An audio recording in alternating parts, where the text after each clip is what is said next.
Your Honor, before the jury comes out, the state has given us State Exhibit 144 with a large number of photographs.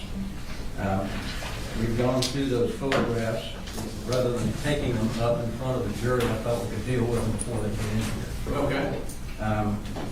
Can I make a quick announcement before we do that? Okay. It'll just take a second. I just need to correct something on the record. Yesterday, for one of the first voicemail that we introduced in for Don Crook, I announced that it was State Exhibit 150. I'd like to correct that to 142, if that's possible. It's appropriately marked on the envelope. I just had it mismarked on my paper. You said it's appropriately marked there. Here, they're 142 and 143 for the two voicemails, which are on the hard drive.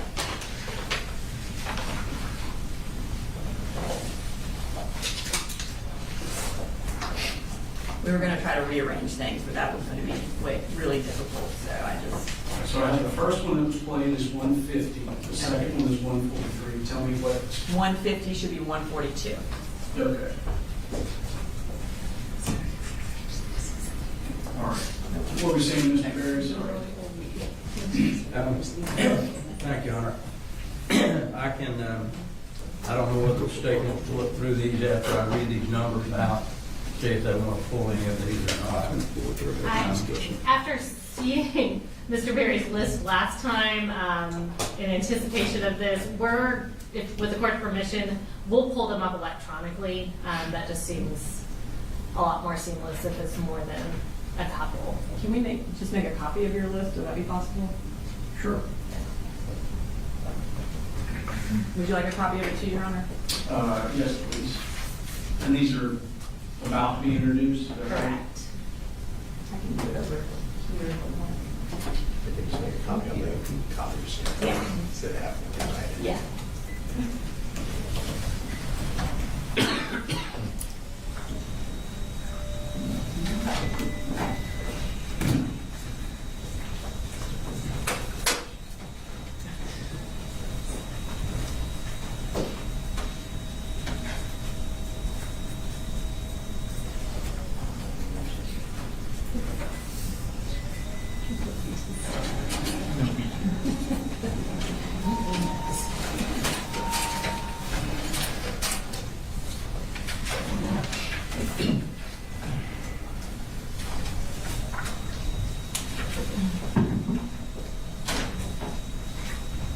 Thank you. Hope you can read my mind. Oh, well, we'll see. I didn't do the top part. Is that what it is? Is that right? I know you Yeah.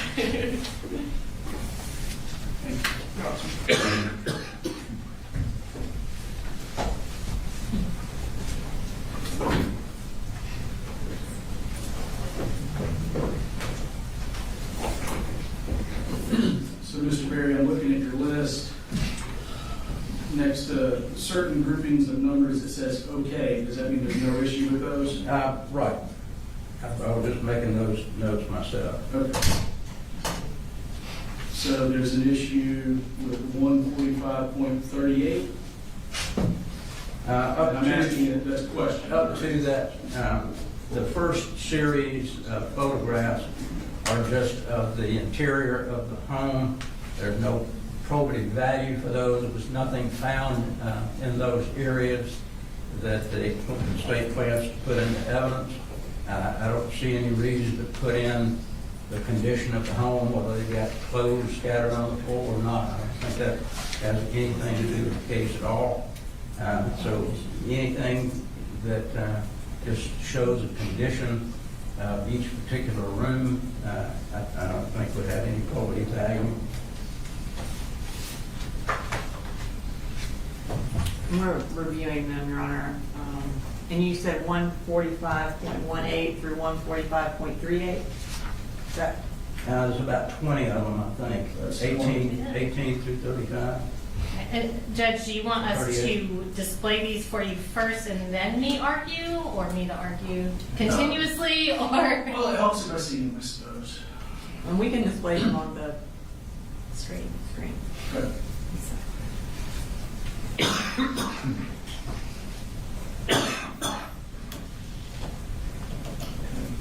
We don't have an objection to that one, Judge, All right. or that one. I think it's the first series is the ones that we have objections to. Anything dealing with Is there something before firearms 18 or or before 18? Yes, 1 through 17. There's 1 through 17. You'll be relieved to hear.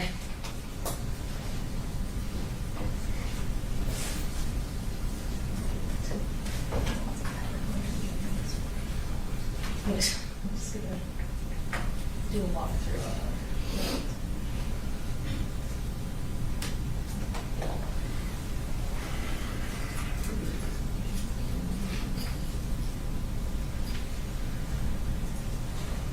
Do you just want me to go through the, or do you want?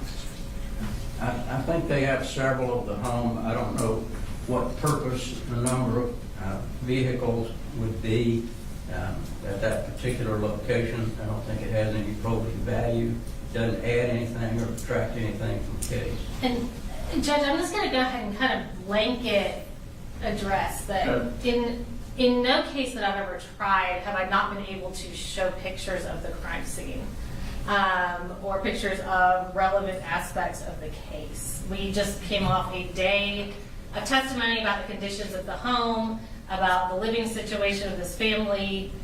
We have tailored down thousands and thousands and thousands of pictures down to about 140 through our previous witness. I think this one we have a similar amount, slightly less, I think.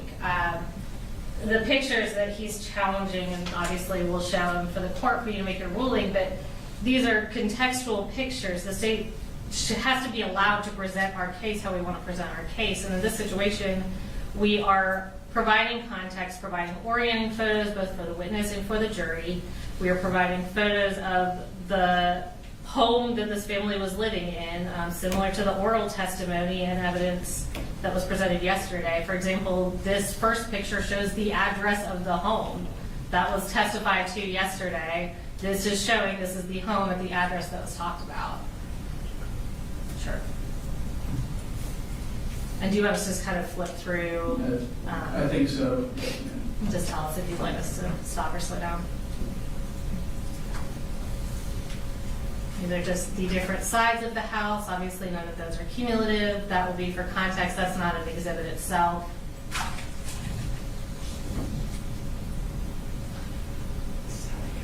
This is walking into the house. This is showing the area that Colin Gray came out of on the body cam that was seen yesterday that wasn't visible on camera.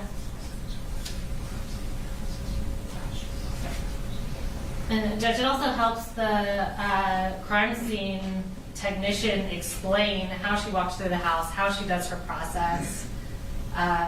We want to avoid the jury asking questions about, well, why didn't they look in the kitchen? Why didn't they go through the garage? We have to be able to explain our investigation. And again, we've trimmed this down to essentially one picture to cover each area of the house unless and until there is something more relevant or more probative that we need to provide additional context to.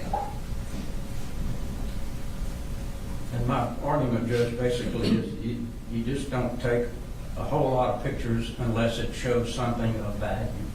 There's nothing of value that's shown from any of these photographs, the first series of photographs, other than the fact that there are things that are disarray. 17, of course, is one that we didn't have any objection to. Anything that shows any evidence that was found, we don't have an objection to.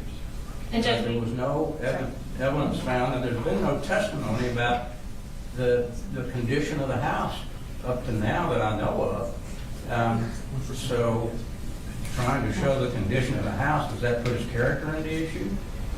And I think they're going a little bit too far. You don't have to have, if you want to show your case and what you found there, then show it. But why show dirty clothes laying over in the corner? That has nothing to do with anything. And Judge, again, Mr. Berry doesn't get to tell us how to present our case. I don't feel that his objections to this, he's more taking umbrage with how we're presenting our case than giving a valid legal objection. So you have 145.17, so this is showing a box that has ammunition in it. We need to show the jury, where is that box in the room? What room is that? Where is that room in the house? Where is that room in relation to Colt's room? Where is that room in relation to the rest of the family? And we have provided a very narrowly tailored number of photos to show that. You keep scrolling. And how many are there? And certainly, Judge, we're not trying to tell the state how to try their case. They can try it any way they want to. What we're trying to say is, you got to try the case according to the law. And if it doesn't fit, there's things that shouldn't be going in, then why put them in? Keep scrolling. I'm just, I think that's the end of the ones he was objecting to in the first set. Is that correct, Mr. Berry? I'm sorry. I think that was the ones that you, so we've got 17 through 37 are Correct. okay. So we'll hop down to 41. 41 is No objection. 41 is what? 41, it says NP. Is that, what's NP stand for? Can you pull 41 back up again? where we're looking for it.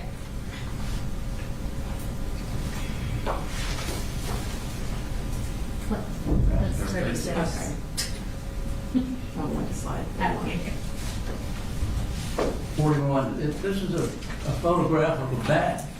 A bag, I'm sure that they're going to, I don't know what they're going to have in it at that particular point in time, but what's that bag got to do with anything? Well, I It's assume somebody that's- else's writing. I assume that's an evidence bag, not a bag that was found that way. So, And yes, sir, again, we need to be able to orient the jury. We also need to be able to orient our witness. We have a very competent agent from the GBI who's going to be testifying to this, but I can't expect her to look at a pile of bullets and know exactly where those bullets are from this crime scene without giving her something to orient it. Again, we tailored it down to one photo of the bag that the bullets are in, and we'll go to 65.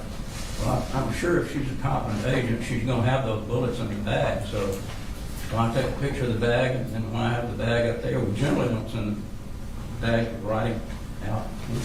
because if we showed bullets without context, our very competent defense attorneys would be beating their chest about how we don't even know where those came from. Do you have an objection to 65, which is on the screen? Because your list looks like you do, but Anything showing projectiles, Judge, or gun parts or guns, certainly we don't have an objection to, and there's no reason for us to object to this. It's the other issues. okay. It's just, it was on the list that I was given. it looks like it says PV is your note. Right, I went through it fairly quickly, so I may have written something and then went back and looked at it. What, do we know what PV is? 66, 67 are okay. 90, I think, is the next one.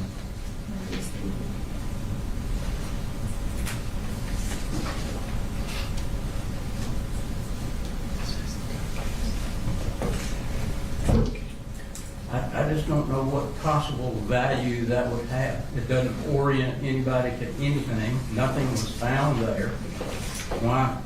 And Just the next 3 minutes. yeah, and Judge, I would argue the fact that Mr. Berry doesn't know why this is relevant kind of underscores why this is relevant. Because if you go to the next slides, we've done this just as the crime scene photography is trained to do. We have a zoomed out picture. We go to the next slide. We zoom into a shelf. Oh, what is that? We go to the next slide. That is a gun case. We go to the next slide. Inside is a gun lock. Narrowly tailored, very relevant, non-prejudicial. I think the agent can testify about where they found them. I don't think you have to show everything on the shelf. And again, it's relevant, and this is how we've decided to present our case, and non-prejudicial. All right, 101, 102.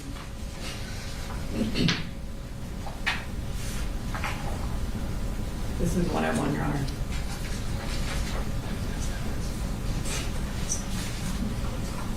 And is it, I'm sorry, I'm just vague on what PV is. Is it a relevance or cumulative or? What does PV mean?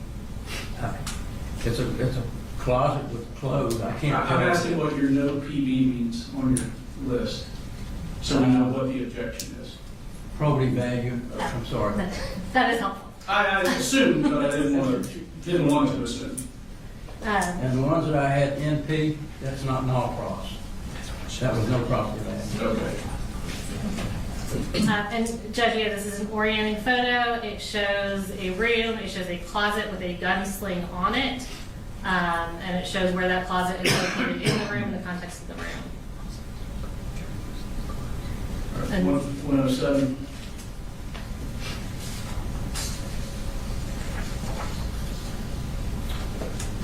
I believe the objection here is probative value as well. I think targets are relevant to this 146. case.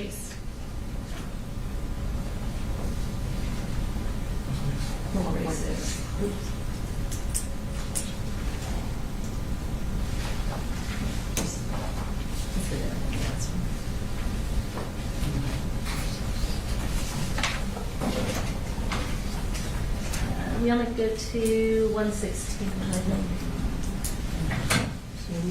Yeah, there's no 146, Judge.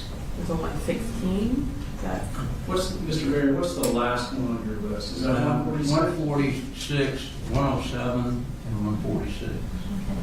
And we only go through, was it 114? 116. Okay. So, is there a 146 exhibit period? I assume there is. There is, I think it's physical evidence, but I'll confirm that. Okay. That is physical evidence.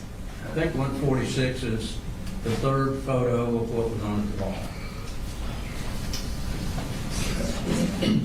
And I assume this big poster board, I haven't seen it yet, but I assume that's the same thing. I think it's duplicitous to have multiple photographs of the same thing. And Judge, Well, it's, certainly the photograph shows where it is in the house to some degree. correct, and the jury needs to be able to see as we zoom in. So I think that's what he's saying, it's duplicitous of, obviously in that picture, once you put that picture on the screen, it is hard to see what's in those lower photographs, so we've provided one additional photograph there to aid the jury in being able to see that. All right. And I'd like to take a look at the poster board before they put that up, just to be sure it's the same size. Don't know whether they line these pictures up to put it on that board or not. Your Honor, that was over 2 weeks ago. The defense counsel came in and looked at that board. I don't think I was here. I saw you were not here, you were in trouble. I was not here, Judge, but I Okay. Is the state saying this is the Yes, poster sir. board that's going to be tendered the actual poster board that was removed? No, Your Honor, there wasn't a poster board, Okay. but Put those on a are poster board? by us, but that is the actual pictures that were From taken the off wall the that are wall. on that. Okay. They're not copies, they're not reproductions, they are the actual pictures. And Judge, we also do need to be able to show that us reassembling that on the poster board is accurate in relation to the photos.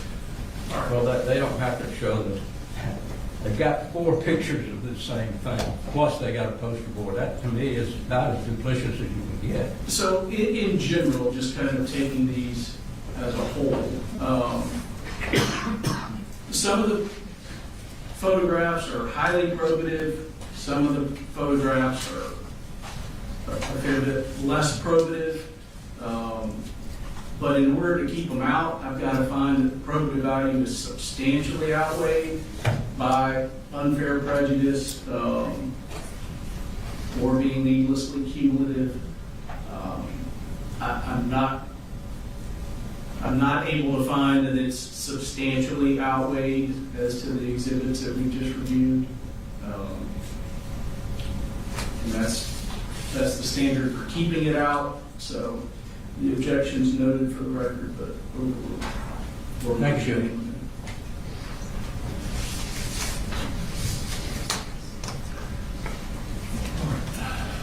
Brooks, if they're ready, if you'll bring the jury in.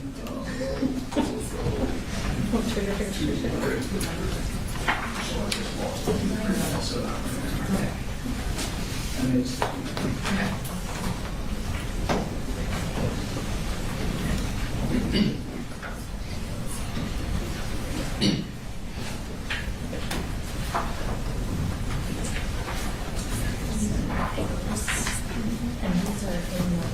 that's right.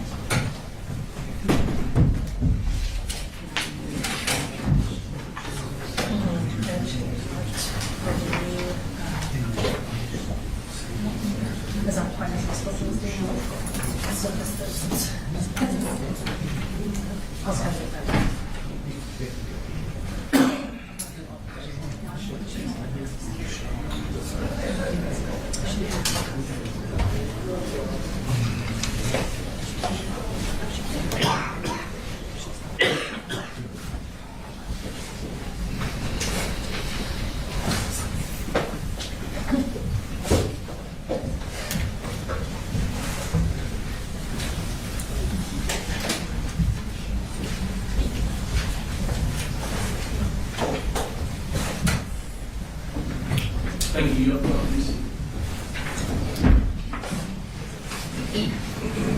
Good morning. Apologize for the delay when I took the bench, found out there was an evidentiary issue we needed to work through, so we did that, took a little time. But we're ready for the state to call its next witness. The state calls Special Agent Heather Lashley.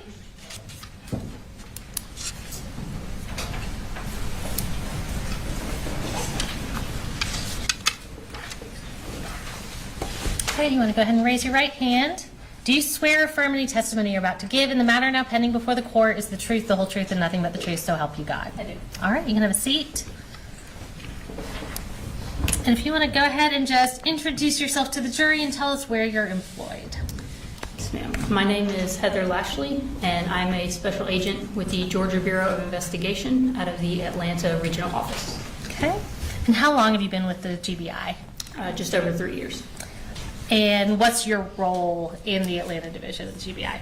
I'm a special agent and crime scene specialist. Tell me a little bit more about what you do in your capacity as a crime scene specialist. So a crime scene specialist is essentially a special agent who is solely assigned to process crime scenes. So when we respond to various incidents, I'm not generally the one out doing interviews or things of that nature. My sole purpose is to process the crime scene. Okay. And so we met Daniela Stewart a couple days ago. Does your role kind of mirror what she does in other regions? Yes, ma'am. Okay. So in your capacity as a crime scene specialist and as a GBI agent, did you respond to Apalachee High School on September 4th of 2024? Yes, I did. And tell me about how you ended up becoming involved. So initially, I responded to Apalachee High School to provide crime scene assistance due to the nature of the scene. I knew it was going to be fairly complex. Once I arrived at the school, I was then reassigned to a different location for additional crime scene related. And tell me about where that location was that you got reassigned to. I was reassigned to 896 Harrison Mill Road in Bethlehem, Barrow County, Georgia. Okay. And whose residence was that? That was the Gray residence, so that was occupied by Colt Gray, Colin Gray, and 2 additional siblings.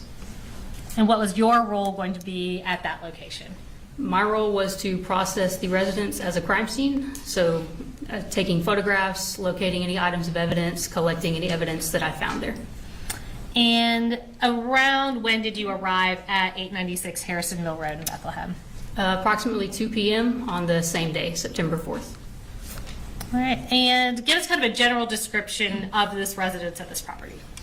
So I would describe it as just a simple single-story home. There was a gravel driveway that led from the roadway to a carport on the north side of the house. It was a tan in color home with dark brown in color shutters, a front porch on the front of the house, an open front yard, pretty large backyard that was partially fenced in. Okay. And did you photograph the outside of the residence as well as the interior of the residence and anything relevant within the home? Yes, I did. Did you also do a sketch of the residence? Yes, ma'am. And how did you create that sketch? So I created the sketch using a software called Zone, and that's the program that I routinely use to create my crime scene sketches. Okay, so is it an exactly to scale sketch of the home? No, it is not to scale. Okay, so as far as like, if we're looking at an architectural diagram, it's not 1/10 of an inch equals 1 foot or anything like that? Correct. It just shows the general layout of the residence. Okay, and is it a fair and accurate depiction of the layout of the residence that you photographed? Yes, it is. And so we're going to introduce that sketch at that time. Let me give you the physical copy. And this is stage 144. Is this the sketch that you did that day? Yes, it is. Okay. That's a fair and accurate copy of the sketch? Yes, ma'am. So Judge, we would tender State's Exhibit 144. Any objections? Suppose that's for demonstrative purposes only. All right, you agree it's demonstrative? I mean, I'm admitting it, but Not, I think that's something we can discuss later, Judge. it's admitted, it be shown. All right, so we're going to pull that up on the screen. It's showing up in front and behind you. And can you just kind of talk us through the layout of the house? Yes, ma'am. So I entered the residence through a doorway that was in the carport / garage area. So upon entering through that doorway, I was located in the kitchen. There were 2 doorways on the kitchen, one that attached to a laundry room / bedroom area and one that connected to the living room. When you go into the living room, that's where the front door was located. There's also a hallway that led to the remainder of the house.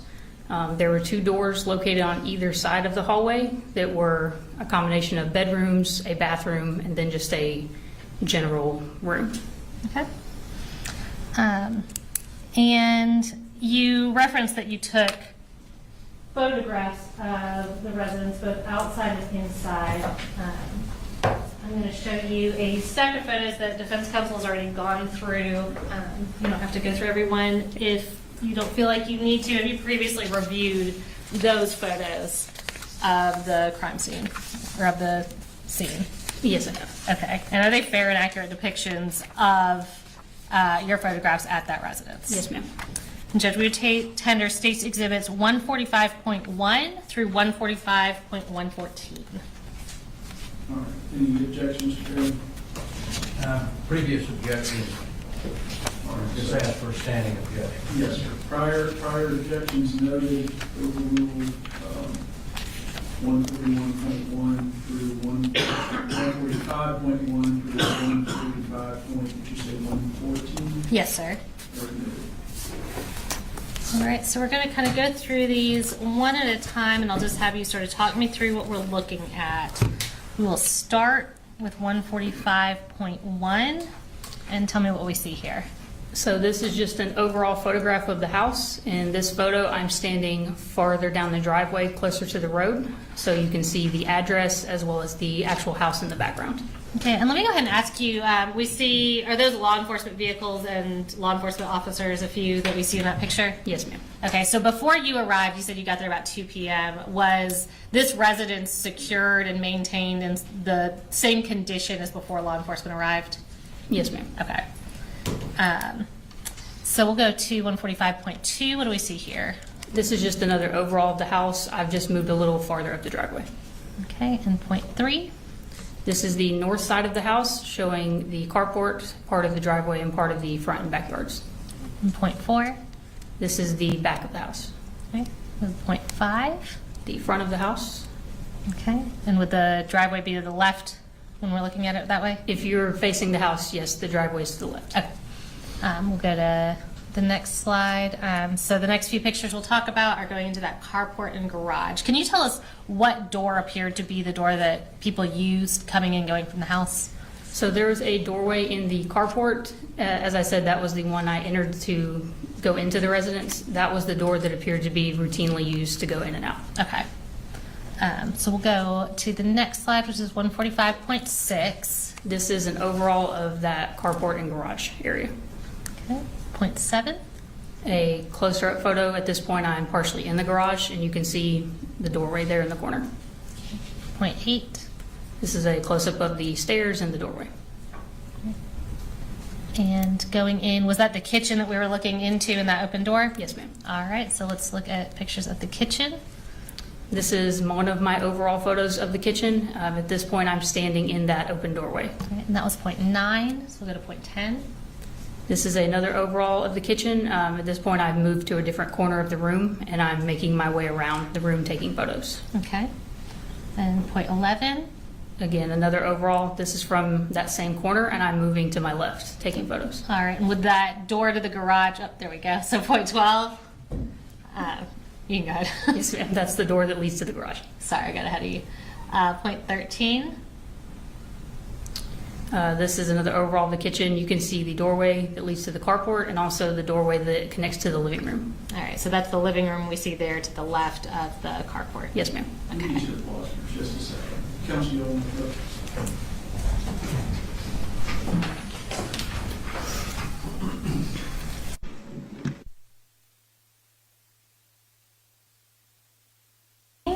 What are we looking at here? This is an overall photo of the doorway that connected to the laundry room / bedroom. Okay, and where is that in relation to the garage? So that wall where the doorway to go to the carport was, this is that same wall. So this would be the north wall in the kitchen. Okay, and is that accurately reflected on the diagram? Yes, ma'am. All right, so let's go to the next one. This is point 15. This is one of my overall photos of that laundry room from the perspective of me standing in the doorway. Okay, and point 16. Another overall, at this point, I've moved farther into the room and I'm facing back towards the doorway. Okay. And again, I kind of hit on this, but when you go through and photograph a house, do you first photograph it in the exact condition that you find it in before y'all manipulate things or go through anything? Yes, we do. Okay. So we'll go to point 17. This is a close-up of a plastic tote that was in that laundry room, and you can see some ammunition boxes in the tote. Okay. And point 18. This is just a closer-up photo of that ammunition box. All right, go to the next one. 19. This is a tactical style vest that was located in the laundry room. All right. And the next one. This is 20. This is an overall of an ammunition can that was also located in the laundry room. Okay. We'll go to 21. This is an overall of the contents of the box once I open the lid. All right, so this is that same box we saw in the previous picture, that green one? Yes, ma'am. Okay. And we'll go to 22. This is a close-up photo of some cartridges and cartridge cases that were loose in the bottom of the box. Okay. And did you have to do anything to unlock that box, or was it secured in any way that you weren't able to get into it initially? No, ma'am. It has a handle to keep it secure, but there's no actual physical lock on the box. Okay. We'll go to the next one. That was 22. This is 23. This is another photograph of some ammunition that was located in the laundry room, just within a plastic tote in that room. Okay. And the next one is point 24. A close-up photograph of that same ammunition. Okay. We'll go to the next slide. This is a close-up of the ammunition can that we showed a few photos ago. Okay, and that's point 25. So is that after y'all took that into evidence? Yes, ma'am. Okay, so we'll go to the next slide. Point 26. Again, this is the contents inside the box once I opened the lid. Okay, we'll go to point 27. These are all the boxes of ammunition that I removed from the box and laid out to photograph. All right, so all of these were contained within that green box? Yes, ma'am. Okay. And point 28. And this is after I removed the contents of those boxes, just showing how many cartridges were in each box. Okay. And the next slide. This is just a close-up of those cartridges showing their caliber. All right, that was point 29. And we'll go to the next one, 30. A close-up of one of the other boxes of ammunition Okay. And the next one is point 31. and the contents inside that box. All right. And the next one is point 32. Close-up of a different box of ammunition. All right. And the next one, 33. And again, the contents that were inside that box. And we'll go to the next slide. A different ammunition box Okay, and that's point 34, and the contents of that box. and that is point 35. We'll go to the next slide. This is an overall of what remained in the can after I removed the boxes from it. Okay, and that's point 36. So these are not ones that you previously photographed, those are additional at the bottom Correct. of the These box? were just loose in the bottom of the box. Okay. And we'll go to the next slide, point 37. This is an overall of which cartridges were loose in the box. As you can see, I laid them out and I wrote beside each one the make, the caliber, and how many there were. Okay, and can you just kind of read out what, basically what you've got written there? Yes, ma'am. So I have 2 PMC 308 Winchester cartridges. I have 12 FC 45 Auto handgun cartridges, 1 FC 40 caliber Smith & Wesson cartridge, 1 Spear 40 Smith & Wesson cartridge, and 1 Winchester 40 Smith & Wesson cartridge. Okay, thank you. And we'll go to the next slide. This is an overall of one of the evidence bags showing the barcode. Okay, and is that your writing on there? No, it is not. Okay. Is your handwriting better than that? I hope so. What is this? What's labeled on the bag? It says loose ammo from laundry room. And is that accurate as to where it was collected from? Yes, ma'am. Okay, that's .38. And we'll go to the next one, .39. And this was the contents that were inside that bag. Okay. And we'll go to the next one. That's .40. This is a head stamp of either a cartridge or a cartridge case. It's hard to tell in that photo. Okay. And we'll go to the next slide. .41. And overall of a difference evidence bag. Okay, and what's the writing on that say? It says ammo, secondary search, laundry room. Okay, and when we say secondary search, what's that in reference to? So generally a secondary search is what we do after we've done our initial search and marked any items of evidence that were readily visible. Once we photographed, documented, and collected those, we will then do a secondary search in which we will move things that we may not have previously moved. And it's more of just a secondary sweep to make sure we didn't miss anything. Okay, and that's 41, and we'll go to the next slide. And these are the cartridges that were in that bag. Okay, and that's 42. Go to the next slide. And overall of a Remington ammunition box. And that's 43. And the next slide. And the contents that were in that box. Okay, that's 44. And we'll go, before we go on through the house, I'm going to show you what's been marked as State Exhibit 146. And can you identify what this is for the jury? And is this heavier than it looks as I walk this up here? Yes, it is heavy. Okay. This is the ammunition box that was collected from the laundry room. Okay. And does it appear to be in substantially the same condition as when you collected it from the laundry room? Yes, ma'am. After y'all photographed the contents of that box, did you put the contents back in the box and seal it? Yes, ma'am. All right, and since I'll go ahead and tender State's Exhibit 146 into evidence.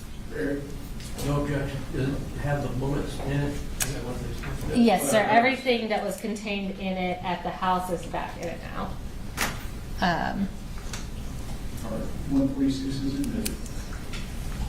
And I will not have you open that up since you photographed so thoroughly the contents of it.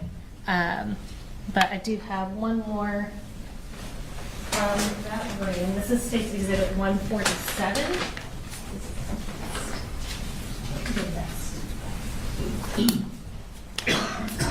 And can you identify what this is for the jury? This is the tactical vest that's been packaged that was located in the laundry room.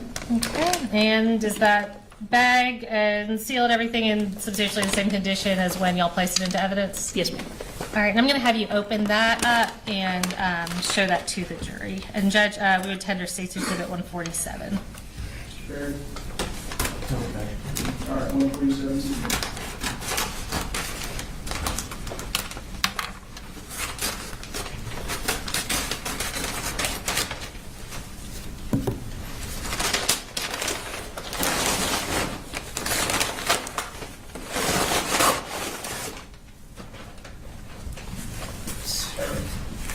Right, and yeah, if you want to stand up and hold that up, I don't think you need to step down. But,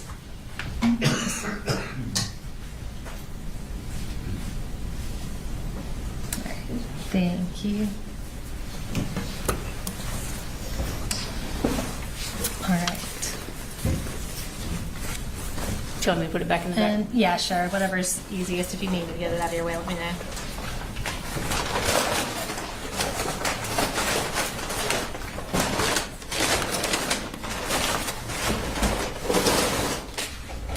All right, and we'll go back to a few pictures before I bring you something else. Okay. This is going to be State's Exhibit 145.45. Can you tell us what we're looking at here? Just an overall photograph showing the doorway to the carport and the doorway to the living room. Okay. And so we're now going to go into that living room. And on on the next slide, should be 46. Tell us about this. This is one of my overalls of the living room, just showing where the furniture was and the overall appearance of the room. Okay, so is this kind of from the direction of that doorway? Generally, yes, slightly to the left. Okay. And we'll go to the next one, 47. This is more of a straight ahead view of me standing in the doorway, but this is again, more furniture and you can see the front door and a window in the living room. Okay, so just to be clear, that door on the left side of this picture, that's the front door to the home? Yes, ma'am. Okay. And when you said that it appeared the garage door was the one people used to enter and exit, is kind of the stuff in front of that door the reason why you concluded that? Yes, ma'am. It would, based on where the furniture is, the items hanging from the door and the items in front of the door, it seemed that it was not feasible that someone was regularly going in and out of that door. Okay. And now we'll go to point 48. Another overall from inside the living room. This is, if you're standing in the doorway, this is the wall to the right of the doorway. Okay. And we'll go to 49. Another overall from the living room. You can see the doorway that leads back to the kitchen, and you can also partially see where the hallway starts. All right, is that going to be the hallway that has all the bedrooms off of it? Yes, it is. Okay. And we'll go to the next slide, point 50. Another overall of the living room, again, just showing the furniture and the contents. Okay. And so now we're going to show a little bit of that hallway, and we'll go to point 51. This is an overall showing just the general layout of the hallway. Okay, and can you kind of tell us which rooms we see? I know it's kind of hard to see in this picture, but. Yes, ma'am. So in this perspective, I'm standing in the living room facing the hallway. At the very end, you can see a door. That is just a closet. If you're moving down the hallway on your right side, the first room is the just general, almost gamer setup type room. Mm-hmm. The room at the end of the hallway on the right is a bedroom. And on the left wall, the first room on the left is a bathroom, and the second room on the left at the end of the hall is another bedroom. Okay, is that a pretty narrow hallway? It is. Okay, and you said that door on the end with the damage to it, that's a closet? Yes, it's a closet door. Okay. And we'll go to point 52. This is another overall of the hallway. I've moved a little bit further down so you can see the rooms a little bit better. Okay, so what's this first door on our left? The first door on our left is a bathroom. Okay, and the door directly across from it? That was identified as Colt's room. Okay.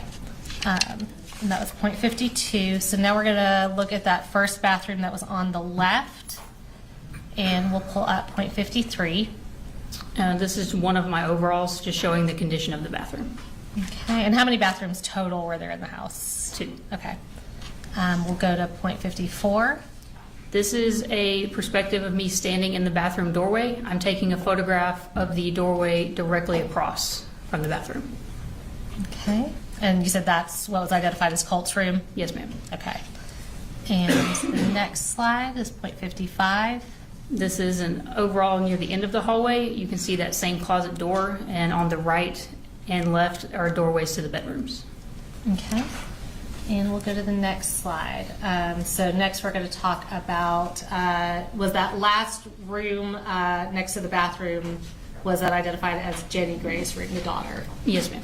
Okay, so let's show the next slide. This is point 56. This is just an overall of the doorway leading into Jenny's room. All right, and it's kind of hard to see in this picture. Is that damage to the door next to the doorknob? There is some damage to the door, yes. Okay. And we'll go in point 57. This is one of my overalls of Jenny's room. Oh, you're fine. And smoothly going into point 58. Just another overall as I'm making my way around the room. Okay. And the next slide, point 59. Another overall of Jenny's room, and you can see the doorway there that leads to her connected bathroom. Okay. And we'll go into that bathroom. Is the only point of entrance for that bathroom in Jenny's room? Yes, ma'am. Okay, and it did appear that that was a bathroom exclusively used by Jenny based on what you could tell? Based on the contents, yes. Okay. So we'll show point 60. These are just some of the contents that were in that bathroom. Okay. And so we're next going to go to this back corner bedroom, did that appear to be Colin Gray's bedroom? Yes, ma'am. And did he appear to also share that with his youngest son, Coley? It appeared that way, yes. Okay. And we'll go to the next slide, point 61. This is one of my overalls of the doorway of Colin's room. Okay. And point 62. Another overall of the inside of the room. Okay. Go to point 63. Another overall, just moved the camera down to try to capture the whole room. Gotcha. We'll go to the next slide, point 64. Another overall of that same bedroom as I'm making my way around the room. All right. And the next slide is point 65. This is an overall of a pair of swim goggles that I located in that bedroom. And inside the goggles, you can see what was identified as one bore sight and one rifle cartridge. Okay. And is that, fortunately we had that orienting picture. Is this zoomed in from where the previous picture was? Yes, it is. Okay. And we'll go to the next picture. This is that same pair of goggles. It's just now been identified with evidence marker 22. Okay. And you said that was a bore sight and a cartridge in there? Yes, ma'am. Okay. Just a close-up of the contents of the goggles. All right. And that's point 67. And is that object on the left the bore sight? Yes, ma'am. Okay. Point 68. This is an overall of the closet that was in Colin's room. Okay. And point 69. Another overall focusing more on the top of the closet. Okay. And point 70. One of my overalls photographing the top shelf that was in the closet. All right. And it's kind of hard to see in this picture, and we'll see clearer, but what are those boxes that we're seeing? Various ammunition boxes. Okay. We'll go to the next picture. That's point 71. That's another overall. That's the opposite side of that same shelf in the top of the closet. Okay. And next slide. These were overalls of some firearms that were located in that closet after I removed the clothing that was covering them. Okay. Were there 2 firearms up there? Yes, there were. Okay. And we'll go to the next picture. That was point 72. This is point 73. This is a overall photograph of a box of handgun ammunition that was in the top of the closet. All right. And we'll go to the next slide, point 74. This is another overall of one of the firearms that's been marked with evidence marker 17. Okay. And point 75. This was a pile of magazines that were located in the top of the closet that have been marked with evidence marker 19. All right. And point 76. This is an overall of the closet, still with all the clothing on top of the contents of the closet. Okay. So is this kind of on the left side of the closet? Yes, ma'am. If If you're you're facing the looking at it. closet, it would be more to the left. Okay. Point 76, and we'll go to the next one, point 77. This is the same boxes of ammunition that have been marked with evidence marker 16, and this photo, the clothing has been moved from on top of them. Okay. And next, point 78. This is a close-up photo of all the boxes of ammunition that I retrieved from the top of the closet. Okay. And I'll go ahead and ask, was that closet locked or secured in any way that y'all weren't able to get into it? No, ma'am, the closet door was open when I got there. Okay. So that's point 78. We'll go to point 79. What do we see here? A close-up photo of the .40 caliber Smith & Wesson ammunition box. Okay. And point 80. This was the contents inside that box. Okay. And point 81. An overall of another ammunition box and the contents that were inside that box. Okay. And point 82. An overall of a different ammunition box. Okay, and we'll go to the next one, point 83. These were the contents inside that box. Okay, and are all these that we're looking at recovered from that top closet shelf next to those firearms? Yes, ma'am. Okay. We'll go to the next one, point 84.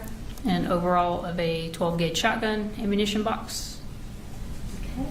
We'll go to point 85. The contents recovered from that box. All right, and is that your writing next to it identifying what it is? Yes, ma'am. All right, and can you just read that for us if you could see it? I know it's not super clear. Apologies if I pronounced the name wrong, but 16 cellular and billet 12-gauge shotgun shells. Okay. And this is point 86. This is an overall of a different ammunition box and the contents of that box. All right, and that's point 87. And how many is that? 19 12-gauge shotgun shells. Okay. And we'll go to point 88. And overall of a different ammunition box, And .89. the contents that were in that box. Okay. Go to .90, so we're back in the room. Can you tell us kind of where we are in the room at this point? Yes, ma'am. So you can partially see it in that photo. The doorway to go in and out of the room is in the left corner of that photo. This would be the east wall in that room, and it's just a cubby-style dresser against the wall. Okay. And that was .90. So let's go to .91, and what are we looking at here? This is a mid-range photo of the middle cubby on the top row of that dresser. Okay, that's .91. And this is a Glock box or case that was recovered from that cubby. Okay, that's .92. We'll go to .93. This is an overall of the contents that were inside that case. All right. And can you tell us just generally, at least what we can see about what these contents are? So you can see there are 2 handgun magazines. There's a black and color, what's called a speed loader to help you load your magazines. And there's also a gun lock in a Ziploc bag. Okay. And was the Ziploc bag, did that appear to be the original packaging for the gun lock from what you could tell? From what I could tell, yes. Okay. And that's .93, so we'll go to the next one now. And before we go to the next one, I'll introduce a couple physical things. I do want to ask you, those firearms at the top of the closet, what were those 2 firearms? One of them was a shotgun and the other was a rifle. Okay. Was it like an AR style rifle? Yes, ma'am. I believe it was a AM-15 was the official brand of it. Okay. And I'm going to show you what's been marked as State Exhibit 148.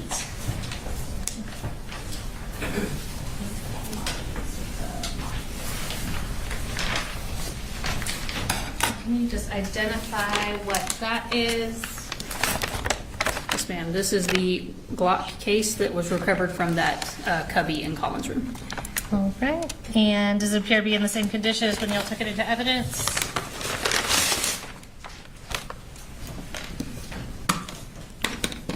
Yes, ma'am.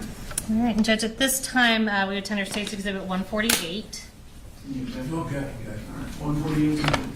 Okay, I'm going to have you go ahead and if you can just sort of show the inside of it to the jury, then I'm going to ask you about a couple of the individual contents.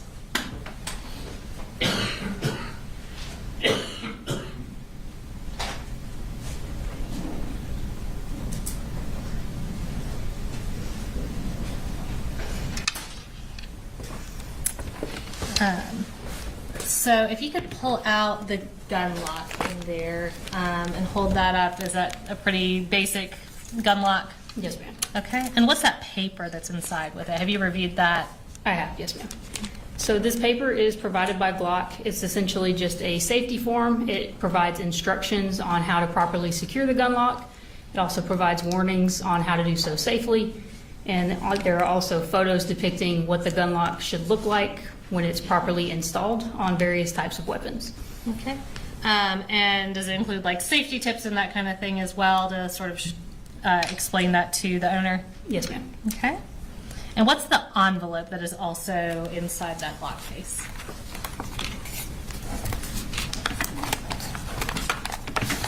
All right. So this envelope contains just Glock's safety pamphlet provided by Glock, as well as a just general user manual for a Glock handgun. Has that envelope been opened? No, ma'am, it doesn't appear so. Okay. I'll give you a second to consolidate that.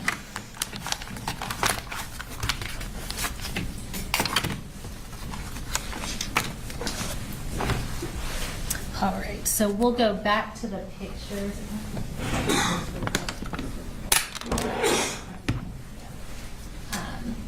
So we're talking about what you previously identified as Colt's room now. So this is that room that's directly across from the bathroom? Correct. Okay, and this is states 145.94. Tell us what we're looking at here and from where.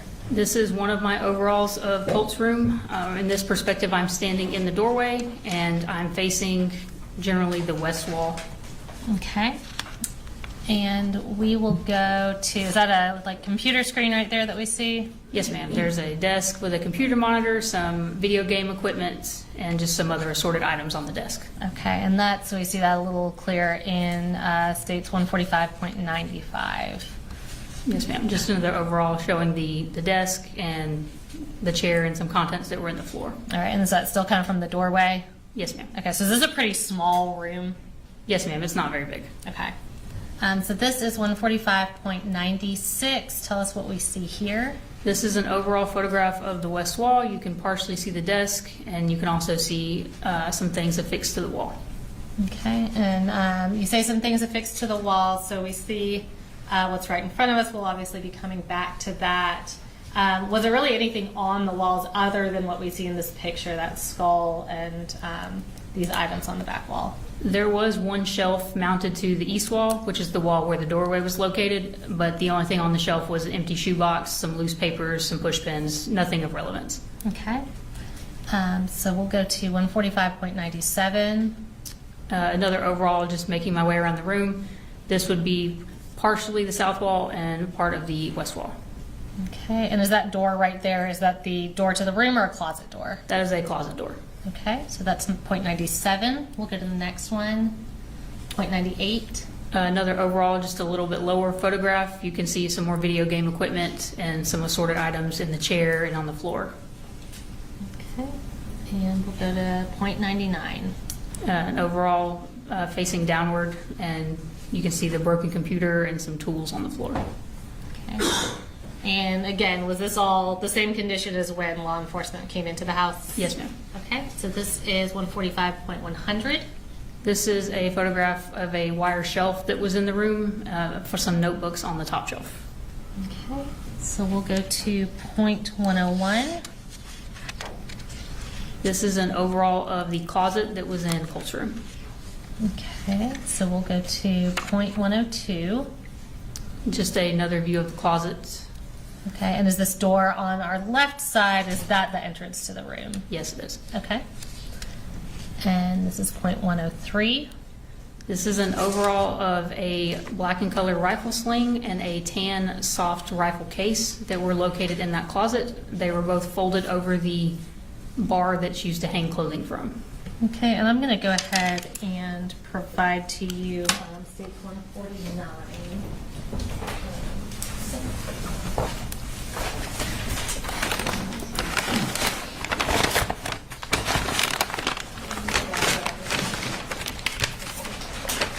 State 152, I'll trade you for a couple of those things you've accumulated. So here we have 149. If you want to go ahead and tell me what State's 149 is. 149 is the rifle sling. Okay, does that appear to be in the same condition as we all have to have and put it into evidence? Yes, ma'am. All right. And Judge, at this time we would tender State's Exhibit 149. Want me to get it? All right, 149. All right, yeah, and if you want to go ahead and open that up, and I'll have you display that for the jury.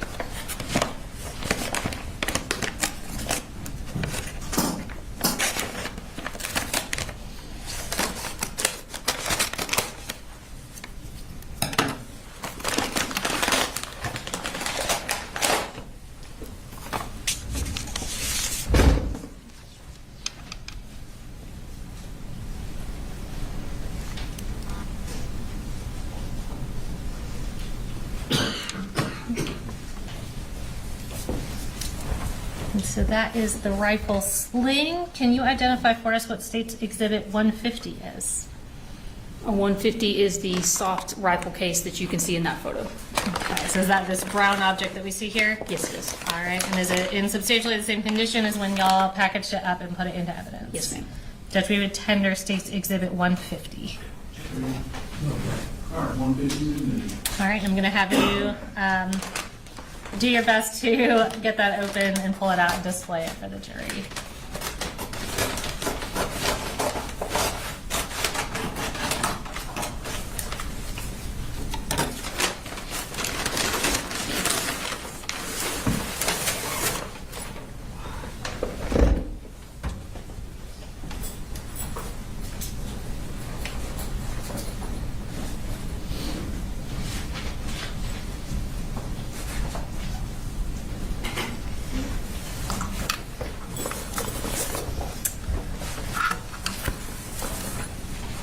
And once you're ready, I'll go back to the pictures, no rush.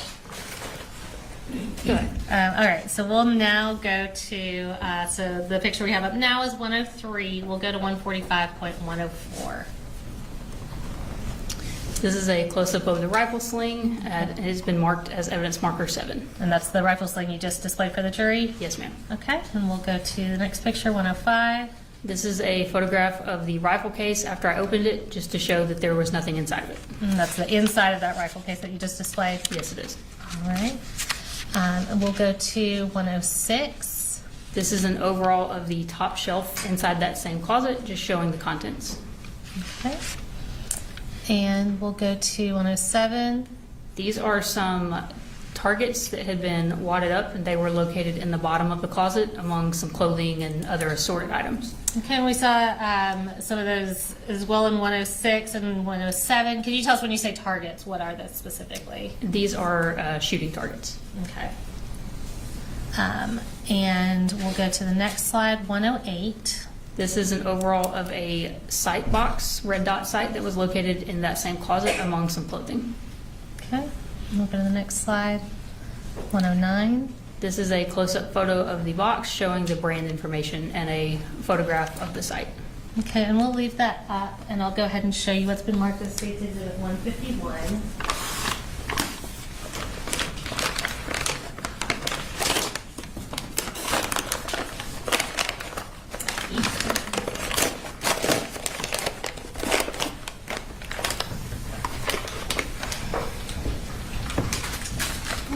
And this, I'm actually going to hold off on that for 1 second because we have 2 exhibits in that bag.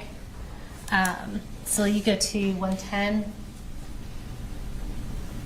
All right, and what do we see here? Some additional shooting targets that were located in that closet, and you can see some are unused, but some are used. Okay, and the next one, 111. This is a close-up of a target that had already been used. Okay, and we'll go to the next one, 112. These were 2 additional targets that were used that were located in that closet. Okay, and we'll go next, 113. This is a photograph of a shotgun shell as well as another gun lock that were located in the bottom of that closet. Okay, and 114. This is a close-up photo of just the gun lock. Okay, and so I'll go ahead and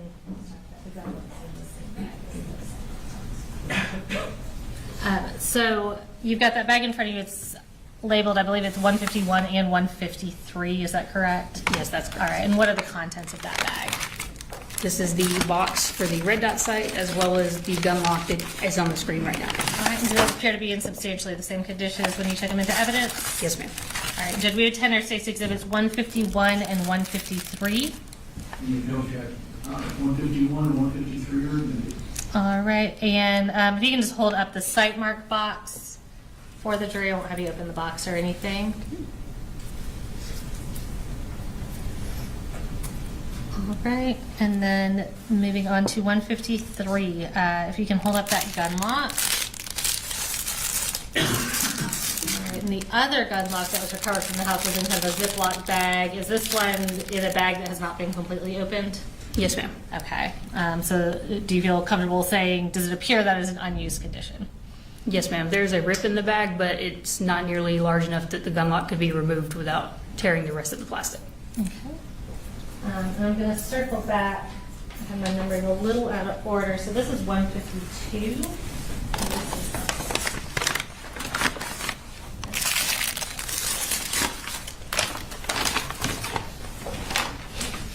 And I think this has kind of a combination of things in that bag. Can you identify what that bag is? This bag contains 1 shotgun shell found in the subject's closet, evidence marker 15, and evidence marker 22. Okay.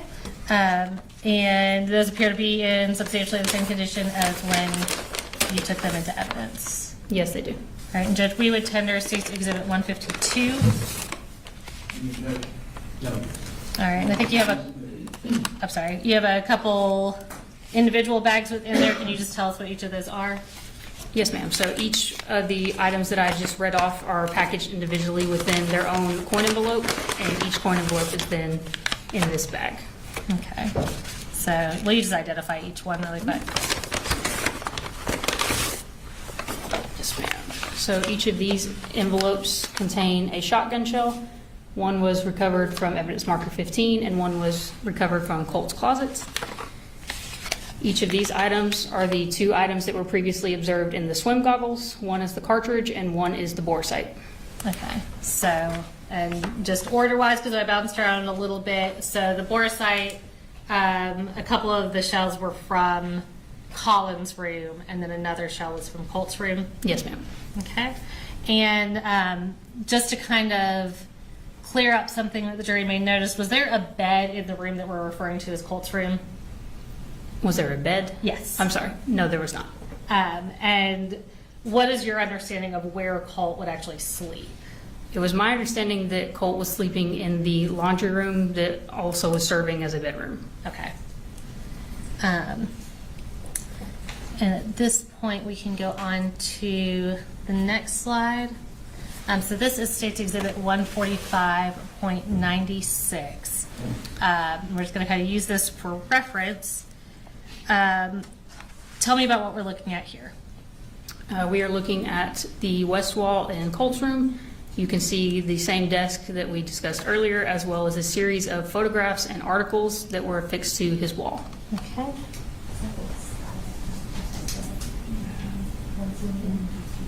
Okay, and we're going to pull up the next picture, 145.115. I'm sorry. And what is that showing right there? This is an overall of just the photographs and articles on the wall. I marked it as evidence marker 2. Okay, and 116. I think there's 116. Okay. And what do we see here? This is a close-up of some of the photographs that were lower down on the wall and difficult to see from farther away. Okay. Okay.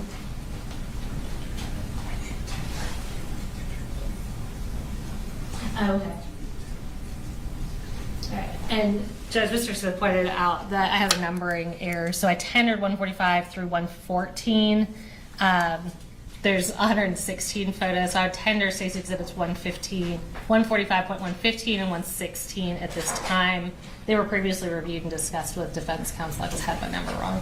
So 145, 115, and 145, 116? Yes, sir.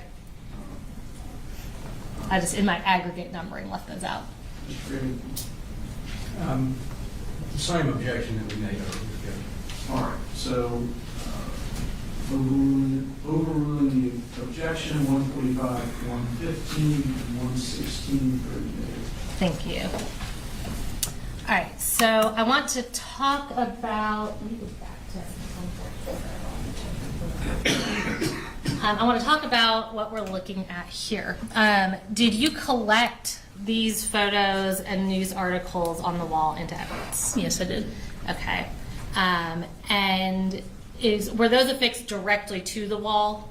Yes, ma'am. They were affixed to the wall using push pins. Okay. And in preparation for your testimony, did you use those, what was collected into evidence, the originals that were collected into evidence, and reassemble them on what's been marked as State's Exhibit 154? Yes, I did. Okay. And did you do that on a poster board? Yes, ma'am. Okay.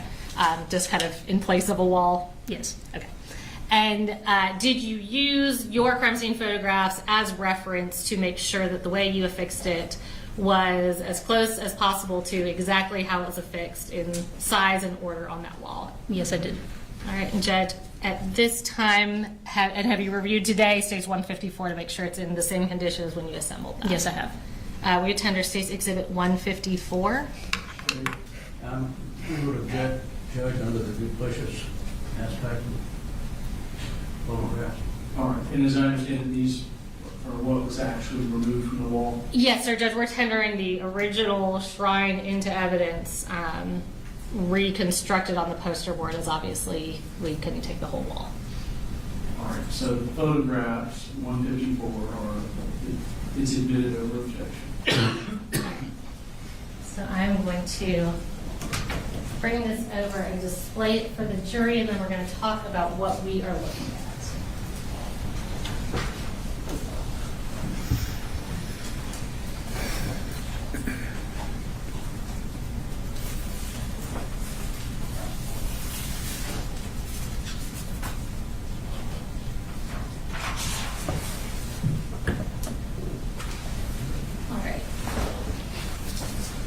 So, Special Agent Lashley, can you start by telling me the approximate size of this shrine? The approximate height of it was approximately 4 feet 4 inches. Okay. And let's talk about what we're looking at. Are you familiar with, are all the photos in this all of the same person? They appear to be, yes. And are all the news articles here related to that same person? Yes, ma'am. Specifically, I'm looking at a photo kind of down on the bottom right corner, and you can see it in the photo in front of you as well. That tactical vest that this individual is wearing, is that a similar vest to the one that you recovered from the laundry room? Yes, ma'am. Obviously, the color is different, but the style is generally the same. Okay. And who is this individual? This individual is Nicholas Cruz. And what is the significance of Nicholas Cruz? Nicholas Cruz perpetrated a mass shooting event at Parkland High School in Florida on February 14th of 2018. During that incident, there were 17 people killed, including teachers and students. Okay. And were there also several injured as well? Yes, sir. In collecting the evidence, did you review that are all these news articles related to that shooting Yes, they are. at Parkland High School? Correct. And you testified, again, I know we saw the pictures, but in orienting to Colt's room, where was this shrine? So if you were standing in the doorway of Colt's room, this shrine would have been on the wall across from the doorway. The doorway was on the east wall, this shrine was on the west wall.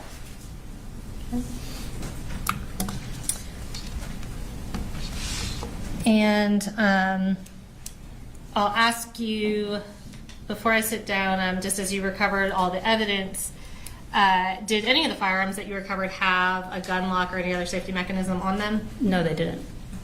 Did you find any gun safes in the house? No, ma'am. Did you find any other kind of safe or secured location that a rifle could have been stored? No, ma'am.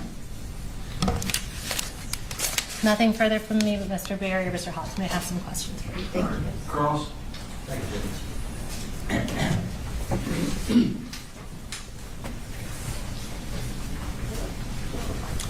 Good morning, Agent. Good morning, sir. Were you given any information before you went to the home to do your search? Can you be more specific? What type of well, information? Who did you talk with before you went to the home? You had to get information where the home was. So who did you talk with before you got there? My direct supervisor, Special Agent in Charge, Lavender, out of the Region 10 office, is the one who directed me to go to the home and process it. He provided me the address, and I responded from the school to the home. All right. And did he give you the caliber of the weapon that had been used in the shooting at the school? No, sir. It was still very early on. I didn't get a lot of information. Okay. Now, when you went through the home, as you showed us, the room at the far end on the left you determined was Jenny's room. Correct. And would you classify that as the master bedroom normally in the house because it had an adjoining bathroom? For most homes, possibly. For that home, I would say yes. It was the largest bedroom, and it did have an adjoining bath. Okay. So it was the largest bedroom and it had its own bath. Correct. Okay. And where you put the father's room, which is on the other side, correct? Correct. Far right-hand side? Yes. Did that appear to be shared, bunk bed shared with the younger son, Coley? Yes, it did. Okay. So he shared that room with him. Yes, it appeared that way. And who gave you the information that Colt slept in the laundry room? I can't recall exactly who gave it to me. One of the agents that I met with when I first responded to the house. Okay.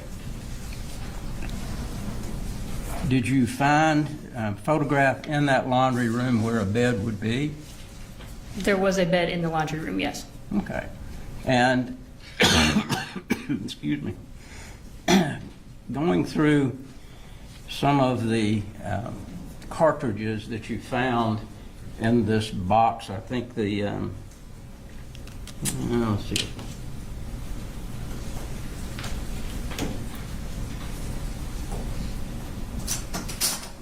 appears to be a military-type box. At least it was when I was in the military. Is that what you would call it? Yes, sir. It's used by law enforcement and military commonly. Okay. Just for the record, what exhibit number is that? And this is 146, correct?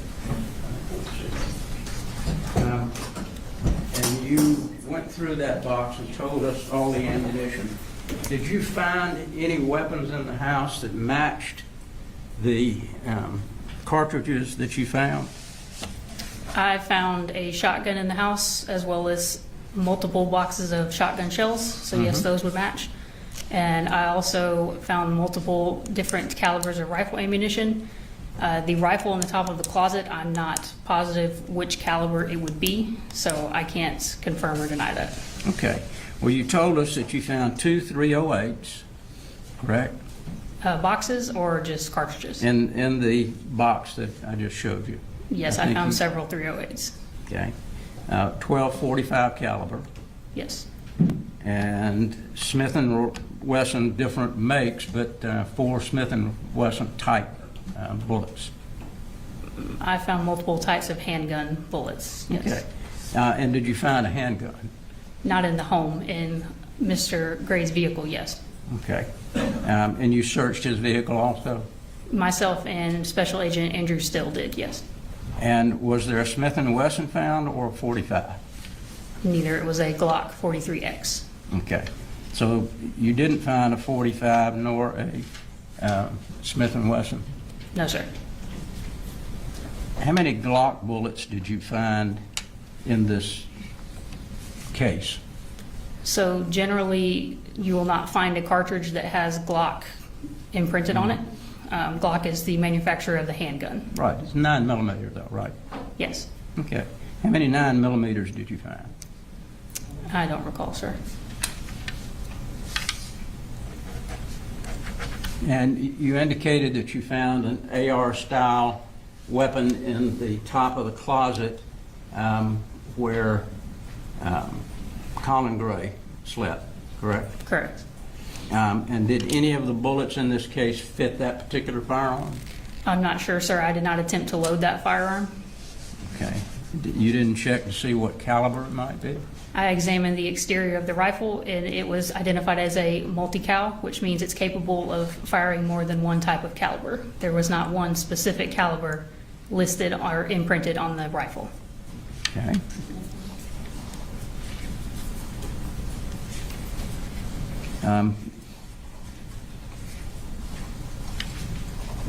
And the 208s, what are they?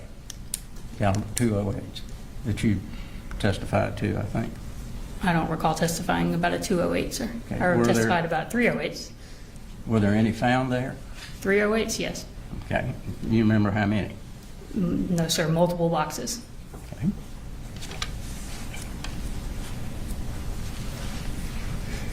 Now, the photographs that we see here, these are not cut out of a newspaper, correct? I'm not sure where they originated from, sir. Okay. Don't they look like they were printed on a printer? Potentially, yes. Is that correct?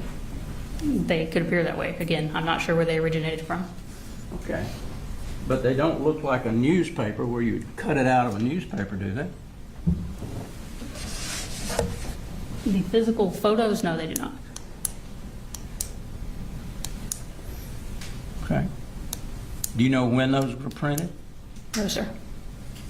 Do you know when those were put on the wall? No, sir.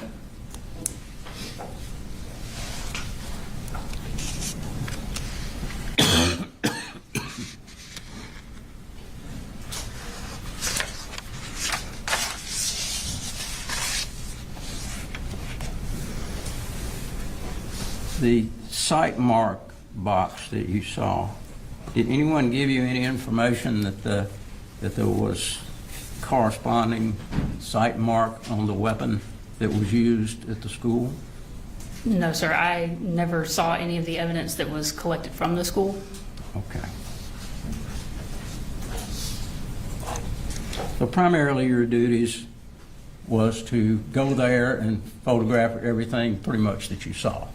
That'd be fair to say. My role as a crime scene specialist is to photograph the crime scene in its entirety. So that includes the outside and inside overalls. And if I see something of evidentiary value, then yes, additional mid-range and close-up photographs of that item. Okay. And do you sometimes get impressions about what you see? What do you mean, sir? I mean, if you see, for instance, the computer that was sitting on the floor in what was called Colt's room, the computer looked like it had been taken apart. Is that what it looked like to you? Yes. Okay. Components were on the floor. Yes. You don't know when that may have been done either, right? I'm not sure. Could you tell by what was taken apart on the computer why it may have been taken apart? No, sir. I'm not a computer expert. I would have no idea of the inner workings of a hard drive.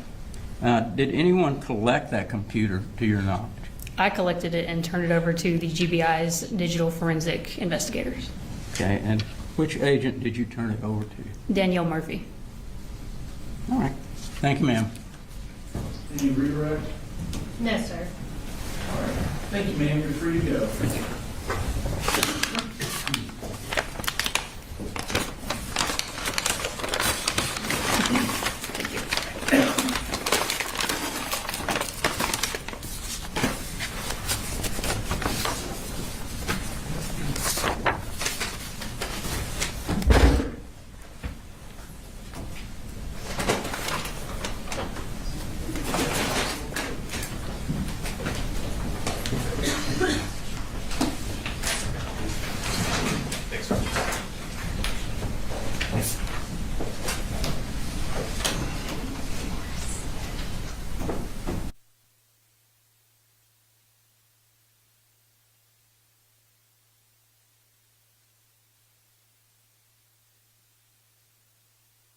So, ladies and gentlemen, we are going to take a recess now. It may be longer than our normal morning recess. Here are 122. Can you raise your hand? Okay. If you'll hang back, and then just you can stay in the box, but we'll go ahead and be in recess.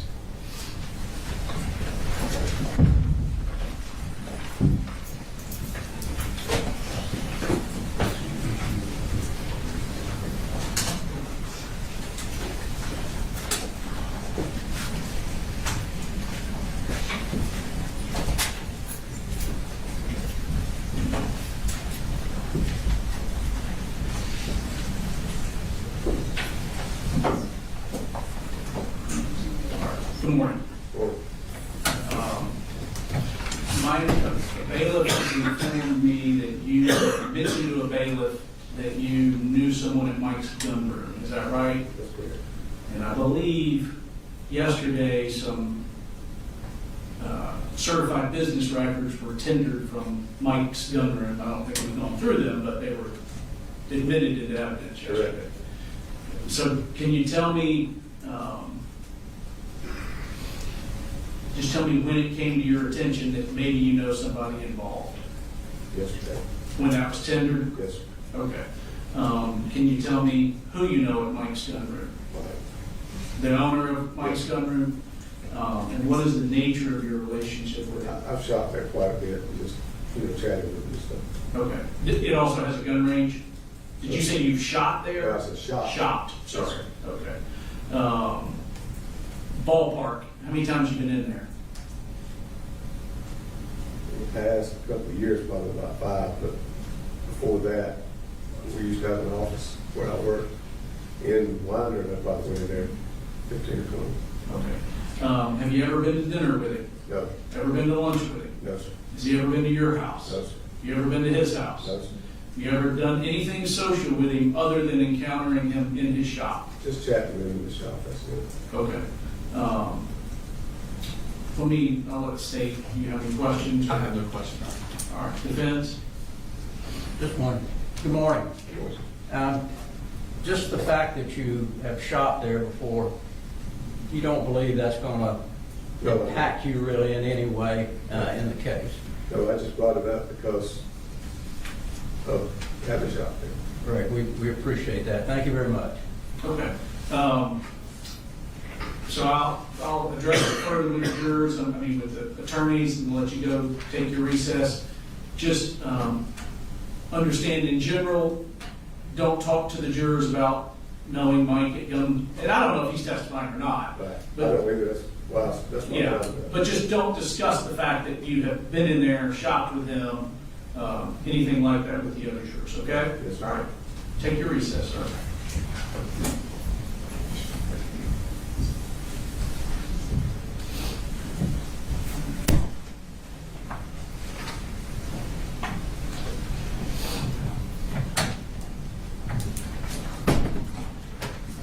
All right, any issues for the state? No, Your Honor, well, we're not calling anyone from Mike's gun room. It's a business record, just like we're putting in business records from Amazon where everybody shops. Anything from the defense?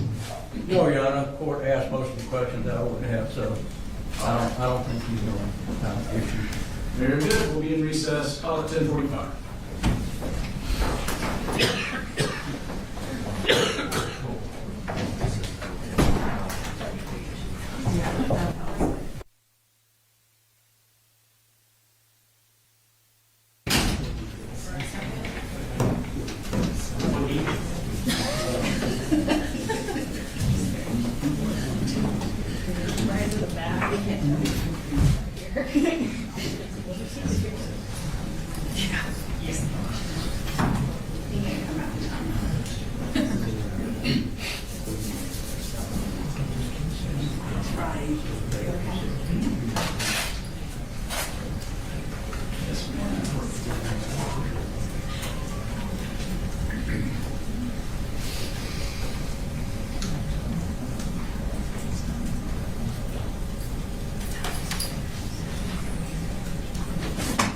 Ryan is in lockup. Yes, sir. We're wondering what he did, but I'm not sure what he did today.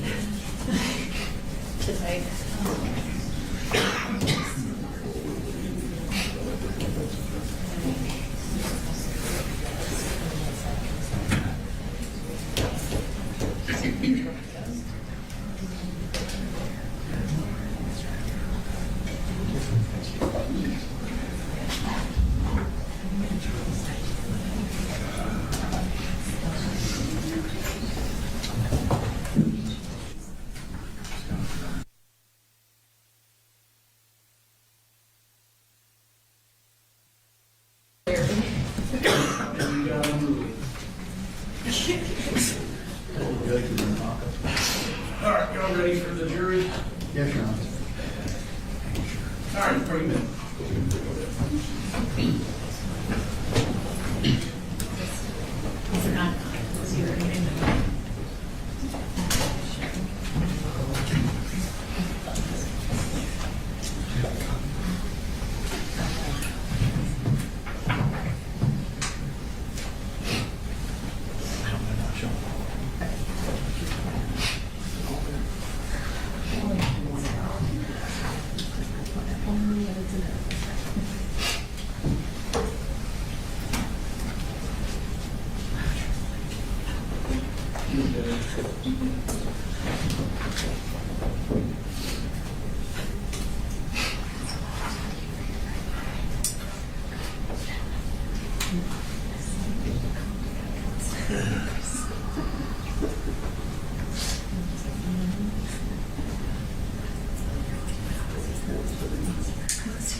You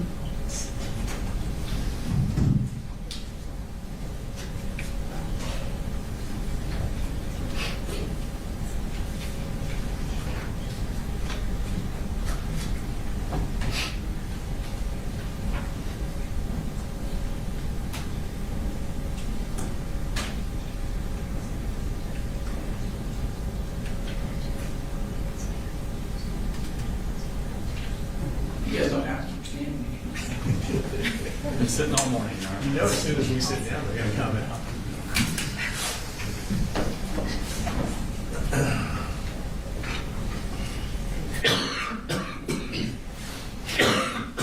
Actually, Judge, can we approach briefly? Yes. While we're waiting.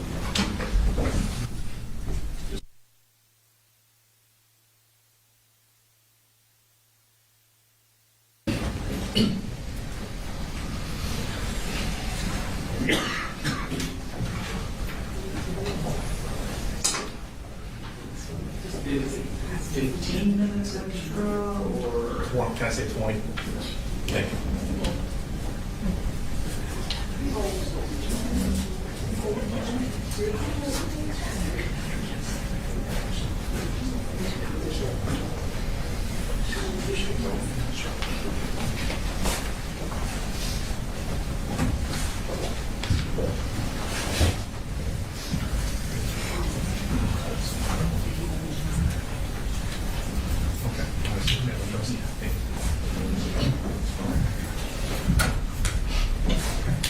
All right, don't be seated.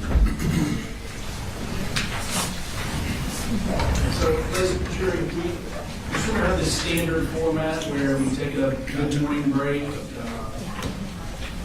lunch break, and then a mid-afternoon break. Is that format? Or if it's not working for you and you need more breaks, raise your hand. You're good. All right, thank you. State calls next word. You're on a state called Deborah Polhamus.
If you'll actually pull that so you can speak into it, that'd be great. Okay. Thank you. If you could introduce yourself to the jury, please.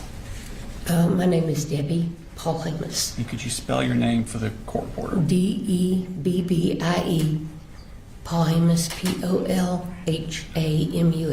Okay. If you'd raise your right hand, please. Swear the testimony you give in the matter now pending before this court will be the truth, the whole truth, and nothing but the truth, so help you God. I do. Okay.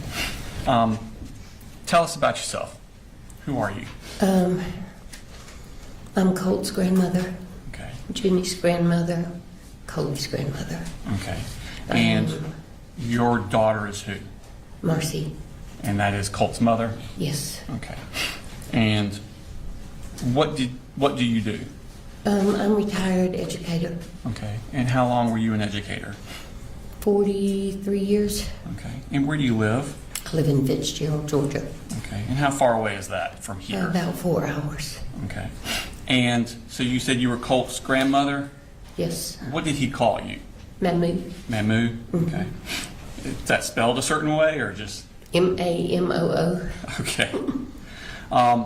So are you one of those grandparents that doesn't see your grandkids very often, or are you a grandparent that's fully immersed in their No, lives? I've tried to be fully immersed Okay. with all of them. My other 3 are in Florida.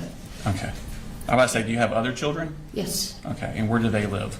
Toby lives in Columbus, and Annie lives in Tavares, Florida. Okay, do you have other grandchildren? Yes, Annie has 3.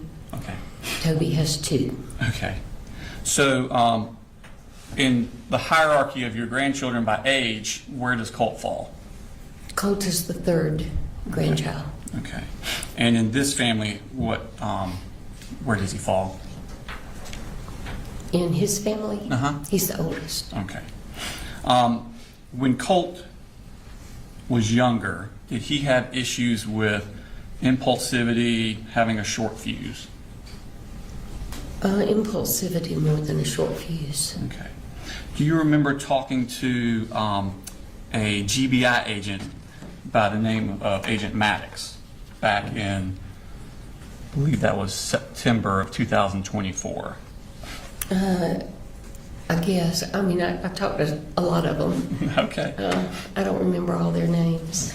And this would have been shortly after the shooting that had happened? Yeah. Yeah, that was when most of the conversations took place. Okay. And do you remember telling her that about Colt that he's always been very impulsive, short fuse, even as a younger child? Judge, I think he's leading. It's his witness. I don't know if he needs to refresh her memory, but at this point, he's leading witness. Your Honor, I asked her about an issue regarding Colt. She gave a different answer than she had in a previous statement, an inconsistent statement. I then talked to her about that inconsistent statement, got the reference for it, and then asked her if that was what she said in the statement. She confirmed that is what she said in the statement. It wasn't a leading question. I didn't say, didn't you say this? I said, did you say this? And she confirmed that she did. Mr. Barron? I think that's an improper way to do it, but All right. For that specific question, I'll overrule the objection. Okay. So where did Colt, where was he living when he was a young child? Where did he grow up? They grew up in Statham. Okay. Is that here in Barrow County? At some point, did they move from that house? They moved from Statham to Gainesville. Okay. And how long did they live in Gainesville? 2.5, 3 months. Okay. And where did they move from Gainesville? And then they moved to Cumming. Okay. And how long did they stay in Cumming? They were in Cumming a couple of months. Okay. And did something happen in Cumming that you thought that they needed to go somewhere else? Well, they had moved 3 times and they were getting evicted. Okay. And I told Marcy that I thought they should just think about moving to Fitzgerald, getting out of the hustle and bustle of the city, get a break. They could live in my mom's house. I was about to ask, was there an opportunity for living arrangements in Fitzgerald? Yeah, my mom had died recently, and her house was still fully furnished, dishes, everything. And I told her, I said, y'all talk about it, but it's there, and you're welcome to it. Okay. And at some point, did they actually move down to that house? Okay. And was that in March of 2020? Okay. How far is that from your house, that house? About a half mile. Okay. And did they start school there? Yes. Okay. And 2020, of course, that was the COVID year.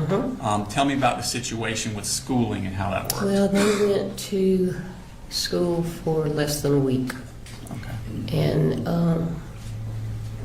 so what I did was I let Colt and Jenny come to my house, and I did school with them. Okay. And then we finally got them computers, Okay. laptops that they could use. I wasn't familiar with how to use them, but they seemed to know what to do because I retired before all that. But well, let me ask you a question. Okay. I had children in school in Barrow County at that time. In Barrow County, March of 2020, they just stopped school. They weren't doing the digital learning. It was just school ended early. Is that what happened in Fitzgerald County? No, they were still doing school. They did some digital. Mostly it was educational packets. The teachers would do packets of work for the grade levels. Okay. And you could go by the office and pick up their packets and bring Okay. them home. And they had library books that the kids could pick up and take. I could pick up and take. I was about to say, did you do that? Yeah. Okay. And so they did those at my house. Okay. Now, in September of 2021, we got a new school year. Where does Colt go to school that year? Colt was in the 5th grade, and he went to the elementary school, In 2021, when you went to 6th grade, where did he go? the middle school. Okay. And we've had some testimony about Colt doing a search on a computer. Were you aware of that? I was not for a good while. Okay. Marcy didn't share a lot of those things with me, and Coley was working all the time. Okay. But At some point, did you become aware? yeah, I did. I did not know about the search for abuse, but I did know about the search to how to kill your dad. Okay. And about how long after that happened did Marcy tell you about that? I think it was a couple of months. Okay. So probably still within 2021? Okay. Now, at some point, did DFACS come into play with the family? Yes. And who was it that initiated that? Well, I went to the school to meet with the counselor, Sujette Giddens now, and I discussed with her my concerns about things that were happening with Colt and his mother at home, and that I wanted her to be aware that we were going to call DFACS. Okay. And she said that they were going to call, and I said, well, I'd rather you wait and let us call, because I think it would make a bigger impression on her if we did it. But then I found out she'd already called them, and then she called them again after we called them. Okay, so you also called DFACS? Okay. I didn't. My other daughter did. Okay. I couldn't pick up the phone, and I couldn't do it. So she did. I asked her if she would call them, and she did. So she did it at your direction? Okay. At some point, did the family leave your mother's house and move away? They did. They left in. I'm not sure. I want to say it was January, but it might have been. No, let me think. I got some notes here. Let me look. Okay. Maybe I can remember. They went back to Jefferson. I've got November here. Okay. So would it have been the same? Judge, yes, she's brought notes, certainly we would have the opportunity to look at those. That's accurate. I'm sorry. Examine, so. Yes, sir. Do you need those to refresh your memory? I just have, like, the dates certain things happened Okay. that I And- thought you might ask. Okay. Uh, And but- did you make those notes yourself? Yeah. Okay, and they're from your own memory? No, well, they're from my notes that I've kept along Okay. since things started happening. I just kind of put them together. Okay. And when did you start making these notes back, kind of when you were talking about with the DFACS stuff, or more recently? Well, when we called defects, I sort of went back and started making a sequential thing when they left Statham, when they left Gainesville. I don't know why, I just thought there might be a point in time that defects asked me questions, and with all that was going on, I couldn't keep it all straight. Okay. So these aren't notes that you created after the shooting. These are No. notes you created well before that. No, Okay. Are they more contemporaneous in time as to when these events are yeah, happening? just mostly dates. Okay. So you're saying that now... And you're welcome, y'all are welcome to look at them. Okay. Thank you. And that was November of 2021? So would that have been shortly in time after the DFACS became involved? Okay. And where did the family move They to? moved to Jefferson. Okay. How much contact did you have with the family when they moved up to Jefferson?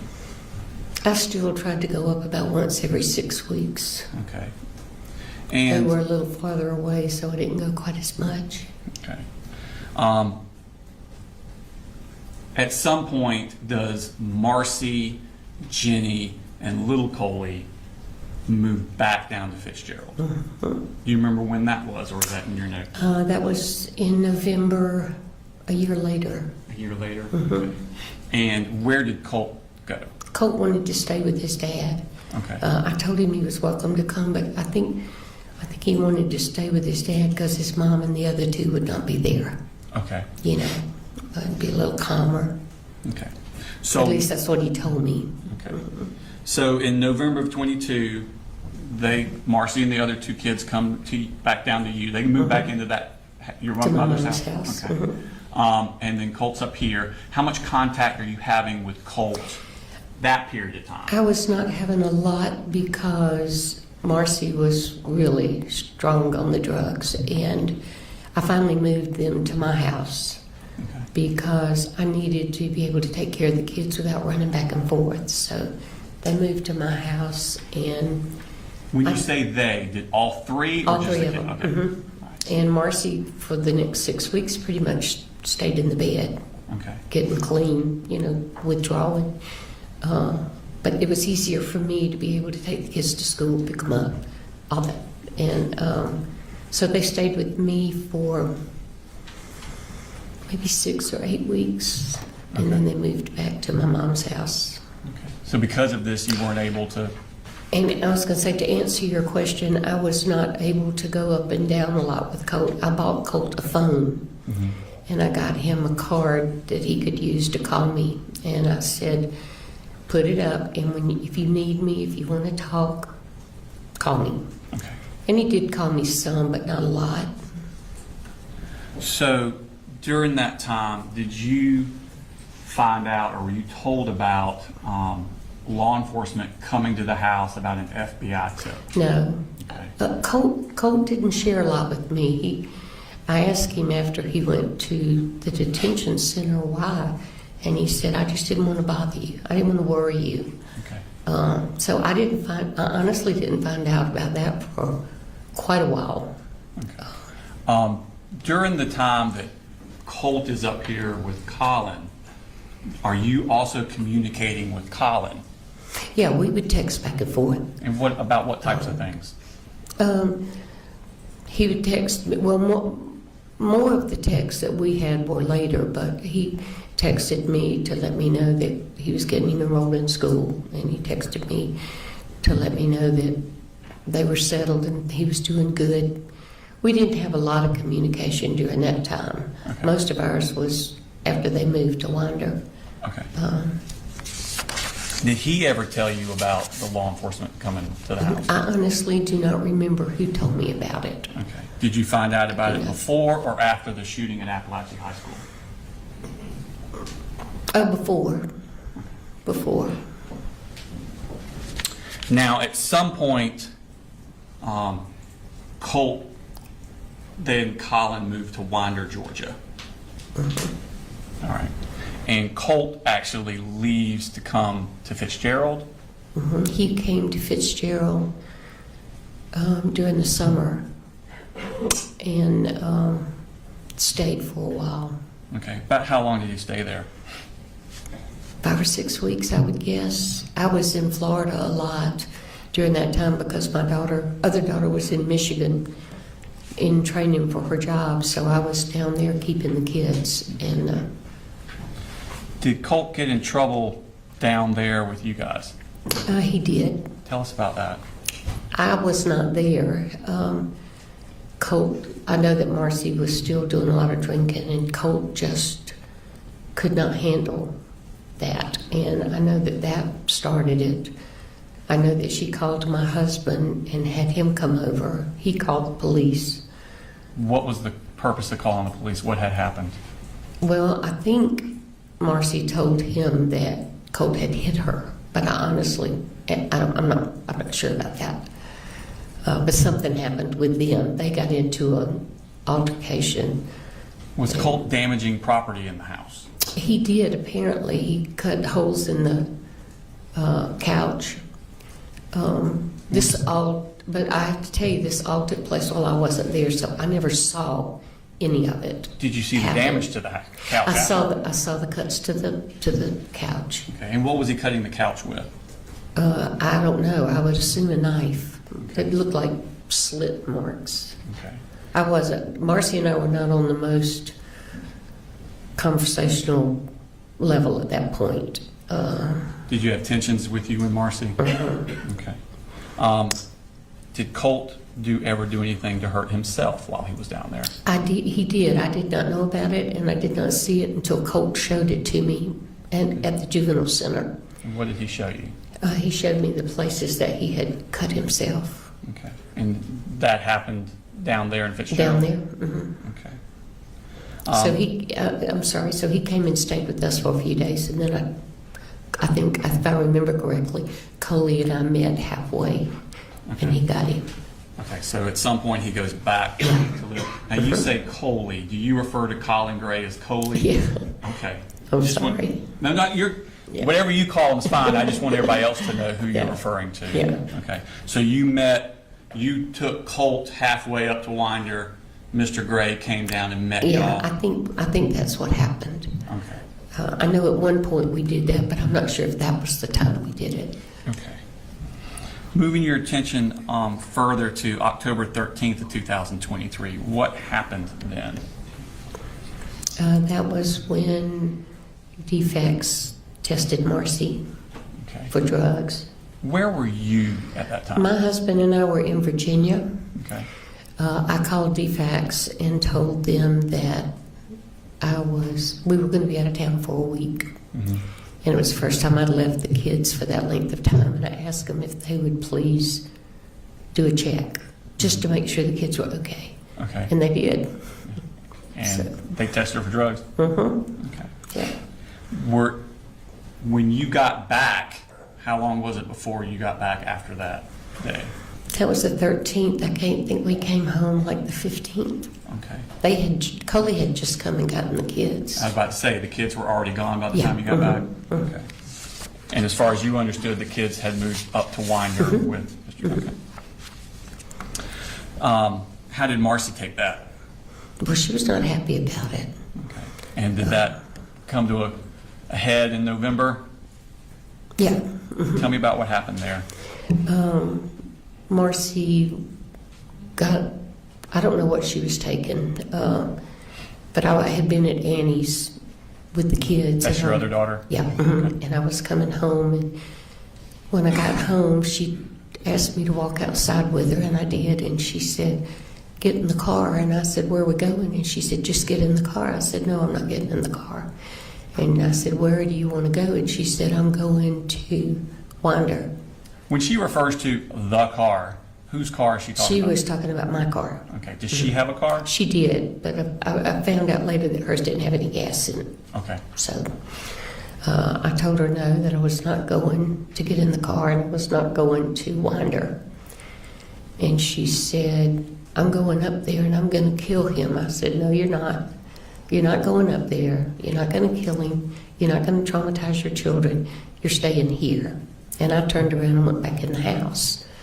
And she followed me back in the house, and she had a fire burning. And we found out later that she had burned, my younger daughter was a soccer player. She had burned all of her soccer jerseys, all of her pictures, all of her personal things in the fireplace. And then she went in our office and called me in there, and there was a chair sitting there with a blanket on it. She said, "I want you to sit down." I said, "For what?" And she said, "I know you're going to call the police as soon as I leave, and I'm not going to let you do that." So I sat down and she taped me. And I didn't fight her because I have worked with emotionally disturbed children long enough to know that when somebody's in that state, you don't get physical with them. And I was not going to do something that would get me hurt. So she taped me up and she switched car tags, put mine on her car, and left. In your car? No, she went in her car. She got money out of my wallet to Okay. put gas in it. Okay, so she put your tag on her car, took money from you to buy gas, and then She switched the tags because her tag had been flagged. And I didn't find that out until later. I didn't know what was going on. I heard her banging around in the house, and then she left. how did you get free? My younger daughter called. I didn't call her when I got home. I always called her. And she started calling my phone, and I wasn't answering. So she just figured I'd gone to bed. So the next morning, she still couldn't get me on the phone, so she called. You're still in the chair the next morning? Okay. She called her best friend, who lives 3 houses down from us, and said, "I need you to go to my house and check on my mama." Where was your husband at this time? He was in Virginia playing golf with our son. Okay. So she said, check the car first. If her person's stuff is still in the car, there's something wrong. So she did, and then Annie stayed on the phone with her and said, I want you to go in the house and look around and see what you see. And Mary Beth is the one who found me. Okay. Did you call the police? Mary Beth did. I told her, I said, I have to go take a shower. I can't do anything until I take a shower and clean myself up. And then I told Annie, I said, y'all just stay on the phone. And then somebody came to the house and was beating on the front door. Mm-hmm. And it scared Mary Beth, so Annie called the police. Okay. At some point, you find out that Marcy has been arrested up here. Uh-huh. Okay. And does she eventually end up back down in Ben Hill? Uh-huh. Tell me about how that happened. Well, they put her in jail here for what she did to Coley's truck. Mm-hmm. And then she went to court, and they gave her fines and all that, but they did the first felony, whatever that is, so she didn't have to stay in jail. So we had her transferred from Winder to Fitzgerald. Because there were charges for her? There were charges for her down there, and they wanted her down there. Okay. So they transported her there. And then I left her in jail for a couple of months. My husband didn't like it, but I told him, I said, she needs to get clean, and she's not going to get clean any other place. She may not even get clean in jail. But she was in jail altogether 5 months, maybe, okay, something like that. And then she asked me if I would consider helping her get into rehab. Mm-hmm. I told her I would, so I found a rehab, and I talked to the sheriff, and he said they would transport her to rehab. Okay. They did not want her to come home. But my husband insisted that she come home, so she came home for 3 days, and then we took her to rehab. Where was the rehab located at? The rehab is located in a little bitty town called Glenville, which is about an hour and a half from west of Savannah. Okay. And when was it that she went into the rehab? Do you remember? May, maybe. Okay. Sometime in May. So from November of when she was arrested up here till May, she's been in jail somewhere. Maybe April, I can't remember which. And then from there, she goes into a rehab facility. Is this a rehab facility she can come and go as she pleases, or is she? No, they were required to stay there, and they had to work. Mm-hmm. So we could go and visit her, mm-hmm, but she couldn't leave. Okay. Well, she was not supposed to leave. Okay. And when did she get out of rehab, do you know? She didn't get out, she left. Okay. And how did she leave? She called me on Friday night and told me that she wanted to transfer to a rehab in up around Winder. Mm-hmm. She couldn't go to Barrow County, but she was looking at Clark Was she banished from Barrow County? Yeah. Mm-hmm. Okay. So I told her to give me a few days, and we'd look around and see what we could find, and I'd get back with her. So then she called Coley and told Coley that her dad and I said it was okay for her to leave. I'm going to object. It seems like this would be hearsay at this point. What's your response? She wandered a little further than anticipated, Your I'll Honor. sustain the objection. It's fine. How did she get out of, who picked Coley her up? went and got her. She called him and told him that we had agreed to let her leave, so he went and got her. Okay.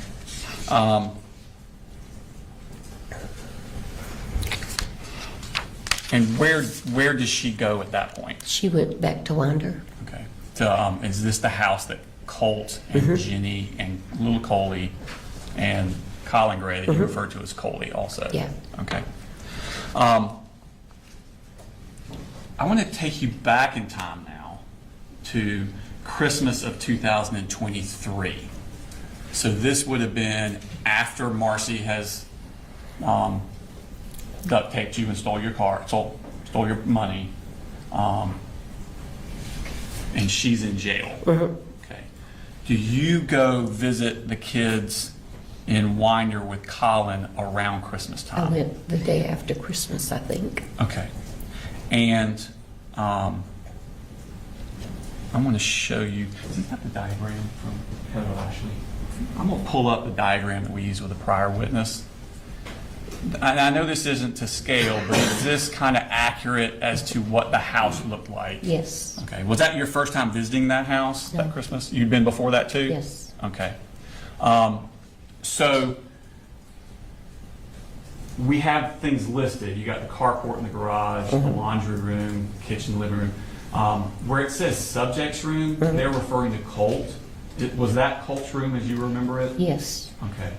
And in the back left, it says siblings room. Is that where Jenny stayed? Okay. And then on the right back, it says father's room. Who stayed in father's room?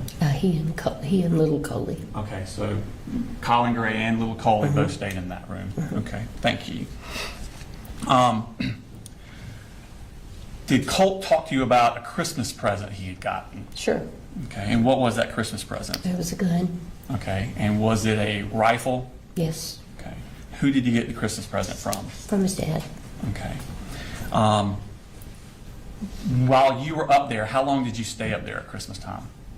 I don't know, 3 or 4 days. I usually stayed 4 or 5 days. Okay. Where was the gun kept at that time? I honestly don't know.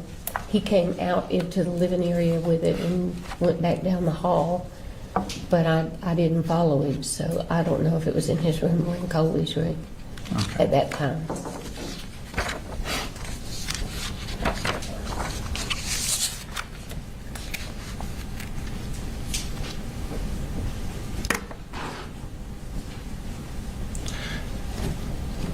Did you see it? Did you go back up there after Christmas? How often would you go up there after Christmas? I went back for Colt's birthday. His birthday was 14th of January. Okay, so shortly after Christmas. Okay, where was the Colt gun at that time? It was in Colt's room. It was in Colt's room? Okay. I'm pretty sure it was. I Okay. couldn't swear to it. And when would be the next time you went up there? Probably sometime in February. I tried to go about once a month after they moved up there. Cause, Okay, so once a month. yeah, And whenever you went up there, where was the gun? I never really looked for it. Sometimes, the couple of times I did see it, it was in Colt's room in the corner, Okay. propped up in the corner. Okay.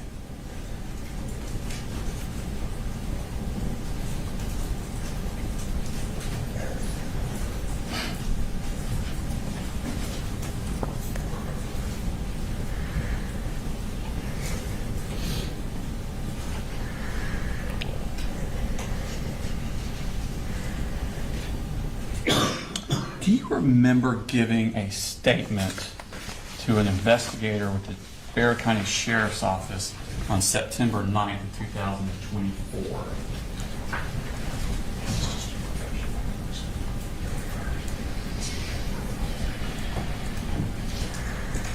Do you remember talking to Jason Smith with the Bexar County Sheriff's Office? Do you remember talking to him about these times you would go up there and where the gun was located? I talked to so many of them, I don't remember what I said to which one, Okay. honestly. If I were to show you a transcript of that, would it refresh your memory? I'm sure it would. Starting around here, read all the yellow down. All of it. Yes, ma'am. Just read it yourself. See if it refreshes your memory.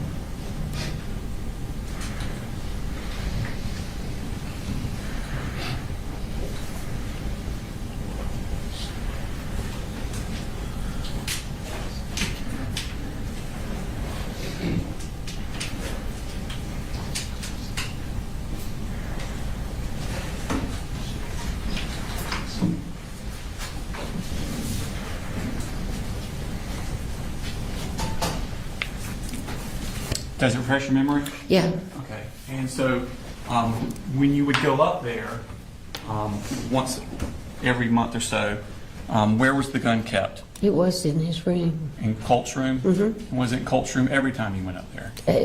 According to that, it does, and I'm sure that's a lot fresher memory than I've got now. Okay. So I do know when you it say was in according to his that, room you're most of the talking time. about your statement to, Yeah. and that was what, a year and a half ago? I'm That sorry, you what? gave the statement about a year and a half ago? Yeah. Mhm. Okay. And so what you're talking about is 2 years ago? Yeah. Okay, or 3 years ago. So whatever's in here is more accurate? Okay. Oh, absolutely. And so if it says, every time I went up there, I saw it in Colt's room, that would be what you believe to be accurate? I need you, I'm sorry. I just Yes, need you to I'm say yes. sorry. It's Yes. just because she's writing it down. That's I mean, we okay. all know I'm what sorry. that means, but it's for the I'm record. sorry. I'm sorry. Did you, that January for Colt's birthday, after he got the gun, what did he want from you for Christmas? I gave him Or for his money. birthday, I'm sorry, for his birthday. I gave him money. He wanted bullets. He wanted bullets? Okay. And did you check with anyone to see if that was appropriate? I told him he had to ask his dad, Okay, and if it was okay with his dad, I would buy them for him as long as they used them at the shooting range. okay, Coley thanked me for having him ask him, Okay. and said it was fine that they go to the shooting range. So Okay. we went to one of the sporting goods places and bought them. okay. So you bought ammunition for Colt, but it was because Colin said you could? Yeah. Okay. Now,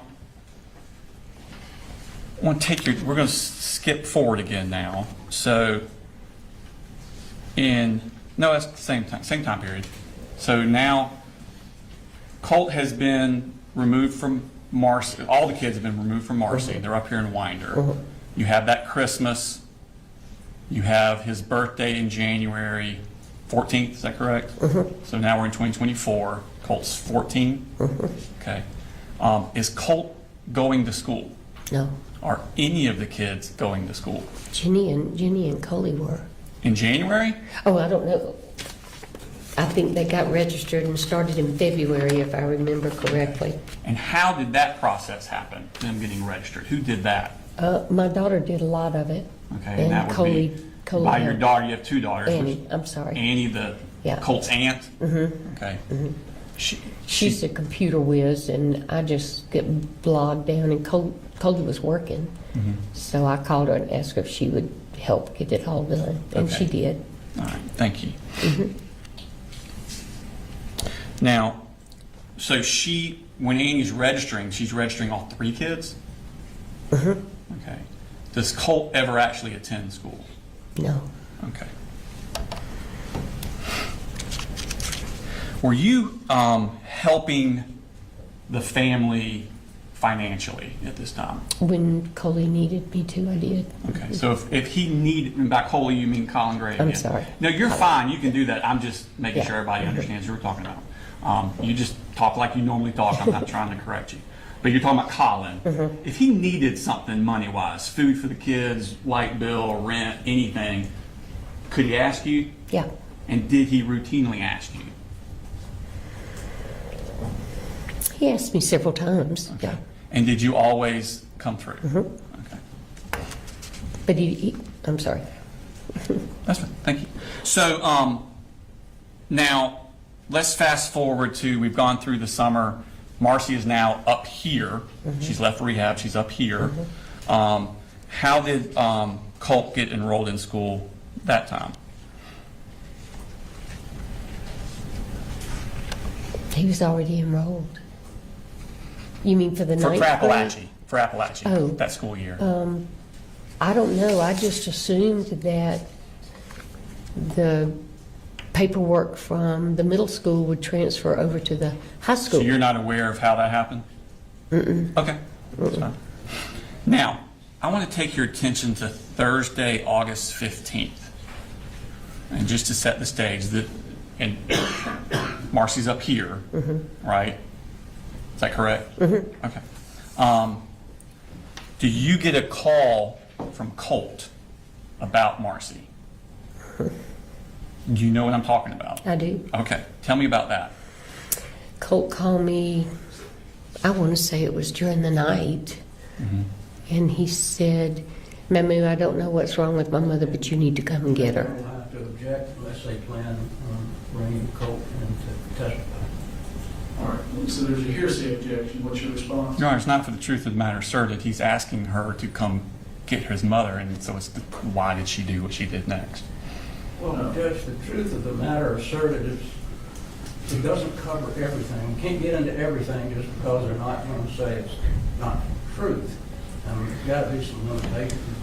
Your Honor, there are lots of limitations, and I'm not going into those limitations. I can't assess without knowing what the statement is. Your Honor, the statement she said was that he asked her to come get his mother. And her next thing she's going to talk about is going up there to get the mother. So the reason for the statement is to explain why she's doing what she's doing next. A request is not a statement, so therefore it wouldn't be hearsay. What's your response, Mr. Gray? Judge, my response is he can ask her based on the conversation that you had with Colt, did you come up and get Marcy? Well, that's still me going into the contents of it, Your Honor.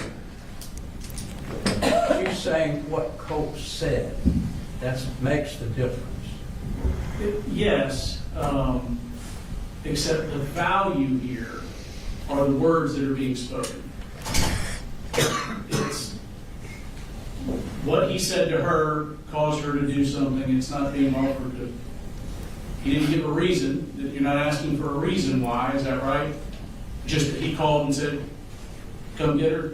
I think she put something in there, but that's not like I said, it's not the purpose of it. So I'll permit, if the response is, Colt asked me to come get her, then I'll permit that and say that's not hearsay. If there's more to it than that, then I would need to hear that. Did you get a call from Colt? Yes. Did he ask you to come get his Yes. mother? Okay. Excuse me. When he asked you, did he say anything about having a physical altercation with Marcy involving a gun? I'm sorry, yes. He did. Yes. Okay. Wait, you said on the phone call, did he say Yes, ma'am. something about having an altercation? No, Thank you. Okay. no, I'm sorry. I'm sorry, Your Honor. I thought I was getting in trouble. I was I not trying to misconstrued elicit that. the content. I was trying to elicit the absence of No, content. he just said, come get her. Okay. Thank you. So do you go get her? Mm-hmm. And when was that? The next day. Okay, so that would have been the 16th. Mm-hmm. Okay.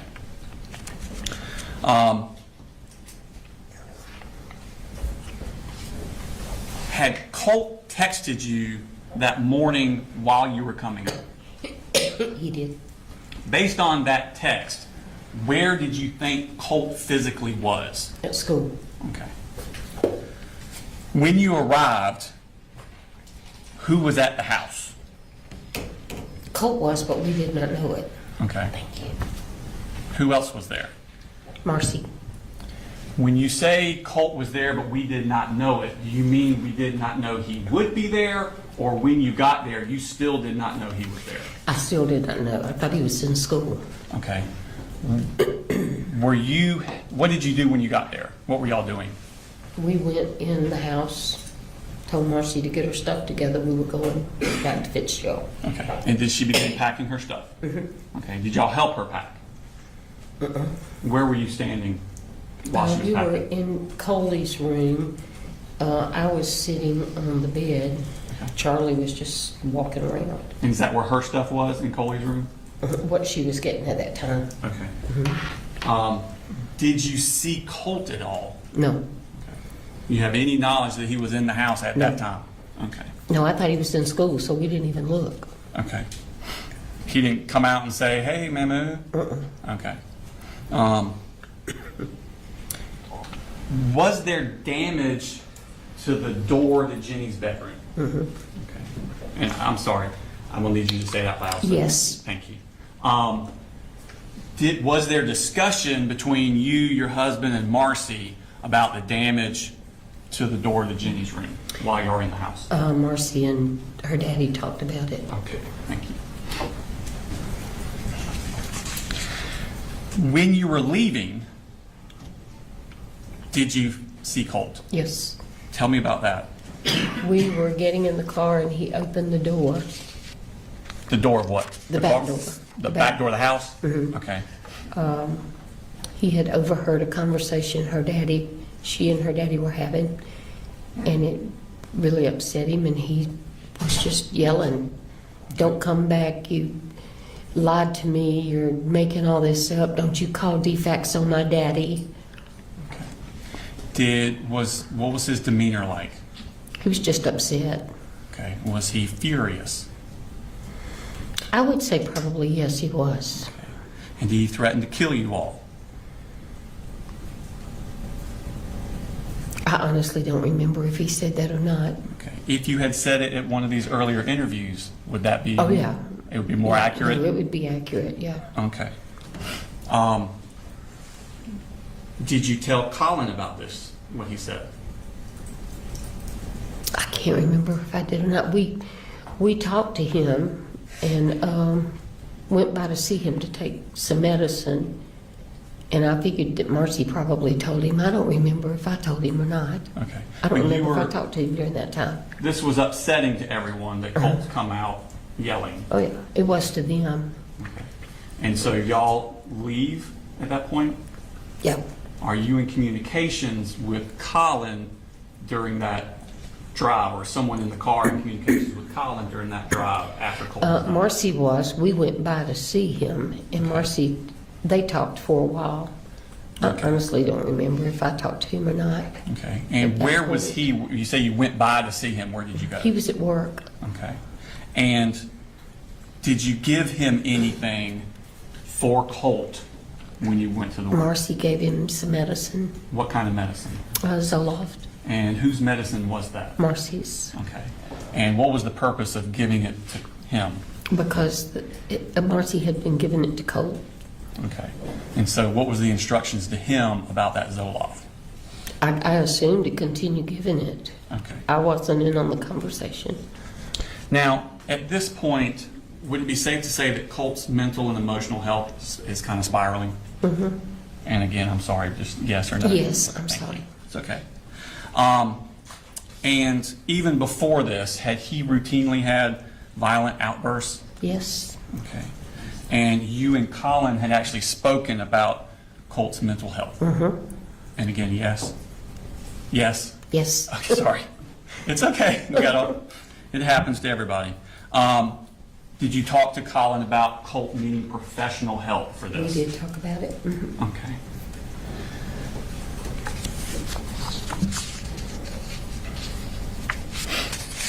Did you tell, when you stopped off to give the Zoloft to Colin, did you tell Colin about what Colt had done when y'all were getting in the house? I didn't talk to him. You didn't talk to him? No, Okay. we stayed in the car. Marcy, he was working around in the back of the fire station. Okay. Marcy talked to him.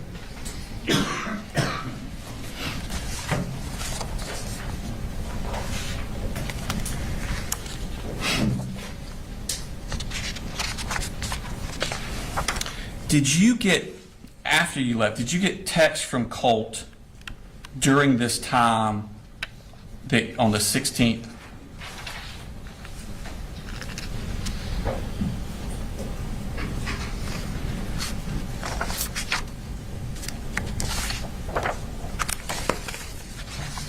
Hold on just a second. Wrong page. Sorry. Thank you.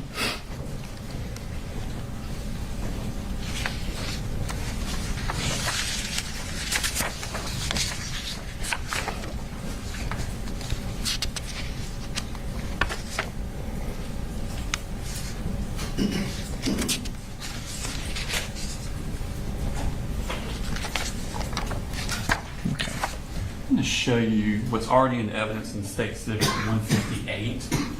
These are text messages from Colt's phone to you.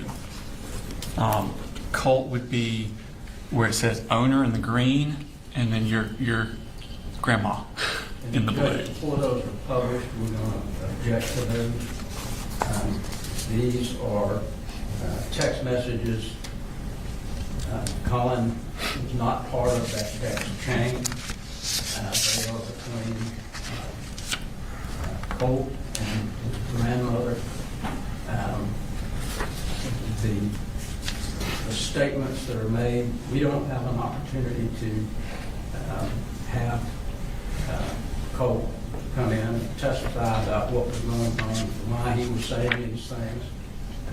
So it puts us in a pretty precarious position, especially the fact that we don't believe that Debbie ever communicated any of these things that were said to Colin. So that makes it even more of a problem. So we would object to any and all text messages that the state plans to put in. So the objection is essentially their hearsay. Yes. Hearsay, Judge. Correct.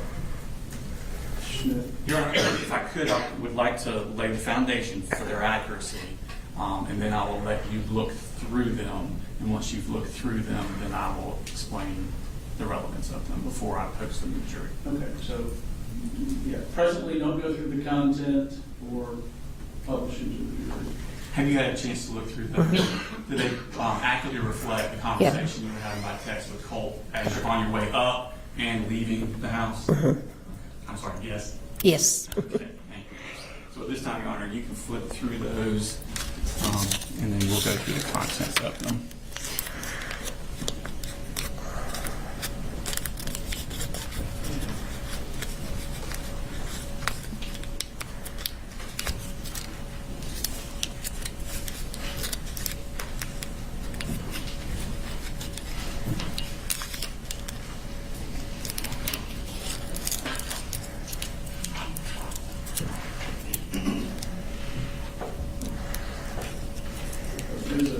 There's a number of them here. Y'all just go ahead and take a recess while I look through these, and I'm sure we'll have to have some arguments. Take a short recess.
looking at them,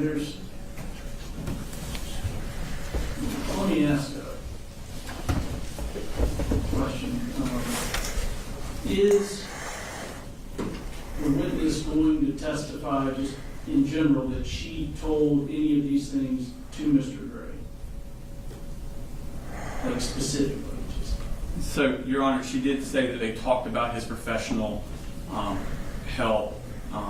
Needing professional help? Right. Which is not actually in any of They this. went to Colin's work, and by they, it's her husband, and her daughter, Marcy.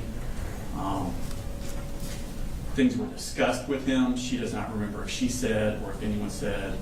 However, my next line of questioning is later that day, he sends her a text of a screenshot of the enlightenment counseling that he had filled out that the earlier witness testified to, which would give an inference that he is affirming to her that I am getting Colt professional help the same day that this is happening. And so the purpose of this, Your Honor, the things that happened at the house and the Zoloft, she's already testified to that, so we're not getting it in for any probative value of that. We're getting it in is this is showing a complete, utter meltdown of Colt by text. You know, we don't have cameras of how he was acting. We have people's recollection, but this is a concrete, memorialized version of Colt's meltdown, and it shows his emotional state on August 16th, which is close in time to the shooting in Apalachee. And this is where these are loved ones that he's around and how he's acting around his family members, and the jury could use that to infer that this is Colt's state that he is in. There will be further evidence as we go along of the defendant's personal knowledge, his personal acknowledgement of these things. But at this point, this is showing the state that we're going to be talking about. So like I said, further witnesses, including officers that talk about Colin's statement that he gave to them, he references this time period and these types of things. But this is a memorialization of what we're actually talking about when people are describing Colt spiraling out of control and Colt needing help and things of that nature. So that's the purpose of this, Your Honor. Okay. Very. My turn. Yes. The problem is this. He's been charged with knowing all these things. They want to put in something that he had no knowledge of. Now, let me ask, is that not something you can flesh out and explore on cross? To put those in and then say flesh it out across them, he wasn't. It's already before the jury. They already see this. They already make opinions about what they hear. Whether he knew it or not, they're going to make an opinion about, well, he must act like that all the time. So this is the problem with putting it in. There's no evidence that I know of where the statements that she's made, that she told Colin anything about the colloquy in these text messages, all of these that they're going to be putting in. There's problems with every one of them.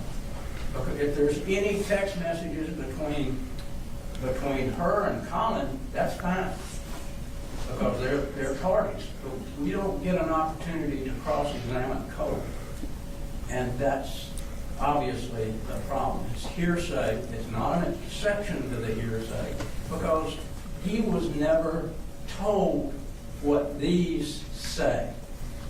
It doesn't have to be an exception to hearsay. It is not hearsay if it's not offered for the truth of the matter asserted. We are offering it for the purpose of showing Colt's mental state, which is actually a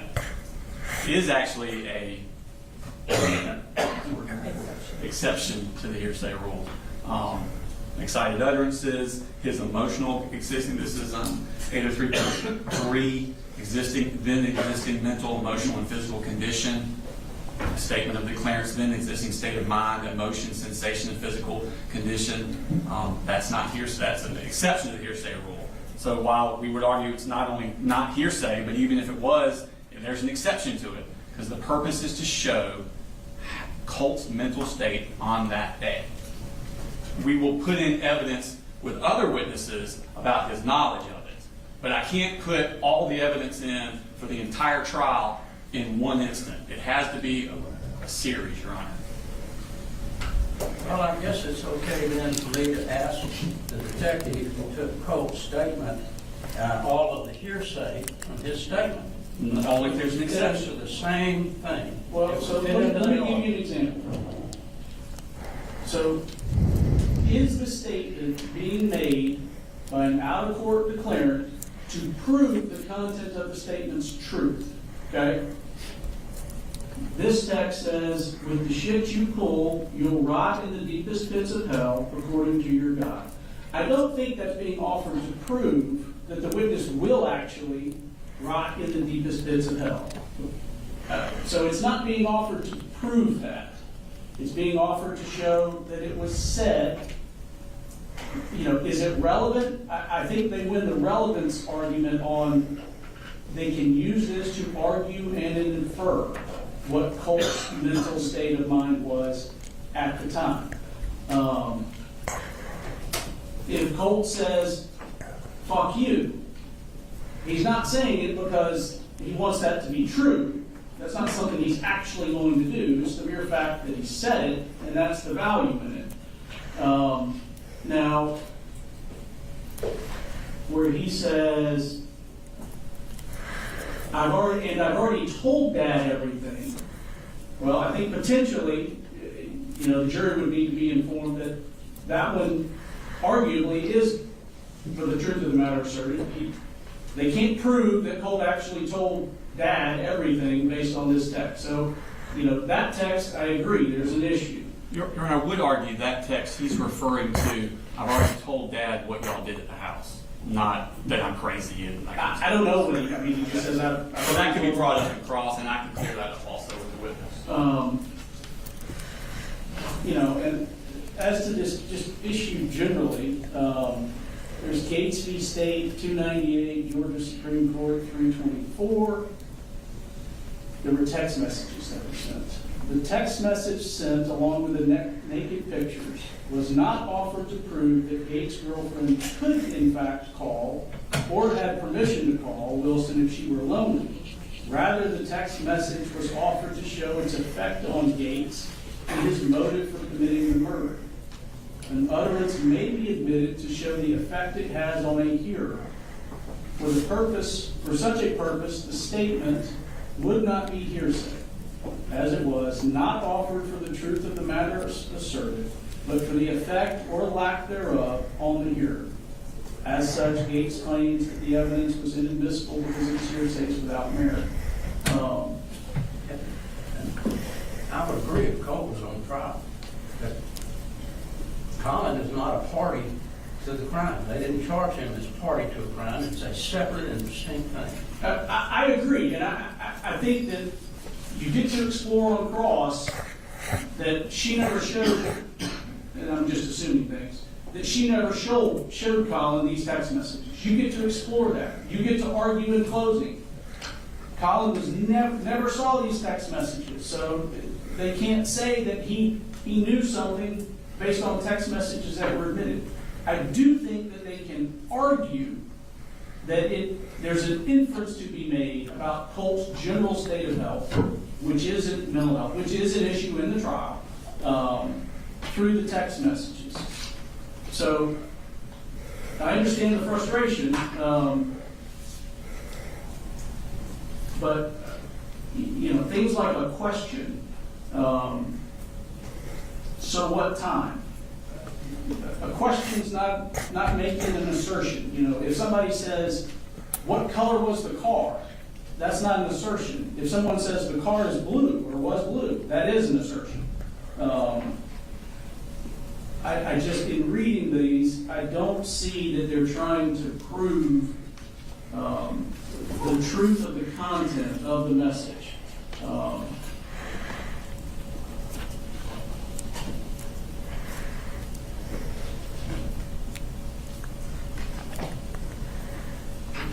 Now, there's one that's got an image attached. I can't tell exactly what that image is. I don't know what it is either, Your Honor. We just put it in there for the completeness of it. I can't tell what it is. It probably like a picture he took of something, I don't know.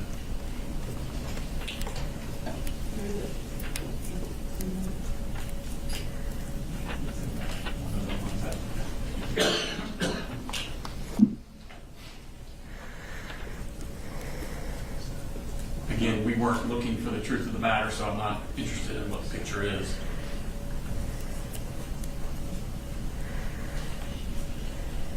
No, Mr. Gray, I'm happy to instruct the jury that the messages are being offered not to prove the content, the content of Colt's half of the messages are true, but that the state argues that they're to show his mental health. And then you can on cross elicit whether or not any of this was actually ever shown to Mr. Gray. If you want me to give that sort of instruction, I will. But I do think that the messages are admissible.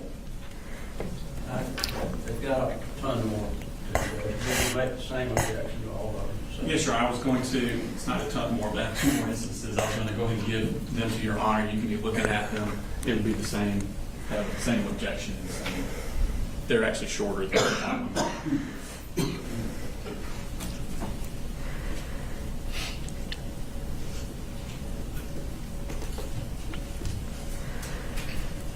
These are on different days, Your Honor.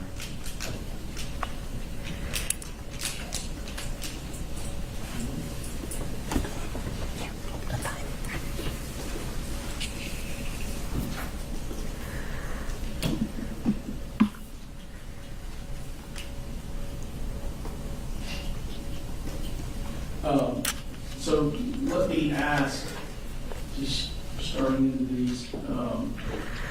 So, Mr. Berry, this one, this is States 158. I think it states 158. This is from Colt to the witness.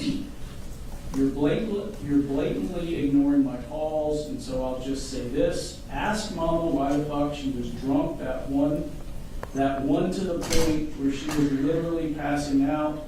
After Dad told her he didn't want to drink any of that Jack Daniels he got from a coworker for his birthday, and then he lied to me saying that she was just tired.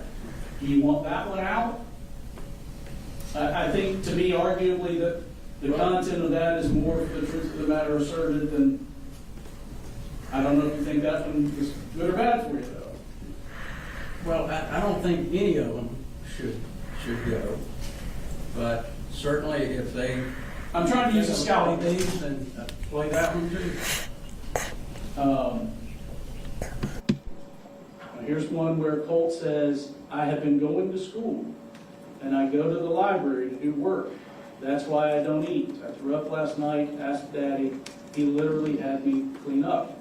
So, to me, that makes it look like he's going to school and went to the library to do work. So potentially the content there is something, to me, that's more about a state of mind than the content, or it's more about the content than the state of mind, sorry.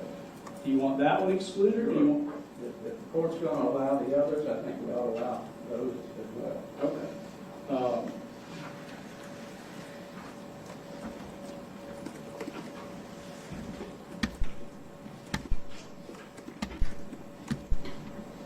All right, so just generally then, I know you don't like the ruling, but your position is for the subsequent sets that have been handed here, based on my ruling on 158, the text with Colt's grandmother, you want the others admitted. Is there any limiting instruction that you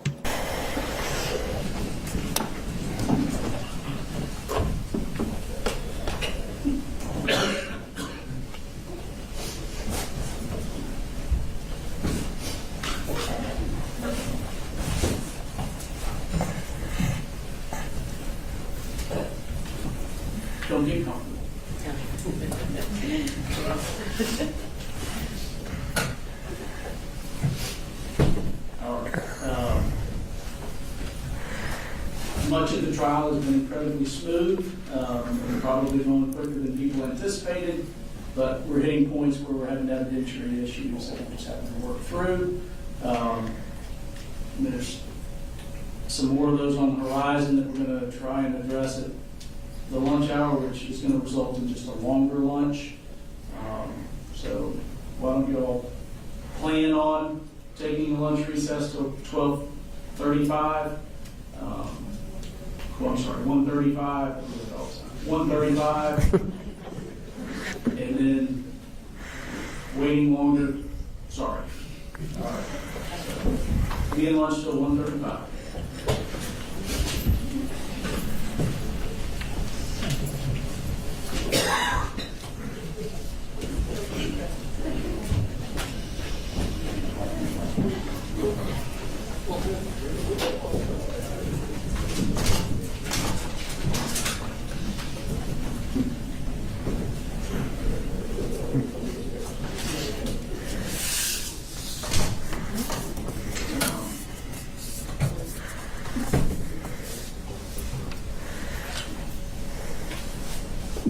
Arguably, I mean, looking at hearsay exceptions, you've got then existing mental, emotional, physical condition, a statement of the declarants, then existing state of mind, emotion, sensation, or physical condition, including mental pain or mental feeling, and bodily health, or it's an exception to hearsay. Y'all can look and decide if you think Yes, sir. these qualify there as well. What time do you want me back on the bench? We're ready to go with this. I'm sorry, I don't have the next witness. It's not much. Yeah, I mean, probably 1:20. I don't feel like we'll have as much of a disagreement. We're pretty reasonable. I'll take the bench at 1:50. I'll take the bench at 1:50. I think they said Ms. Hall would be more reasonable. I hurt my feelings. Good cop back. Thank you.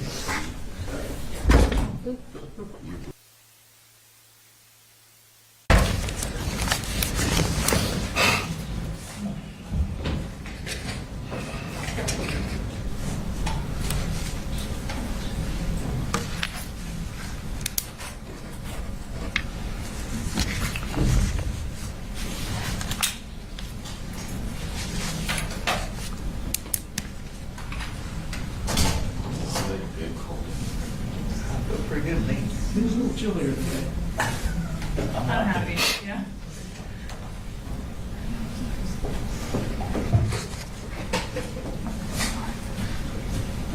Next week's supposed to be colder, so as long as they don't run the air hard all weekend. Yes, sir. My wife doesn't think it's going to be cold. Yeah. Like, 4 or 5, what? second day and last year I wore 4 sleeves. Red. July or August. October to March. I always have to look at which direction it goes. Can I borrow you real fast, actually?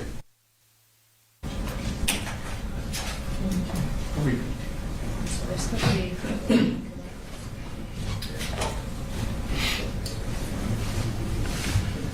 I've been told that some on the first rows are using their cell phones to record. Yeah, and I think the media, but recording things are not supposed to. Well, right. Your Honor, But we, the news media, she was taking pictures Photograph. of the witness, eyewitness, her taking pictures of the witness. She didn't have that phone pointed in any other directions. I think they've seen video of, is that right? You've seen That's video? all I can tell you is all I can tell you what I saw. I'll just, just a general, I'll remind you. just to be safe. Yeah. All right, what can we address? Okay, you guys have you done? We're straight. I think we're good.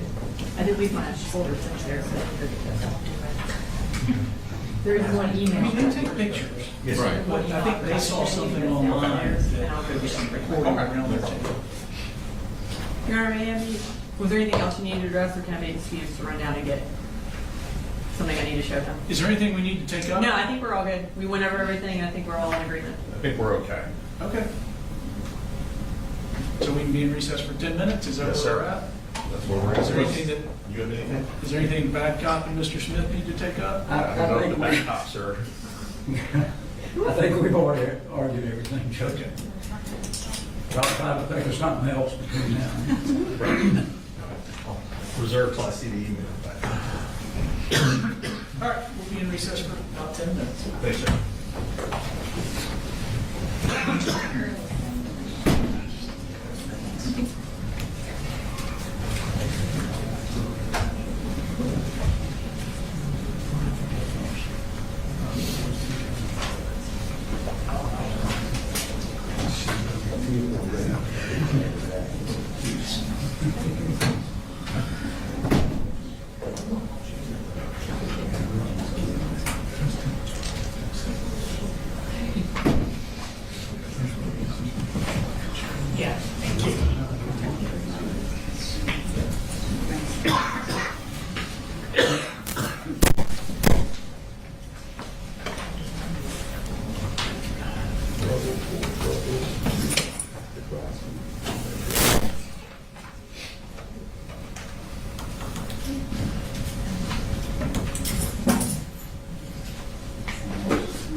We have one in the restroom. Okay.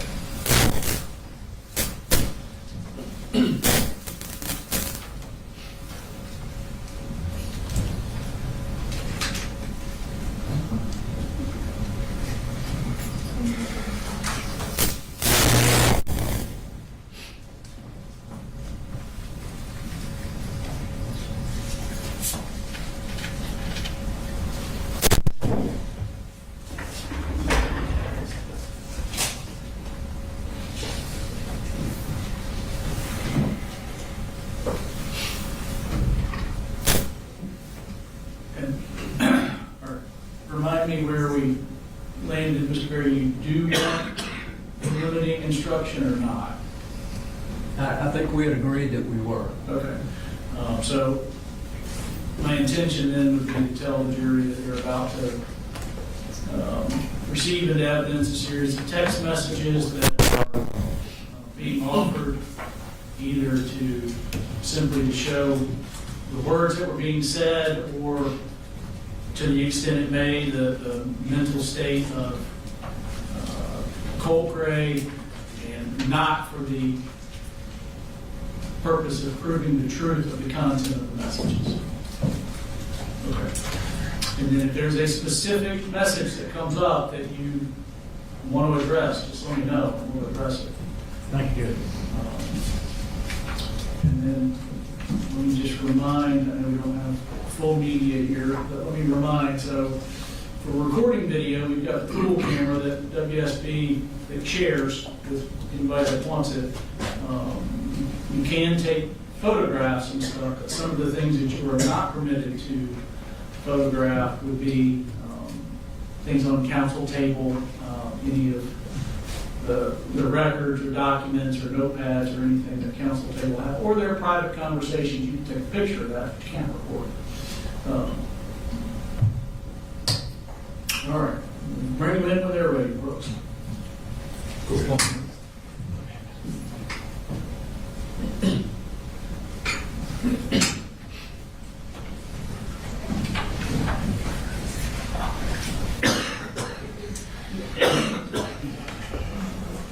That's where you go.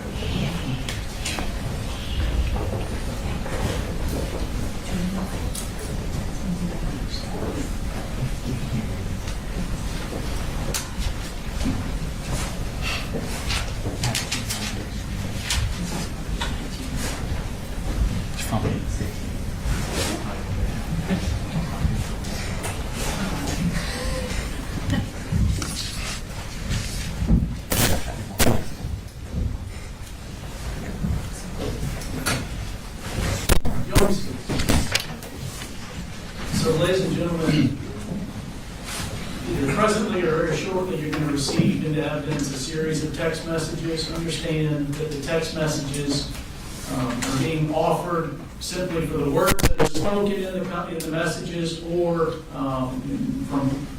reportedly from Colt Gray, or to prove, to the extent it may, Colt's state of mind or his mental state at that time, not for the purpose of proving the content of the actual messages. All right, Mr. Smith. So, Ms. Polhamus, just to get everybody back on the right page, we were talking about August 16th. Y'all had come up to get Marcy and take her back. Colt had confronted y'all when you were leaving, and then you had gone to Mr. Colin Gray's place of work to give him the Zoloft medication. Okay? And I'd given you these text messages to look through to see if they were accurate as to the conversation you were having with by text with Colt on that day. Is that correct? Yes. Okay. And are they accurate as? Yes. Okay. Now, this time we'd publish those to the jury. They're already in evidence in Exhibit 158. All right. So if you could zoom in on the first one there.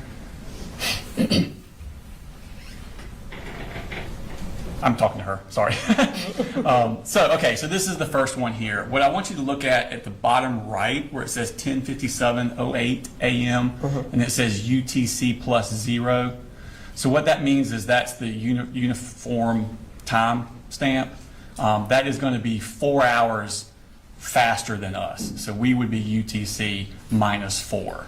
Okay, so where it's showing 10:57, that's actually going to be 6:57 a.m. Okay, does that make sense as to about the time that this text would have been coming in? Okay, and so he asked you there, Dad wants to know when y'all are coming. All right, and you respond a couple minutes later, we'll be there in a little bit, just getting up. If we don't get there before you leave, I'll be back to see you guys after we get something done with your mom. You, bud. Have a good day. Was this you still anticipating him going to school that morning? Okay. Yes. And then, so I think this is him asking you that same minute, so what time? And you respond, or y'all driving, or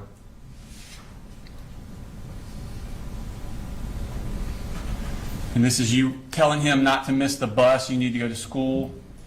And if your mom is just up to avoid her, she'll be gone when you get home from school. And then I think you told him that, responding to his other, if you're driving, that you're actually already up here. Did y'all get a hotel room? Yeah. Okay. We did. Okay.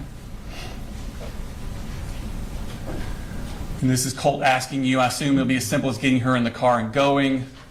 And then you respond to him, not sure, but it will go smoother if no one is there. Correct? Yes. All right.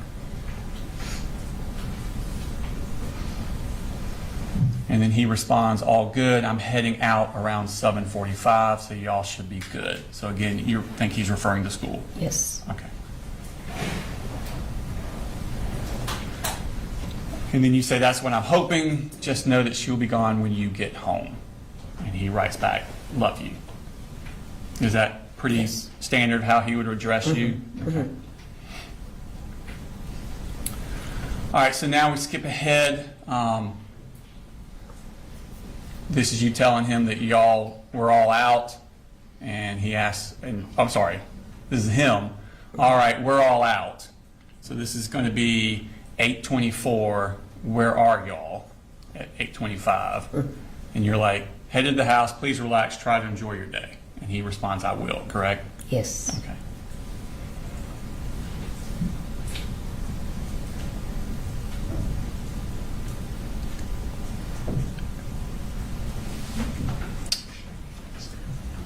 All right, zoom on the top one there.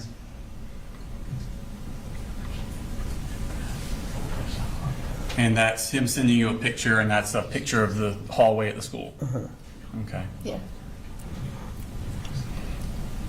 And he's telling you he's leaving this year for your sake. He knows it. Does he know that it's important for you for him to go to school? Yeah. Okay. You stress that to him? Yes. Okay. And that's just saying a status that you read what he'd given you. So now we're up to, this is going to be trying to do my math, 9 o'clock, the 1:02. Make sure mom leaves my Zoloft.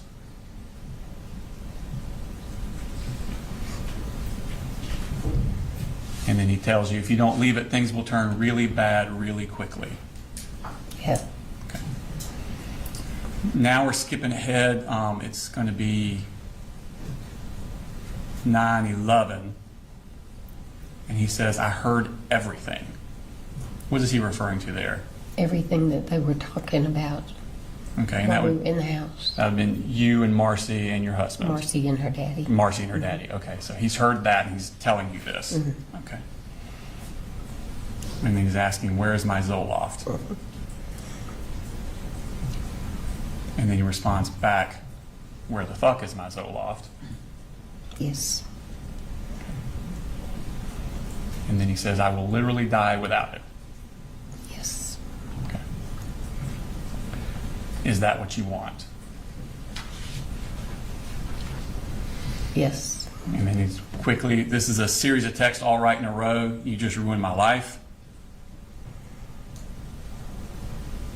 Hope you're happy.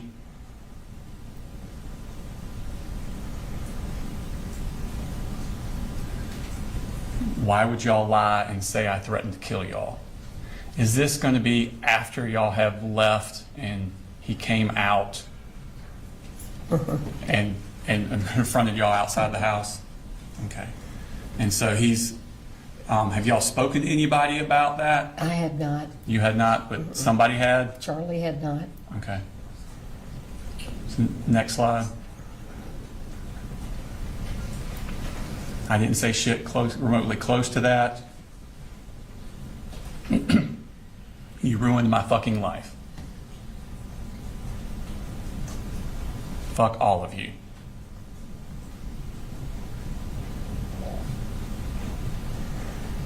Fuck you. Fuck you and your God. With the shit you pull, you'll rot in the deepest pits of hell, according to your God. You are fake.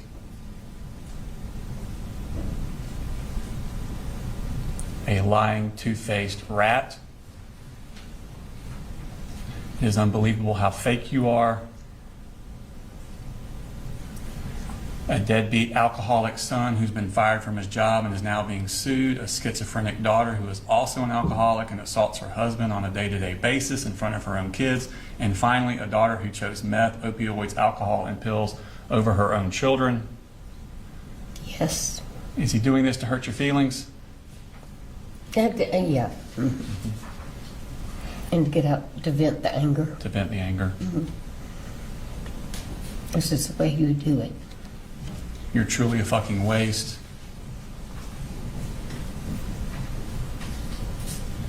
If you call DFACS and my dad ends up fired,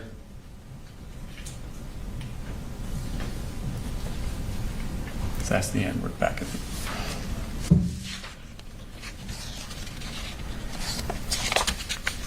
I heard everything. Okay, I'm sorry. Thank you. And I've told Dad everything. You are fucked. So these were all a string that came in all once together. One right after the And then, other. so you're reading those all kind of at once. Do you respond to them then? This is you. We gave your medicine to your dad. He will bring it to you. Your mom was the one who said the only way she would leave is if we called DFACS. I want you to have a chance to prove yourself on the Zoloft. Maybe you can with your mom gone. I know you're upset and I'm sorry. Once again, the lies are muddying up the waters. I'm sorry we have such a screwed up family. I still love you and hope things will settle down. Yes. And he responds, my mom wants DFACS called after the shit she's done to this family. Wow. Yes. You respond, I know, hoping to get her out will give you guys a chance to settle. Be sure to take your Zoloft and go to school.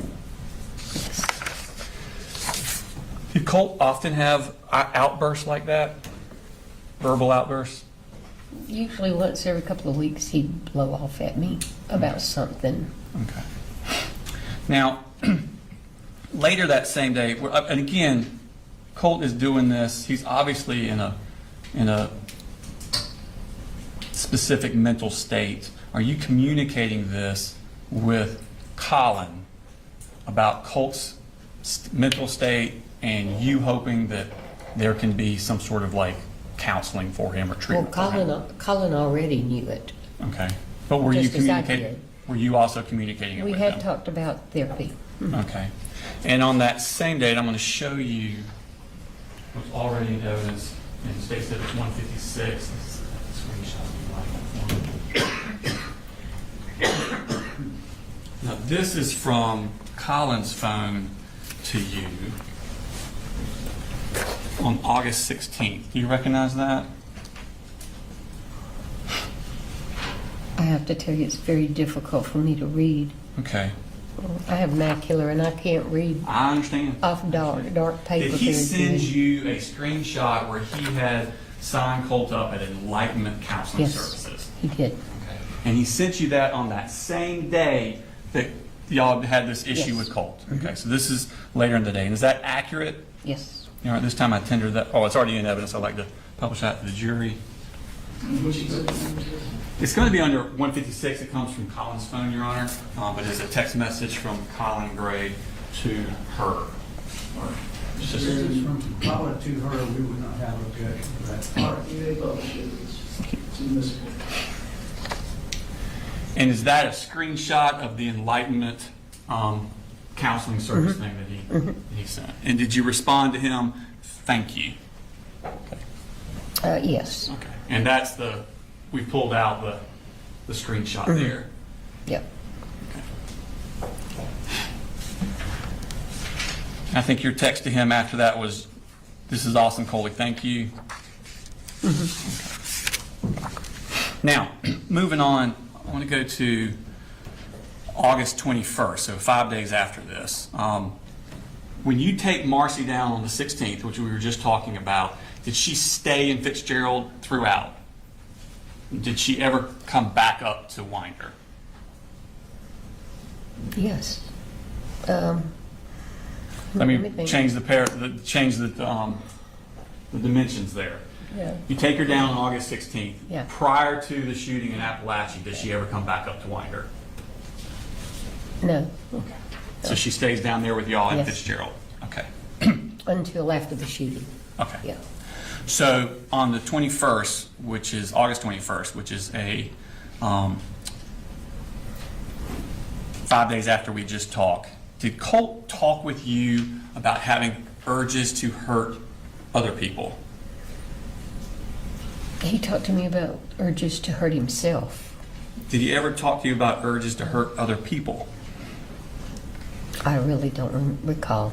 Okay. Do you remember I seeing do him? remember vividly him talking about hurting himself.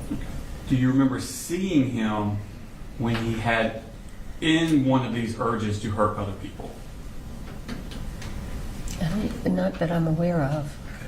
Do you remember a text conversation between you and Colt where he tells you about having urges to hurt other people and you responding, yes, I've seen you in the middle of that? Okay, then I guess I did. Okay. I I want honestly to don't remember. That's okay. I will show you these text messages from the 21st. Again, Your Honor, this is under States 158, which is from Colt's phone. You can just flip through those and look at those.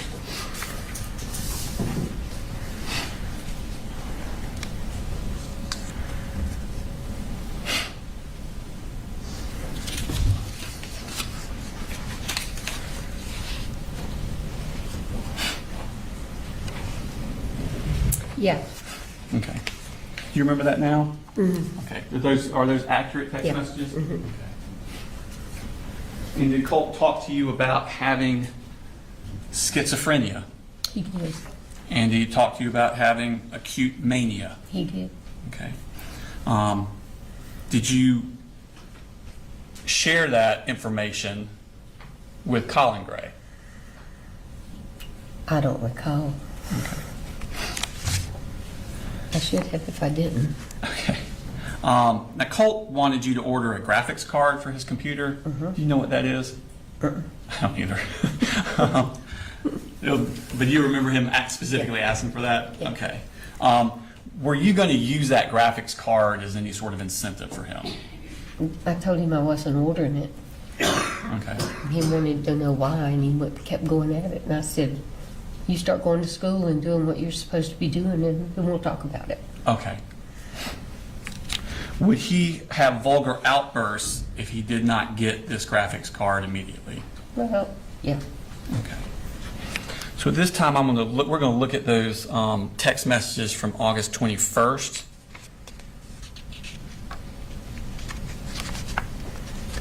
And again, at the bottom, it's the UTC plus 0. We're actually UTC minus 4, so this is going to be 4 hours earlier than what the time is showing. But he asked you, did you order the graphics card yet? Yeah. And immediately says, you're blatantly ignoring my call, so I'll just say this. Ask Mama why the fuck she was drunk, that one to the point where she was literally passing out after Dad told her he didn't want to drink any of the Jack Daniels he got from a coworker for his birthday, and then lied to me saying she was just tired. Yeah. Fuck you. Is this all in relation to him really wanting that graphics card? Yes. Okay. And then you respond, Colt, I love you. I'll do anything to help. You just need to let me know how I can help. I told you I would probably not get to the graphics card until next month.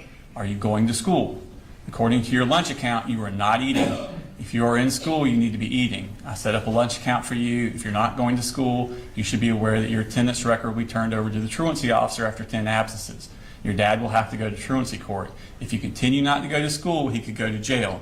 Then he could lose his job and truck, all because you're not going to school. I truly thought if you could get back into school, you could get some normalcy back into your life. I hope you are going. LU. Does that stand for love you? Okay. Yes. And he responds, I have been going to school and I go to the library to do work. That's why I don't eat. I threw up last night, asked Daddy. He literally had to clean me up. Yes. And he says, quit assuming shit you have absolutely no clue about. Yes.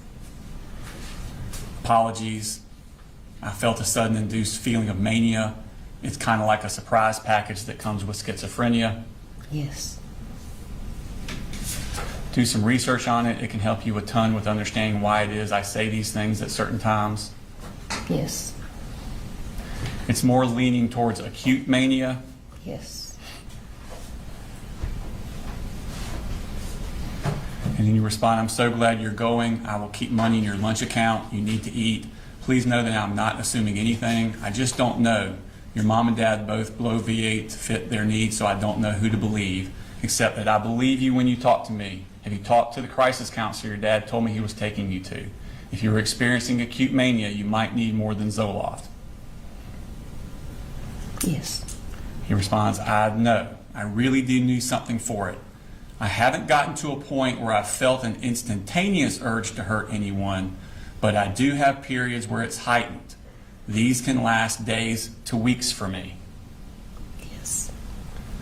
I know it's hard for y'all, really anyone to believe. I would be struggling with something like this, but it is very real. Yes. And then he sends you an image with some stuff circled. And then he says, I've started brushing my teeth daily. Yes. And then you write, no, I absolutely believe you. I see you in the middle of your urges. That's why I was so glad your dad was getting you to a crisis counselor. He promised me he would. Yeah. What are you seeing when you see these middle of these urges to hurt people?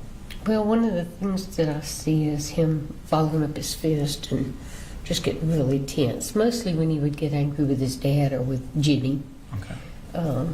or his mom. Okay. I didn't see him do that with anybody else because I never saw him around anybody else. Right. And you're not seeing him on a daily basis, No. are you? Mm-mm. Okay. You're seeing him, what, once a month, maybe? Sometimes more, sometimes Okay. a couple of times a month. Sometimes a couple of times a month, but not on a daily Depending. basis. No. Okay. And then he writes, apparently she's not a crisis counselor.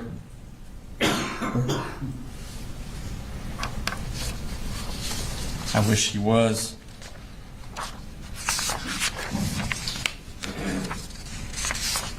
And that's the end of that. Okay.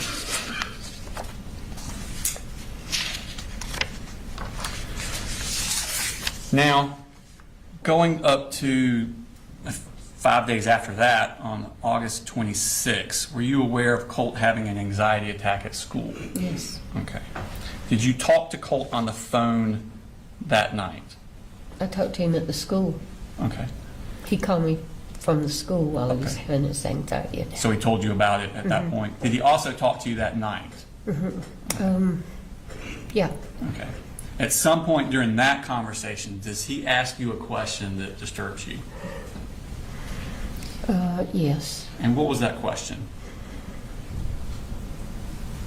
If I do something terrible, would you still love me? I think that's the way it was worded. Okay. And do you, at that point, did you know who Nick Cruz was? No, Did Colt talk to you about Nick Cruz? not that night. Not that I night? went back up there, and in a conversation we had a day or two later, Okay. we were going to McDonald's to get food, and I can't even remember how the conversation started. But he asked me if I knew Nick Cruz, and I looked at him and I said, I've never heard of him. I didn't know who he was. And he looked at me and he said, "Are you serious?" And I said, "Yeah." He said, "Well, have you heard of the Parkland school shooting?" I said, "Absolutely. I read all about it, but I don't remember who did it." And he said, "Nicholas Cruz did." I said, "Well, how would you know about all that?" And he said, "I've been reading about it." And you're sure that wasn't the same day that you had the conversation? And or that wasn't the same conversation? It could have been. I can't promise you, but I do. I just vividly remember it being on the way to McDonald's. Okay. But I may be wrong. Okay. I don't know. If you had given a different statement on September 4th, 2024 to the GBI agent that they was in the same conversation, would that be correct? Probably, yeah. Okay. Either way, when he asked you that question about if I did something terrible, would you still love me? And you said it bothered you. What did you do in response to that? I asked him why he would say that, later, and I said, why would you think that I wouldn't love you? And I said, and he said, "I don't know." And I said, "Well, why would you think about doing something terrible?" And he said, "I don't know, I was just asking." Okay. And of course, my first thought was suicide. Yeah, I can see that. So I got in the car and went up there. I just want to say, so when I was asking, what you went up there? Yeah. So when you get this phone call, you're down at Fitzgerald, Mm-hmm. okay, and you immediately come up here, Mm-hmm. The next day. okay. And did you make any phone calls to anyone in relation to that? I did. I called the Advantage Crisis Center in Athens Okay. and talked to them and told them that I was really, really concerned that he was showing signs of manic behavior and talking about hurting, and I didn't want him to hurt himself. And she said, "Well, you can bring him in." I'm going to get into that in a second, Your Honor. I am going to ask her that, and I will argue it at that time, but I want to do something else. She's getting a little further along than my question, so I have something else I want to go to before we get to that. For the moment, then I'll sustain it. Okay. Thank you, Your Honor. I'm showing you what's already been tendered into evidence as State Exhibit number 161. I'm sorry, can I show you that? It's in Advantage on records. Usually show me.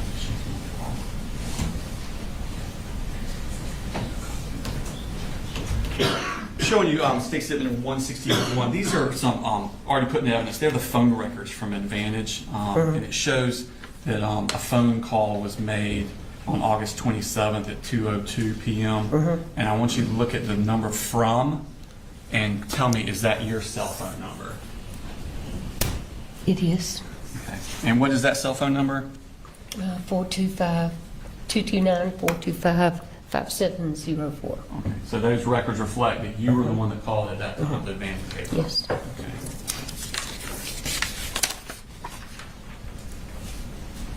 Now, when you were talking to Advantage Behavioral, did you tell them kind of what your needs were and what you were looking for? Yes. Okay. And were they receptive to that? Yes. Okay. Did they talk to you about scheduling of when it would be the most advantageous time and when would be a good time to schedule bringing Colt. Well, she said. Without going into what they said, Yeah. did they Yes. talk about, did you talk about scheduling? Man, can I get you to, I know you're leaning forward, can I get you to pull the mic in? Yeah, we Sure. kind of bumped it. I'm sorry.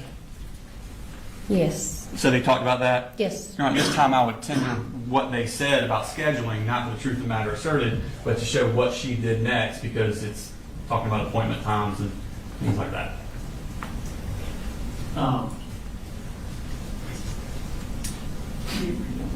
You're renewing your hearsay objection? Correct, yes.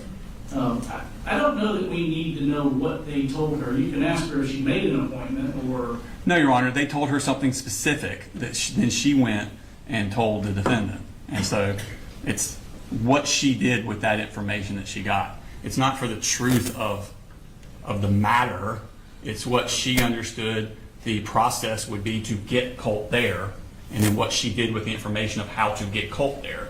Whether or not that how to get Colt there is that information is true or wrong or correct or factual doesn't matter. The words were instructions were given to her, and then she then acted on those instructions. So the truth of the instructions aren't as important as the fact that she received them. Well, I mean, that's going to be the evidence of the case. You want me to keep going in front of the jury, or? well, I thought you were indicating you said she told Mr. Gray. Yes. Did you say that? Yes, sir. Um, Yes, sir. She then went to Mr. Gray to. Yeah. Okay, maybe we should approach Judge Evans and argue.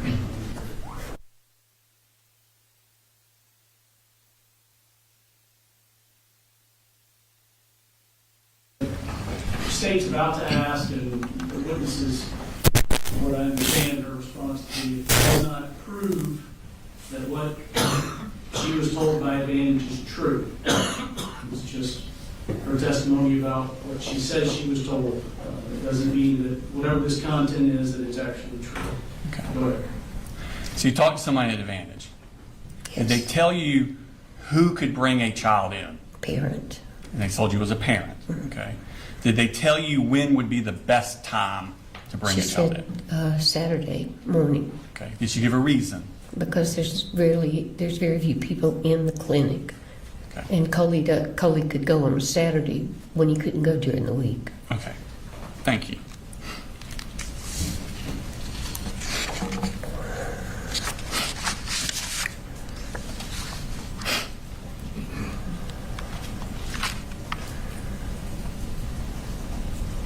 Now, you called Advantage on the way up, or before you left, or when you got here? After I got here, Okay. Did you call anybody else? the counselor at the middle school, Okay. I mean, high And school, at the high school. And do you know who that was? Butler, Okay. And did you go to meet with her? I did. Okay. Do you remember when that was? Same day. Okay. And do you remember what time of day it was? It was after lunch. Okay. And without going into the subject matter of the conversation, were you told about different services that could be provided Yes. for Colt through the school? Yes. Okay. Tell me about when you talked to Lisa Butler, did you tell her that Colt had urges to hurt other people? I did. Okay. Did you tell her about violent outbursts? I did. Did you tell her about him cutting himself? I did not, because I didn't know at that time. Did you tell him anything about references to Nicholas Cruz? No. Did you talk about an assault rifle in the bedroom? Okay. Tell me about what happened when you left the school. I left the school and fell after I walked out on the sidewalk and broke these 4 fingers on my left hand. Okay. So as you're leaving the school, you actually Yeah. fall and break your hand? Mhm. Okay. You have to go to the hospital? I went to the emergency room. Okay. And at some point, you have to then leave to go back to Fitzgerald because of that? They told me in the hospital that I needed to see an orthopedic doctor immediately. And I didn't want to do it up here because I don't live up here. So my younger daughter, called and made me an appointment with an orthopedic surgeon for Friday morning. Okay. So I left Thursday afternoon. Thursday. Did you give any instructions or say anything to Colin about Colt? I did. The counselor had told us about a therapist who was going to be coming to the school. And I told Coley that they were going to send him something to fill out, which they had already sent him and he had already filled out. Okay. And the counselor told me, I told her about Advantage, and she told me that, Can't remember what she told you. What did you tell Colin? I told him that she told me to tell Colin to wait and see the therapist first. She thought he should wait and see the therapist at the school first. So I told him that, and I also told him that I'd really like to see him go in and take him Saturday. Okay. But that was a decision he would make. Okay. But he did fill out the thing and send it back. I saw that before I left. Okay. And it actually, I think, gotten a response back from the therapist before I left. Just a second.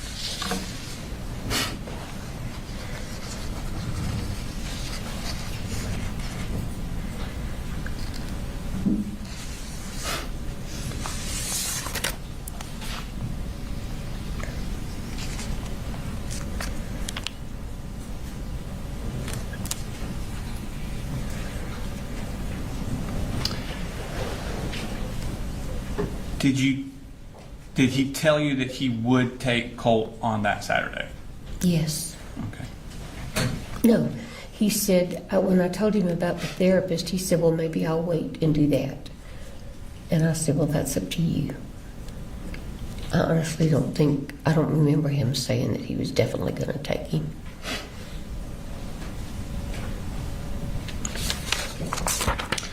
I want to take your attention to September 2nd.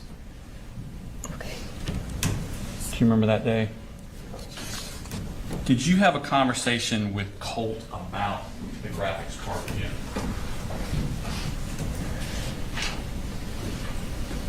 Did you? About what? Did you have a text conversation with Colt again on September 2nd about the graphics card? Yes. Let me show you what's in. States 158. This is from Colt's phone, Your Honor. Flip through those.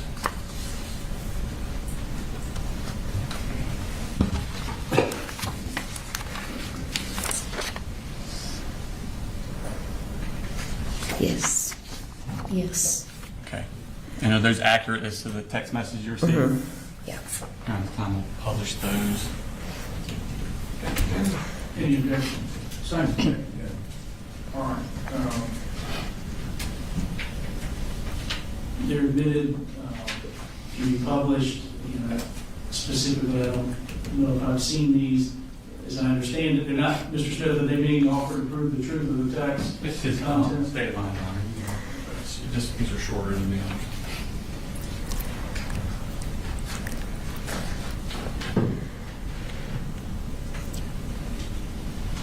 All right. Ladies and gentlemen, their admission is to show that these were words that were said for state of mind to the extent it may. Go ahead. Thank you.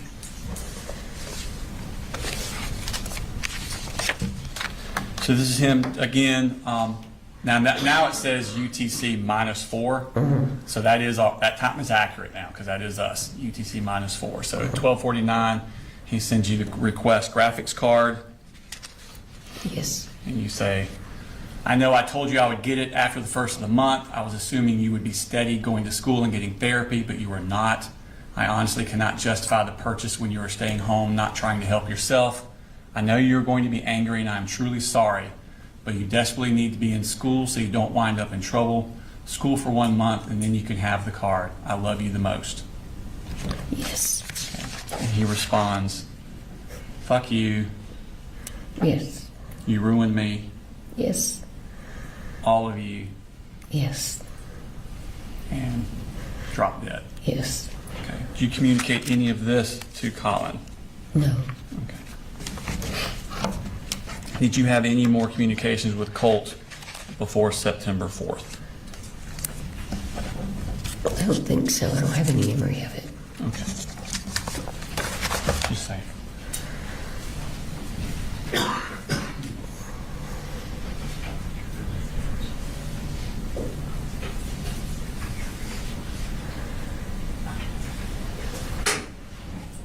Nothing further this time. All right, Cross. Thank you, Judge. Good afternoon. Good afternoon. Kind of a long trip from Fitzgerald. Yeah. I want to talk to you a little bit about your grandson. All right. I know you told the detectives early on that he was your heart. He was the first grandchild, correct? Actually, he was the third, but he was the first biological grandchild. Right. And that you couldn't help it, that you pretty much loved him the most. Okay. Yeah. How many statements did you give to the police, if you remember? I know you gave one in September, another one in November, another one in January. Did you give any other statements other than those? Not that I know of. I'm sorry? Not that I know of. Okay. You got a soft voice. Sometimes I'm it's hard sorry. for me to hear. No, that's fine.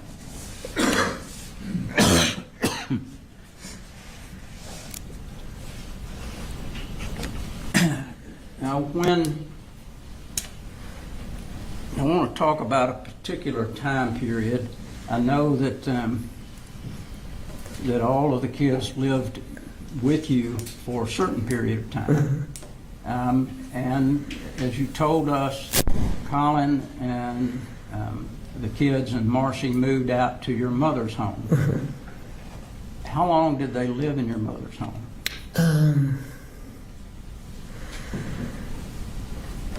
I think almost a year. Okay. They moved in January, I think, and they moved out in November. And what year was that, if you remember? Oh, gosh. 22. Okay. They moved down in, I don't know, it's either 20 and 21 or 21 and 22. Okay. I've got that on that note, but I left it in my purse outside the courtroom. And your daughter lived in the house once Colin and Colt left. She stayed there. And as you told... No, actually, they all left Okay. and went They to all Jefferson. left and moved to... Okay. But then she came back She came back with the two younger with ones. the two children. And how long was she there with the two children? She moved back down in November, and it was the next October that they gave the kids to Coley. Okay. Let Coley have them. Almost a year. And that was that when COVID started? No, the first That one was was when before. COVID started. And when the kids moved back down with you and Marcy, did the kids enter school there? Yes. And you helped with that? Yeah. And that was what grade for Colt? Well, Colt was with his daddy. Okay. Jenny was in the 6th grade. Okay. Coley was in the 1st or 2nd. I can't remember. 2nd, I think. And when all three children go back to live with Colin, did you know that they were registered in school? No, we helped him register them when they got up there. Okay. And did Colin talk with you about registering them in school? Okay. So y'all communicated about school and, Yeah. and how to get them registered and Sure. that sort of thing. And that was when I called my daughter and asked her to help. Okay. And Yeah. you helped Colin with a number of different things. He would call you about, what do I do with this and how do I handle this? Matter of fact, you co-signed for him to be able to get a truck. I did. Okay. And that was a truck that he got after Marcy had torn his other truck up? Yeah. After she keyed it and he lost his job.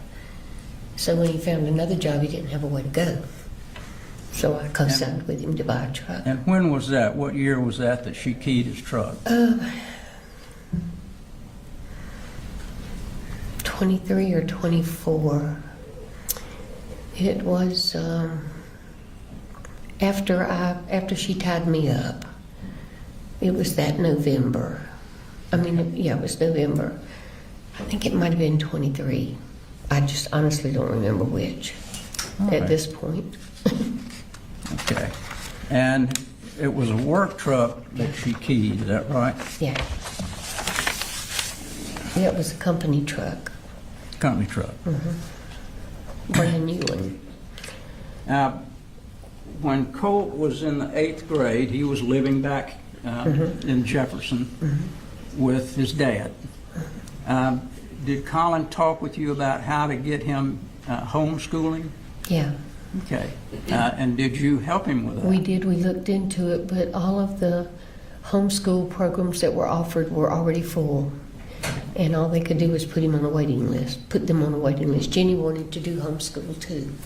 And did your other daughter, Annie, help with that process She did. too? She did. Do you know whether or not Colt told his father he was enrolled and he was doing the homeschool on the computer? That I don't know. Did you ever talk with Colt about that? No. Okay. I do think that his mom told Coley that Okay. he was doing it. And But I don't during know the... about him. I'm sorry, go ahead. I just said I don't know about Colt saying anything about it. Okay. During the whole time that he would have been in the 8th grade, how many times did you come up to visit then? Not as many, maybe 5 or 6, Okay. because the Would other you ever... kids were with me. Well, no, when he was in 8th grade, they were all up there, so I was up there about every 6 weeks. Okay. And would you talk to Colt as well as the other children about school? Mm-hmm. Okay. Coley and I talked a lot about it, what we could do to convince him that he needed to go. I actually talked to somebody at the school about it. They sent somebody out to the house, but nothing ever happened. Now, when the police talked with you back in November of 2025, you indicated that your daughter, when she was living there with Jenny and Coley, she was a mess. What drugs do you know that she was on? You ended up telling the officer the drugs that you thought she was on. I don't think she was on any after she got home, because she didn't have any. She was just having withdrawal from the ones that she had been taking. And did you tell the police that she was taking methamphetamines as well as a number of other drugs? Tell the police? I'm sorry? Did I tell the police that? In November of 2025, did you tell the police that your daughter Marcy, during that time period, was on a myriad of drugs? She was. I don't remember telling the police that, but I do know she was on a myriad of drugs. Page 148. My memory won't even allow me to remember talking to the police. No, you can't read my handwriting. Just don't even think about that. I'm going to show you this area right here. Just get you to read that yourself.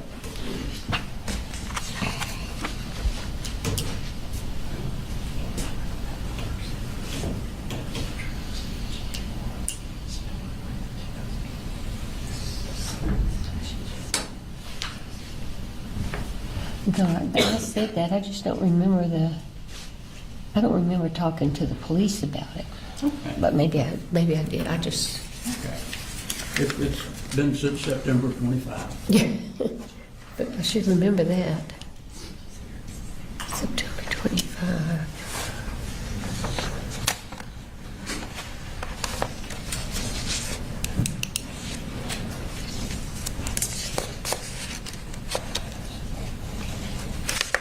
Was that related to when she tied me up. I'm sorry.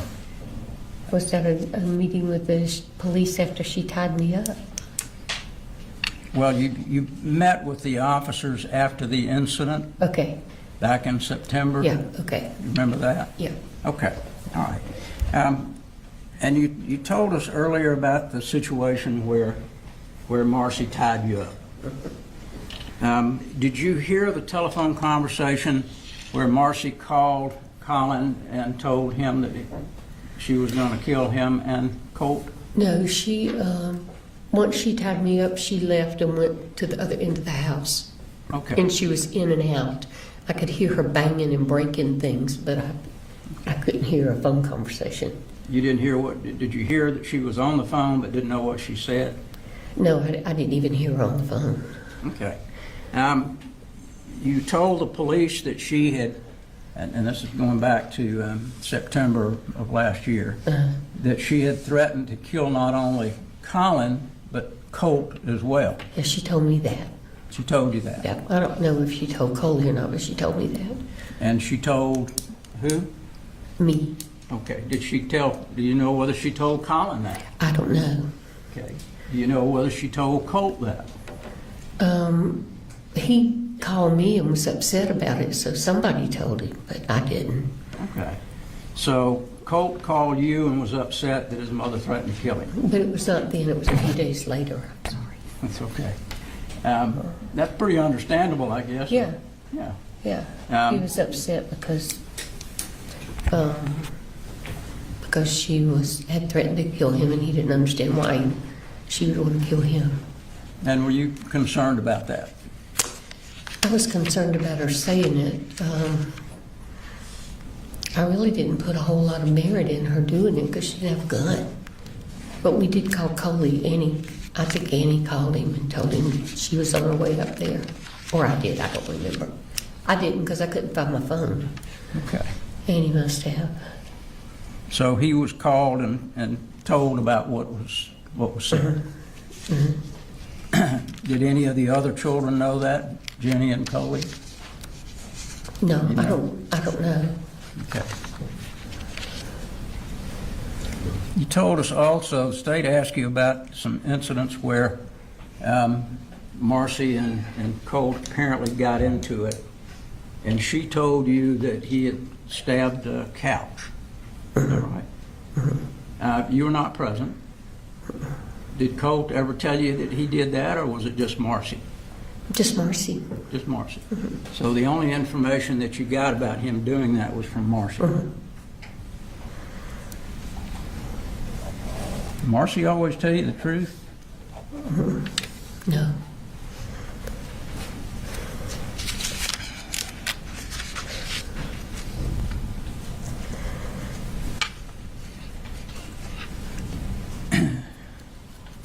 You told us also that you had bought Colt a phone. Do you remember approximately when you did that? It was after he went up to live with his dad, when he was in the 7th. I mean, when I brought Marcy and the other kids down. Okay.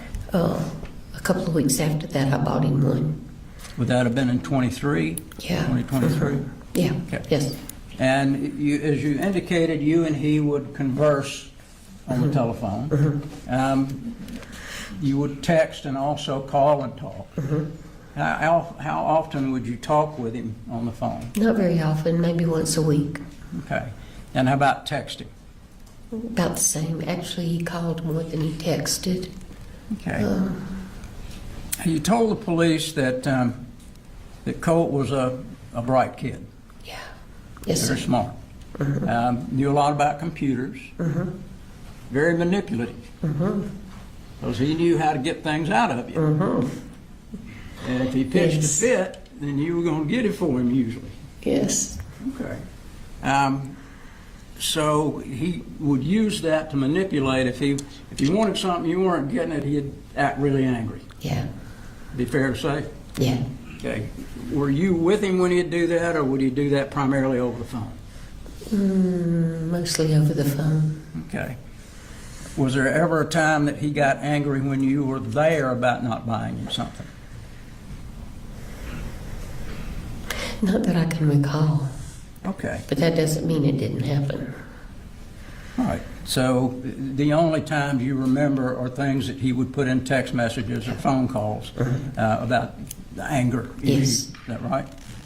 Now, when you would come up here, would you go to church with Colin and the kids? I went sometimes? once or twice, but most of the time after they moved up here and started, I would come during the week rather than the weekend. Okay. Uh, But you they knew went. you knew that they were attending church? Yeah. I had been with them several times. It was a great church. All right. And you knew that Colin was working full-time? Yes, You knew that he didn't drink anymore? yes. Did you know anything about the job that he had here? What his work schedule was, how often he'd be away from home? He'd be away from home every day. They wanted him to work on Saturdays, and he would usually leave the house 6:30 after he got little Coley on the bus, get home at 6 o'clock Okay. at night. And did you know that he took Coley to school and then the older kids would have to catch the bus later? Catch the bus. Mhm. So he would not be there when Colt would be supposed to be going to Right. school. Mhm. And from your experience, you found out firsthand that Colt didn't always tell the truth about going to school. Absolutely. Okay, because one of these text messages, he was saying that he was at school and actually he was in the house. Mhm. And would he do that often? Would he say he was going to school? He told me every time I asked him he was. Okay. Did he ever say anything about liking the new school, Apalachee High School? Did he say anything to you about that?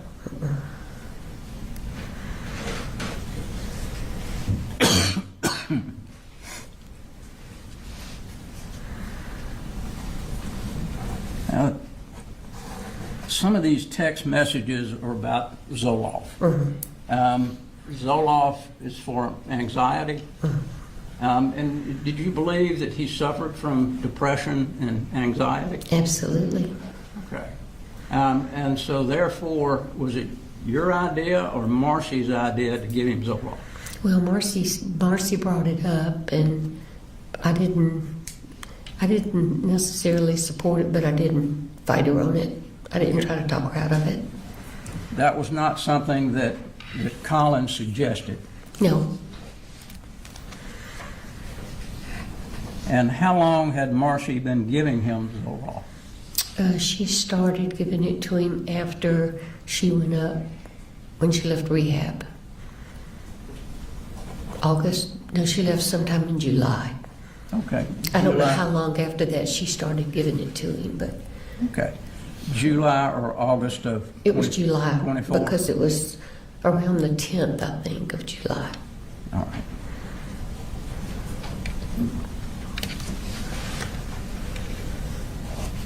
Now, you told us that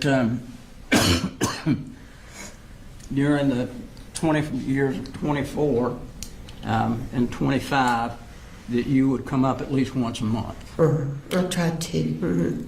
And would you talk to Colt more during that period of time than you did earlier? Yeah. So you and he would have numbers of conversations. You told us about Christmas. Was it Christmas of 24 or Christmas of 23? I think it came out Christmas of 23, but it was actually Christmas of 24 that he got the gun, right? Yeah. Okay. And after he got the gun, did he talk with you about getting things for him for the gun? No, he just talked about bullets. I mean, getting bullets for it. Yeah. Did you end up buying him a strap for the gun? Buying what? A strap? You remember getting him anything other than bullets? I don't. But that, he could have ordered it on Amazon, and I just, Okay. but I don't think I did. But I honestly, I'd have to go back and check my Amazon remember. orders. I'm sorry? I said I'll have to go back and check my Amazon orders. Okay. So would he order sometimes things on Amazon without you knowing it? No, not usually. Okay. I usually did the ordering. I didn't let him get on it. But that doesn't mean he didn't do it Right. at some point in time. Do you know how many bullets you got him? No, I got him, I think 2 of those things that you put in the gun, magazines, is that what they call them? Okay. I think I got him Magazines? 2 of those or 3, whatever you could get for $100 or less. Okay. Because I So- had given him $100 for his birthday. So it may have been magazines that you put the bullets in? No, they were bullets. Okay. They were, I don't know, they were just in a box. All right. I don't know. But you don't recall, at this point, anything else that you may have purchased for No. him? Mm. How about for his computer? You buy him things for the computer? I did. He liked to take them apart and add new things to them and make them stronger and bigger. And so I actually bought his computer. Marcy asked me if I would get it. Well, actually, she said we would get it together. He wanted one really bad, so I got it. Was he good with putting the computers together, building things with it, or do you know? Was he good at what? Good with matching components up with Oh, the yeah. computer? He'd take them apart and put them back together. Okay. Did he ever talk with you, or did you ever get any information about him being on what we call the dark web? No. Okay. Did you even know what the dark web No, is? no, no. Until I heard about the Discord when the FBI. Well, the whole web That's to me so- is dark, so Yeah. I understand. But he never talked to you about it? No.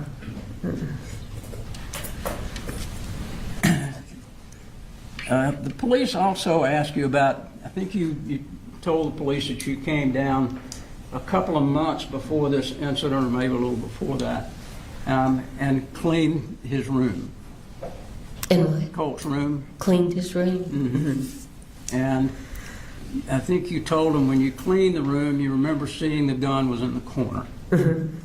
And they asked you about what was on the wall. You remember telling them that there was a kind of a flag and a picture of a girl? Looked like a clown. All right. Girl with rainbow hair. And was there anything else on the wall? There were others on the wall, yeah. Now, But I what- didn't look at them. They were all real dark. I have macular and I don't see well. And he kept his room real dim. But I saw the one of the girl because it was right by the light. Okay. And she had on like a pink outfit and rainbow hair. Okay. But he did have others on there. I'm On the sorry. He did have other posters on his wall. Okay. And you didn't know what those were? I really didn't even look at them. The times that you were there and you indicated that you saw the gun a few times when you were there, did you see anything different on the wall each time you saw the gun? Okay. I just didn't pay attention. You know, like I said, he's had posters on his wall all these years, and it was usually dark when I'd go in. He wouldn't have anything on but his monitor. And I'd flip the light switch on, but it was a real dim wattage, and I just, you know, it was just all dark to me. And did you see anything that you thought might be disturbing on the wall? Okay. Nothing but the gun. I'm sorry, really. nothing but the the gun? gun. You knew that that Colin had purchased this gun. Do you know when he bought it? He bought it, I think maybe in November, Okay. before Christmas. Bought it before Christmas? Yeah. Okay. And were you there when he gave it to Colt? No, he gave it to him at Christmas. Okay. You were not there at Christmas? No, I didn't come up until a couple of days after Christmas. So you don't have any idea what Colin may have told Colt about the gun? No. The state went over a number of text messages with you. Did you ever share any of those text messages with Colin? No.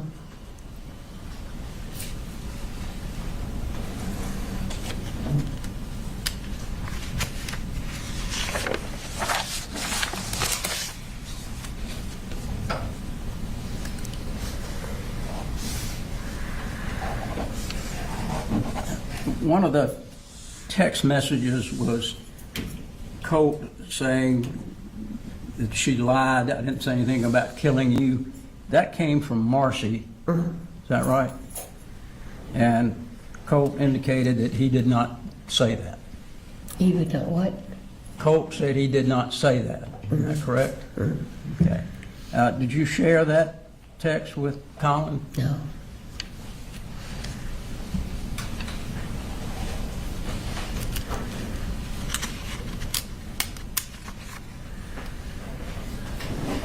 I know we heard about the graphics card also.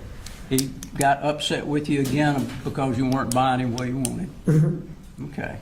And every time he would go through this scenario, would you have another conversation and he'd tell you that he loved you? Okay. So it was just kind of his modus operandi to try to get you to buy something? That's right.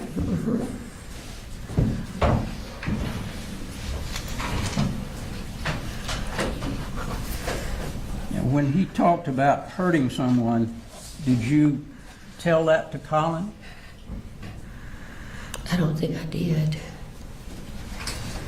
But you said you told that to the counselor at the school. Yeah. And if I told Coley, I don't remember. All right. And you also told us that on the 27th, when you went over to talk about the therapy, they told you that the best time would have been Saturday. They didn't tell you that was the only time. No, they said you could come anytime, and I said, well, Coley works all week. And she said Saturday would be better because most people don't even know we're open on Saturday. Okay. And she could get him in, he could get him in real quick. So Saturday would be the best time, but he could come anytime. Yeah. Because they're available anytime. And did you tell that to Colin? I did.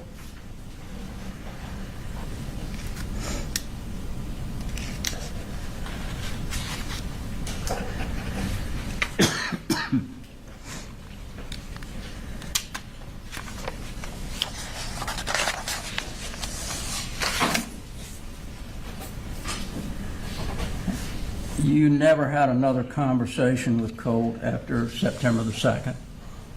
Is that correct? I don't know. I don't think so.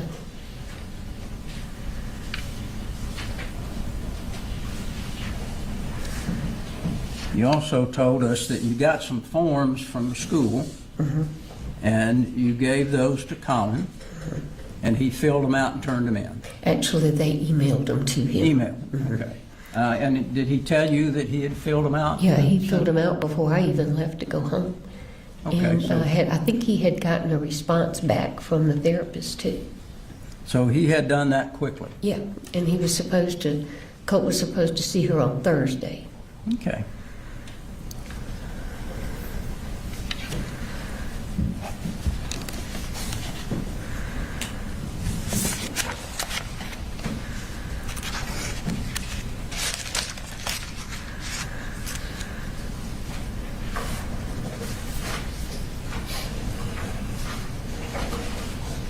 I just wanted to clear up, who called you to ask you to come and pick Marcy up?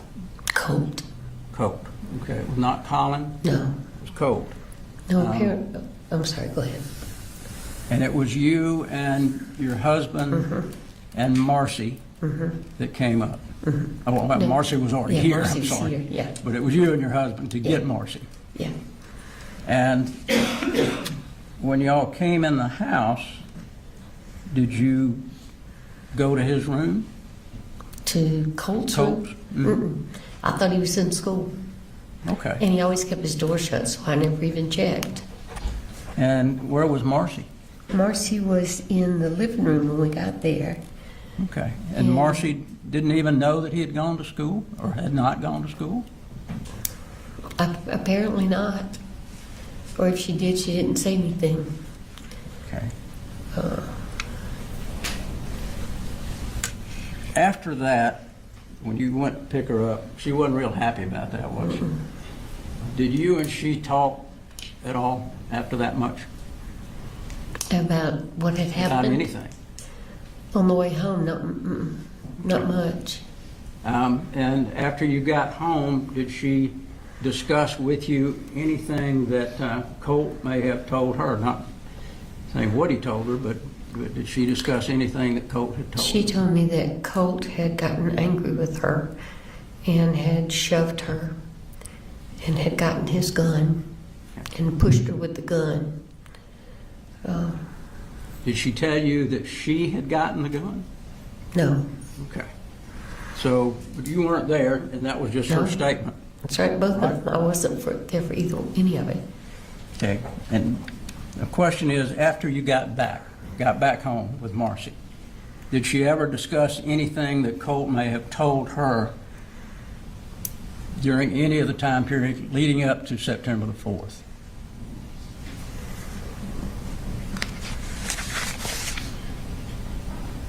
No. Okay. Thank you very much. You're welcome. Yes, Your Honor. So when you bought those bullets for Colt, wasn't that with the defendant's permission? Yeah. Okay. And now, you said earlier that you, on the way up, after Colt had told you that, asked you, would you still love me if I did something terrible, you called Advantage Crisis in Athens. Where did you get that information about that place existing? From Marcy. Okay. And had she been searching for places like that?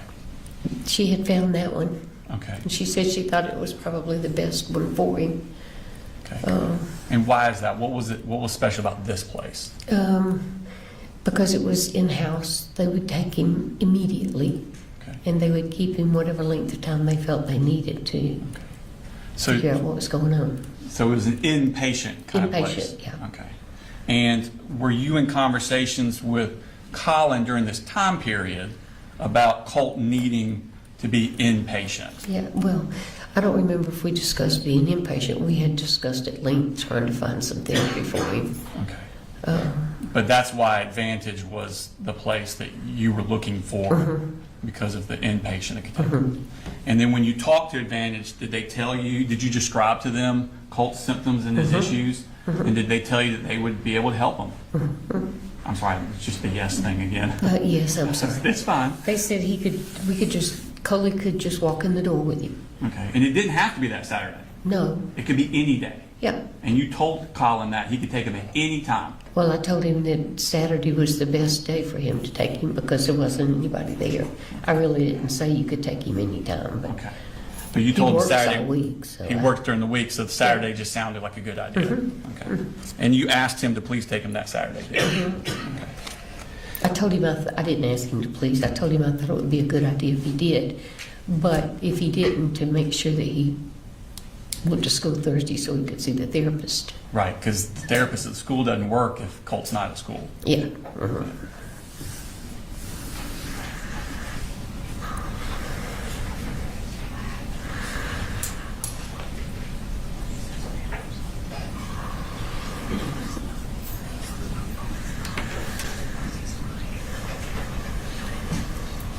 When the situation that you were talking about on Cross where Colt shoved Marcy to the ground while he was holding the rifle, did Colin text you that day saying, I need you to call, I'm at work, something's happening at the house? You remember that? He did text me that, but I don't remember if it was that day, but yeah. Okay, so he was aware of that incident. Oh, I don't know. I don't remember when he texted me to call him. Okay. I don't remember if it was that day or not. Okay, do you remember him telling you about the shoving down, Colin telling you about it? No, I just remember Colt telling me. Okay, you don't remember Colin texting you? I don't. But It's that a lot of doesn't stuff mean he happening, didn't. isn't it? Yeah. Is it fair to say that sometimes it you're- would be in my text. Okay. Is it fair to say that sometimes your memory's not? Yes, Okay. I'm 76, yes. Is it possible that sometimes you can I'm trying to think of the word, I'm getting older too. You confuse different issues, different times and sometimes put the same things at the same time that were different. That's kind of leading. I'm 83, and I feel for it, but still. Yes, Your Honor. We're talking. The reword question. Well, Your Honor, I do believe I'm allowed to lead a little bit when we're talking about her lack of memory and not being able to answer the questions I'm giving. I'm allowed a little bit of leeway under those circumstances. Well, just reword the last question. Is it possible that you have issues sometimes putting two different memories together. Yes. Okay. But if I can continue, I do remember Coley and I communicating that day. Okay. Because I remember him saying, please don't bring Charlie up here with you. That's my Okay. husband. Okay. Because he was afraid something would happen, And which that- was a and- valid fear. And that's the day that Colt showed It Marcy was, down? I remember now, yeah. Okay. Thank you. I have no further questions, Your Honor. Just a couple of things. Take reminded me. You knew that Colt and his dad, Colin, went hunting. Mm-hmm. You knew that Colt had killed his first deer back in, was it 23 or 24? 23, I think. And matter of fact, they sent you a video of that. Okay. And so you knew that that his dad and Colt bonded over hunting. They did other things. They played golf, correct? But that was one thing that they bonded over, was shooting. And did Colin tell you that he would take Colt to the firing range? Your Honor, I'm going to object. This is beyond the scope of regret. Well, he brought up the bullets. It is, but I'm going to allow it. Go ahead. That's all I had, Joe. Okay. You should be excused. Please, Your Honor. Thank you, ma'am. Thank Come you. through. Free to go. Yep. Thank you.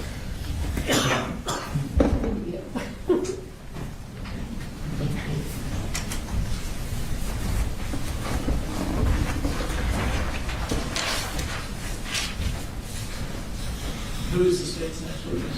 Vicki Lee, Your Honor. Do you need to take a break before? No, jury, you need a restroom break, or raise your hand if you do. Yes, say no. State calls Vicki Lee to the stand, Your Honor. Just look back, yeah.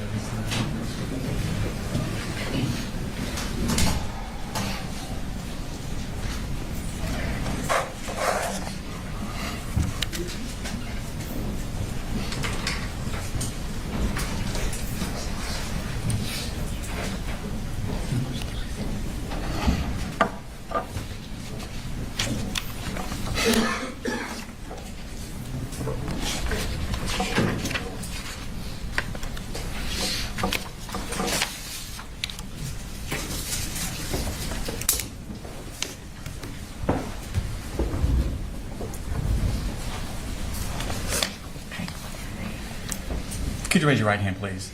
Swear the testimony you give in the now pending before this court will be the truth, the whole truth, not the truth, so help you God. Yes. Okay. If you could introduce yourself for the jury, please. My name is Vicki Lee. And where do you work, ma'am? I currently used to work for Advantage Behavioral Health Okay. And where is that located at? in Athens, Georgia. And what does Advantage Behavioral Health do? It is a mental health facility, and we do behavioral health assessments on ages from 4 up until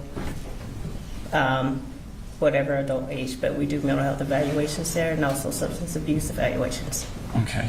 And what did you do when you worked there? I was the business manager. I was the manager of the clinic Okay. And where was that located at? in Athens, Georgia. Okay. Do you have a phone system at Advantage Behavioral? We do. Okay. And does this record calls when they come in, not the contents of them, but record like the numbers of who called and what time they called? We do. Okay. And are they kept in the ordinary course of business? Yes. And do they do this recording contemporaneous in time as to when it happens? Yes. Okay. Your Honor, I'm going to show you what Mark states in 161.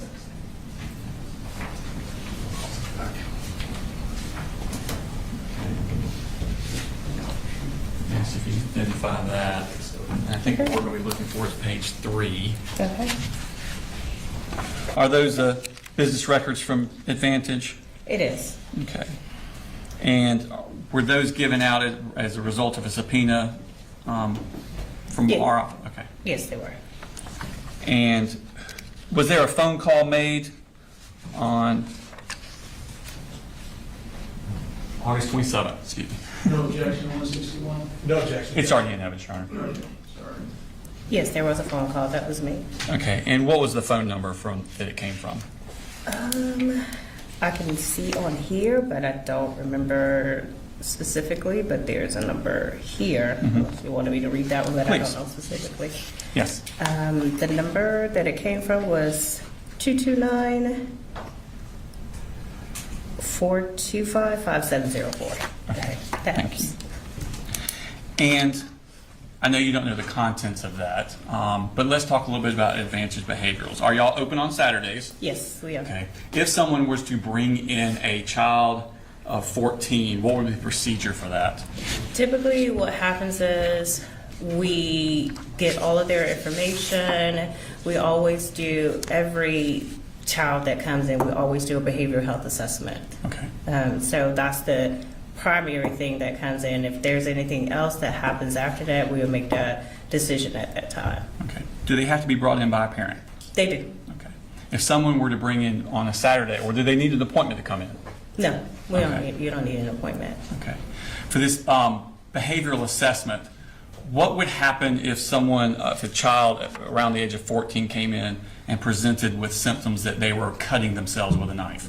Typically, at that particular time, once we do the behavioral health assessment with the therapist, typically, more than likely, we will require a mandated referral to a psychiatric hospital, which what we typically call is a 1013.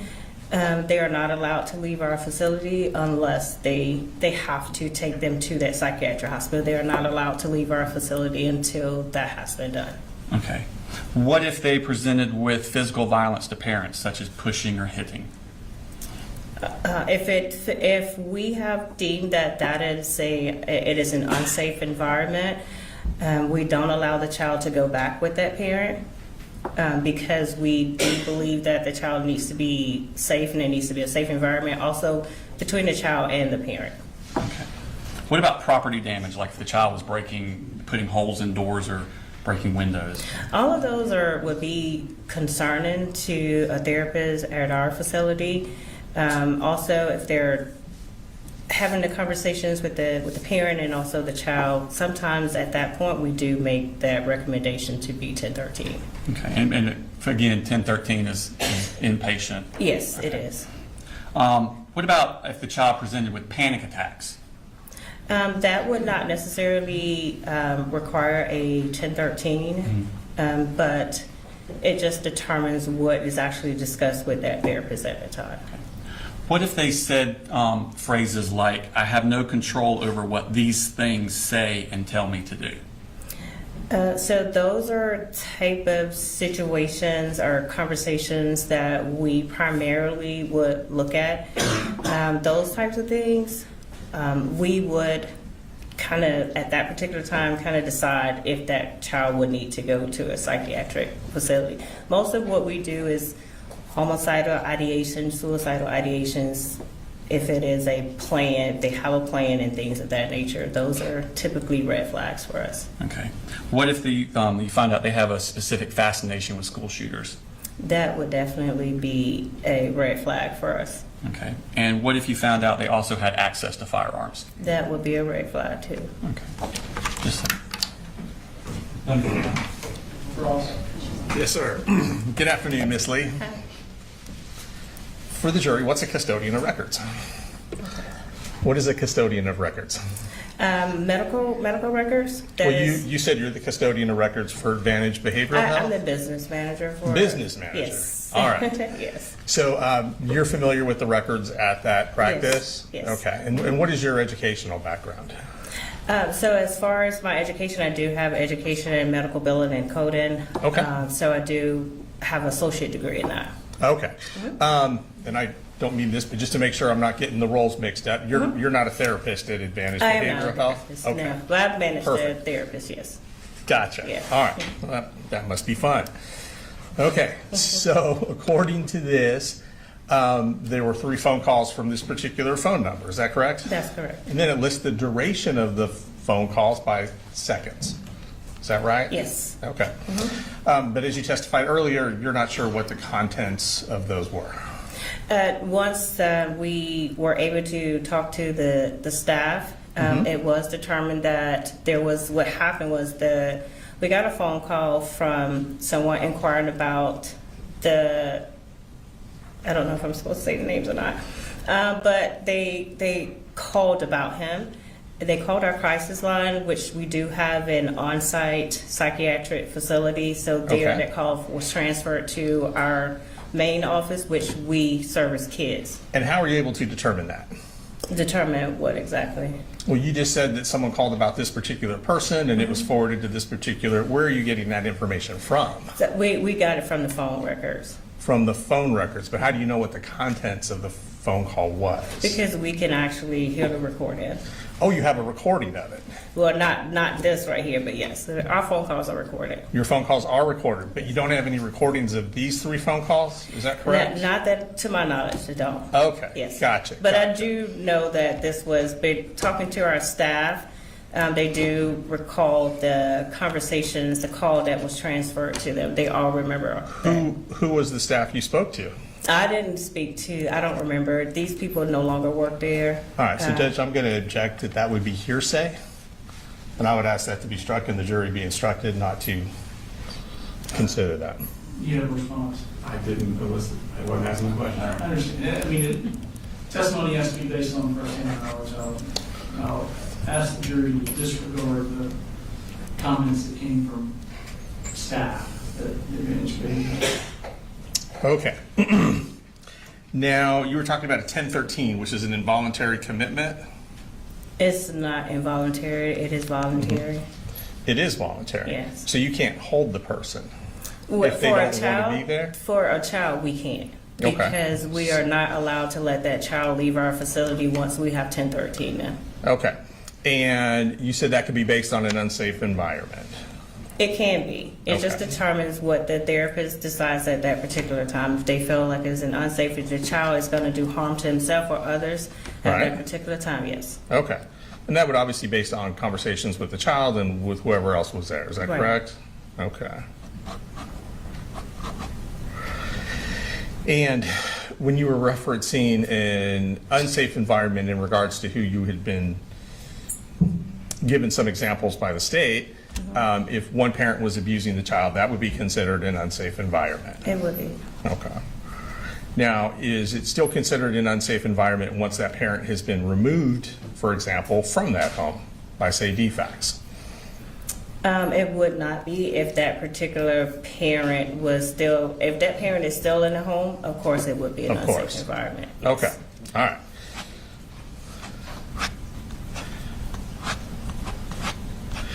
And if you interviewed a child and he or she presented no symptoms, that child would not be 1013, No, correct? but we do have a safety plan. We do have to have a safety plan. Anytime anyone comes into our facility, we do have to have a safety plan in order for them to leave. So everyone, well, let me clarify that first before we move on. So anyone that comes in for some information gets a safety plan, or does there have to be a screening first? Once you're being seen.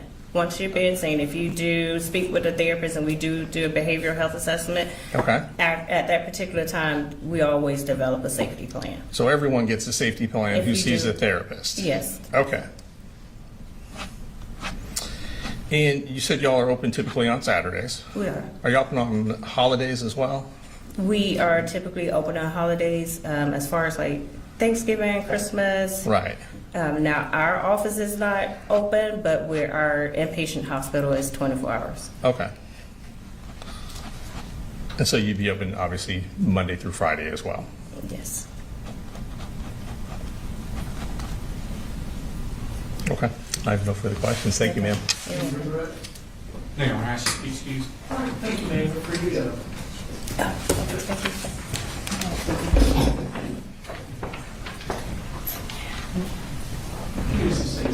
It's pretty long, Your Honor. I think I see a hand anyway, is that right? All right, ladies and gentlemen, we'll go ahead and take a 10, 15-minute break.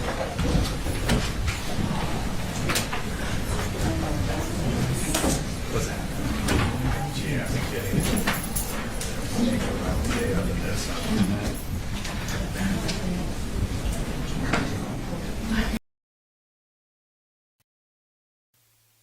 And she has not yet arrived. We are in the process of, I guess, locating her. We believe she is 10 minutes away.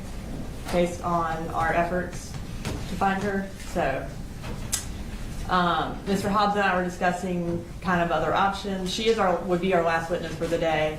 Okay. He does not believe that he would get through his cross today if I started my direct. I can share with the court the crosses. This is going to be our longest cross-examination. It's probably going to be at least 2, if not 3 hours, Okay. if not more. And it's up to the court. I don't necessarily have a problem with starting her and ending on Monday. I also don't have a problem if you want to do it a different way. Our issue is I just haven't laid eyes on her yet. So What do you anticipate the bid notebooks that I mentioned before with them reviewing ahead of time? I have at least another day of witnesses before we get to her. Okay. Maybe a day and a half, maybe 2 days. So there's little we can accomplish with the jury anyway. Fairly lengthy, except for one, I believe. And I know that we had talked about jury charges, but obviously things have accelerated. We'll have those to you first thing Monday morning. Okay. We have the dates, but we anticipate having ours ready Monday morning. Thank So you. you can start. Yes. Thank you. Yes, first. All right. Is there any reason I shouldn't release the jury today? If you want to be done by 4:30. But we would ask that we remain in the courtroom We will remain. so that we can address Ms. Gray. I think we'll have enough time to go through the book and everything and make whatever objections we Yeah. need to. Get started on that. Especially. That's fine. All right. Is there anything you want me to tell the jury other than just? Just tell me I have some lawyer stuff to do. They're going to get an early release on Friday. Just tell them the state can't get their witness here. Oh, well, we're getting her here. This may take a little longer than we thought. We just don't know what car you have. Judge, when she does get here, I think we're going to have to charge her with the fact that she is still married to Colin, so there is a marital privilege. She's going to have to waive that on the record. So I think we need to, I don't know whether she needs a lawyer with her to do that, but I think we need to do that when she gets here. I don't believe that that is the case, Your Honor. I don't think legally she has to waive the marital privilege on the record. I think that would be something, an antiquated view of that statute. I think it has changed since then. Well, it's been a minute since I looked at it, so I need to look at it anyway. We just did that on another case that I had. Like testifying about.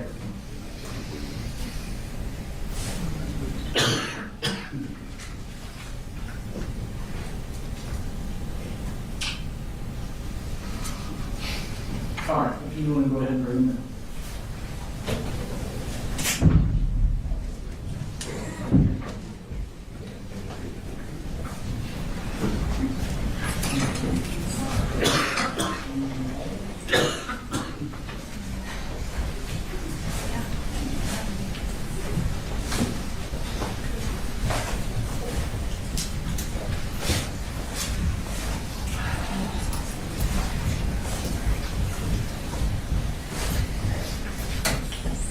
Y'all can see.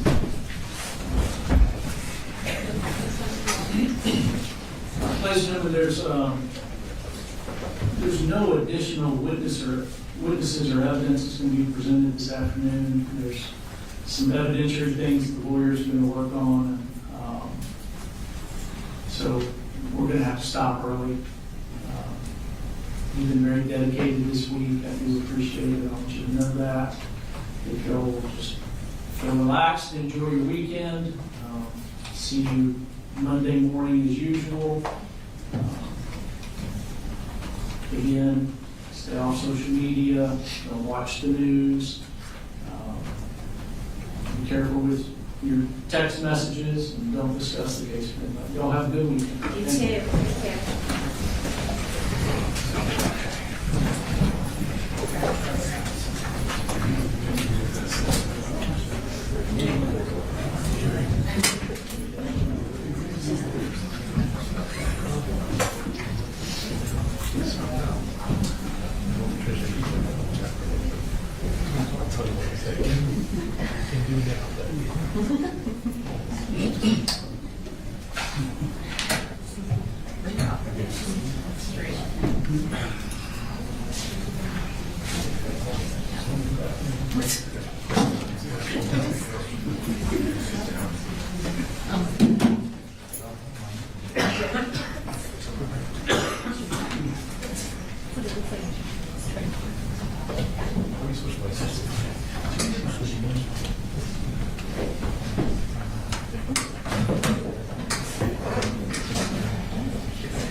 Take this back.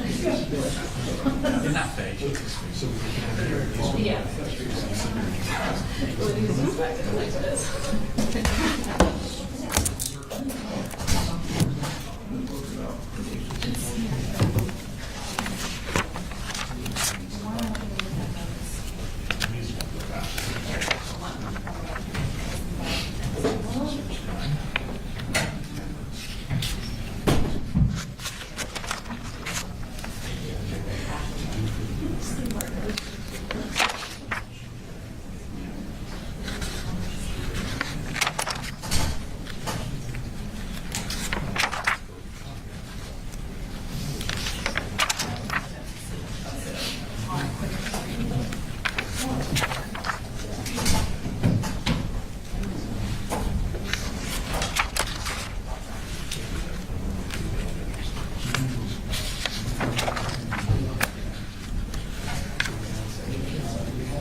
So, listen, there's some concern.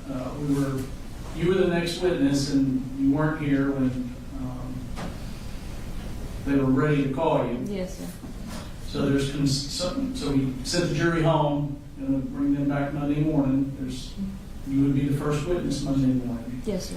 There's some concern about you appearing. I just want you to understand you're under a subpoena, is that right? Yes, sir. So I will be driving myself on Monday, so other family members won't be involved. just be aware, you're under subpoena, it still applies for Monday, you know, I don't know specifically what day they told you to be here, but, Sure. you don't want to be held in contempt for not coming, you don't want deputies to be sent out to find you. Oh, no. You don't want to be put in jail for contempt. I'll be here on Sunday.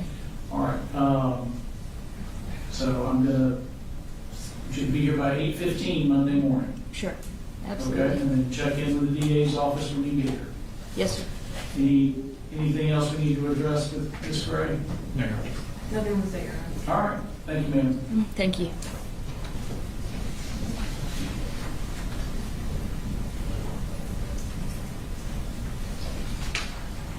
All right, anything that y'all need me to do to help pave the path for a smooth presentation on Monday? I know y'all may need to look at some things, you know, need to talk, but we're not ready for me to do anything, is that right? That is correct. Okay. And I think you indicated the larger notebooks that y'all needed to review, that's not being presented until, it's not on Monday. Correct, it'll be Tuesday or Wednesday. Okay. Yeah, so we're gonna, I'm going through it right now anyway, just to right, get get a good started. idea of where I need to As long as the deputies will let us do it. This is not one of them. Okay. These are the school records. This isn't one of Yeah. Colin's. I was gonna go through these two. Are there any, with respect to Ms. Gray, are there any objectionable documents that you're going to need rulings on that could take time like some of these others have? Probably not. I think we've kind of gone, For Ms. Gray? yeah, for Ms. Gray. I don't believe so. Through most of it. I don't believe so for Ms. Gray. Right. And I think for the remainder of the witnesses, other than Investigator Gilliland, we won't be introducing much evidence beyond interviews. Right about that. Right. All right. So anything else y'all need me for? One quick thing with one of the deputies in the state. Okay.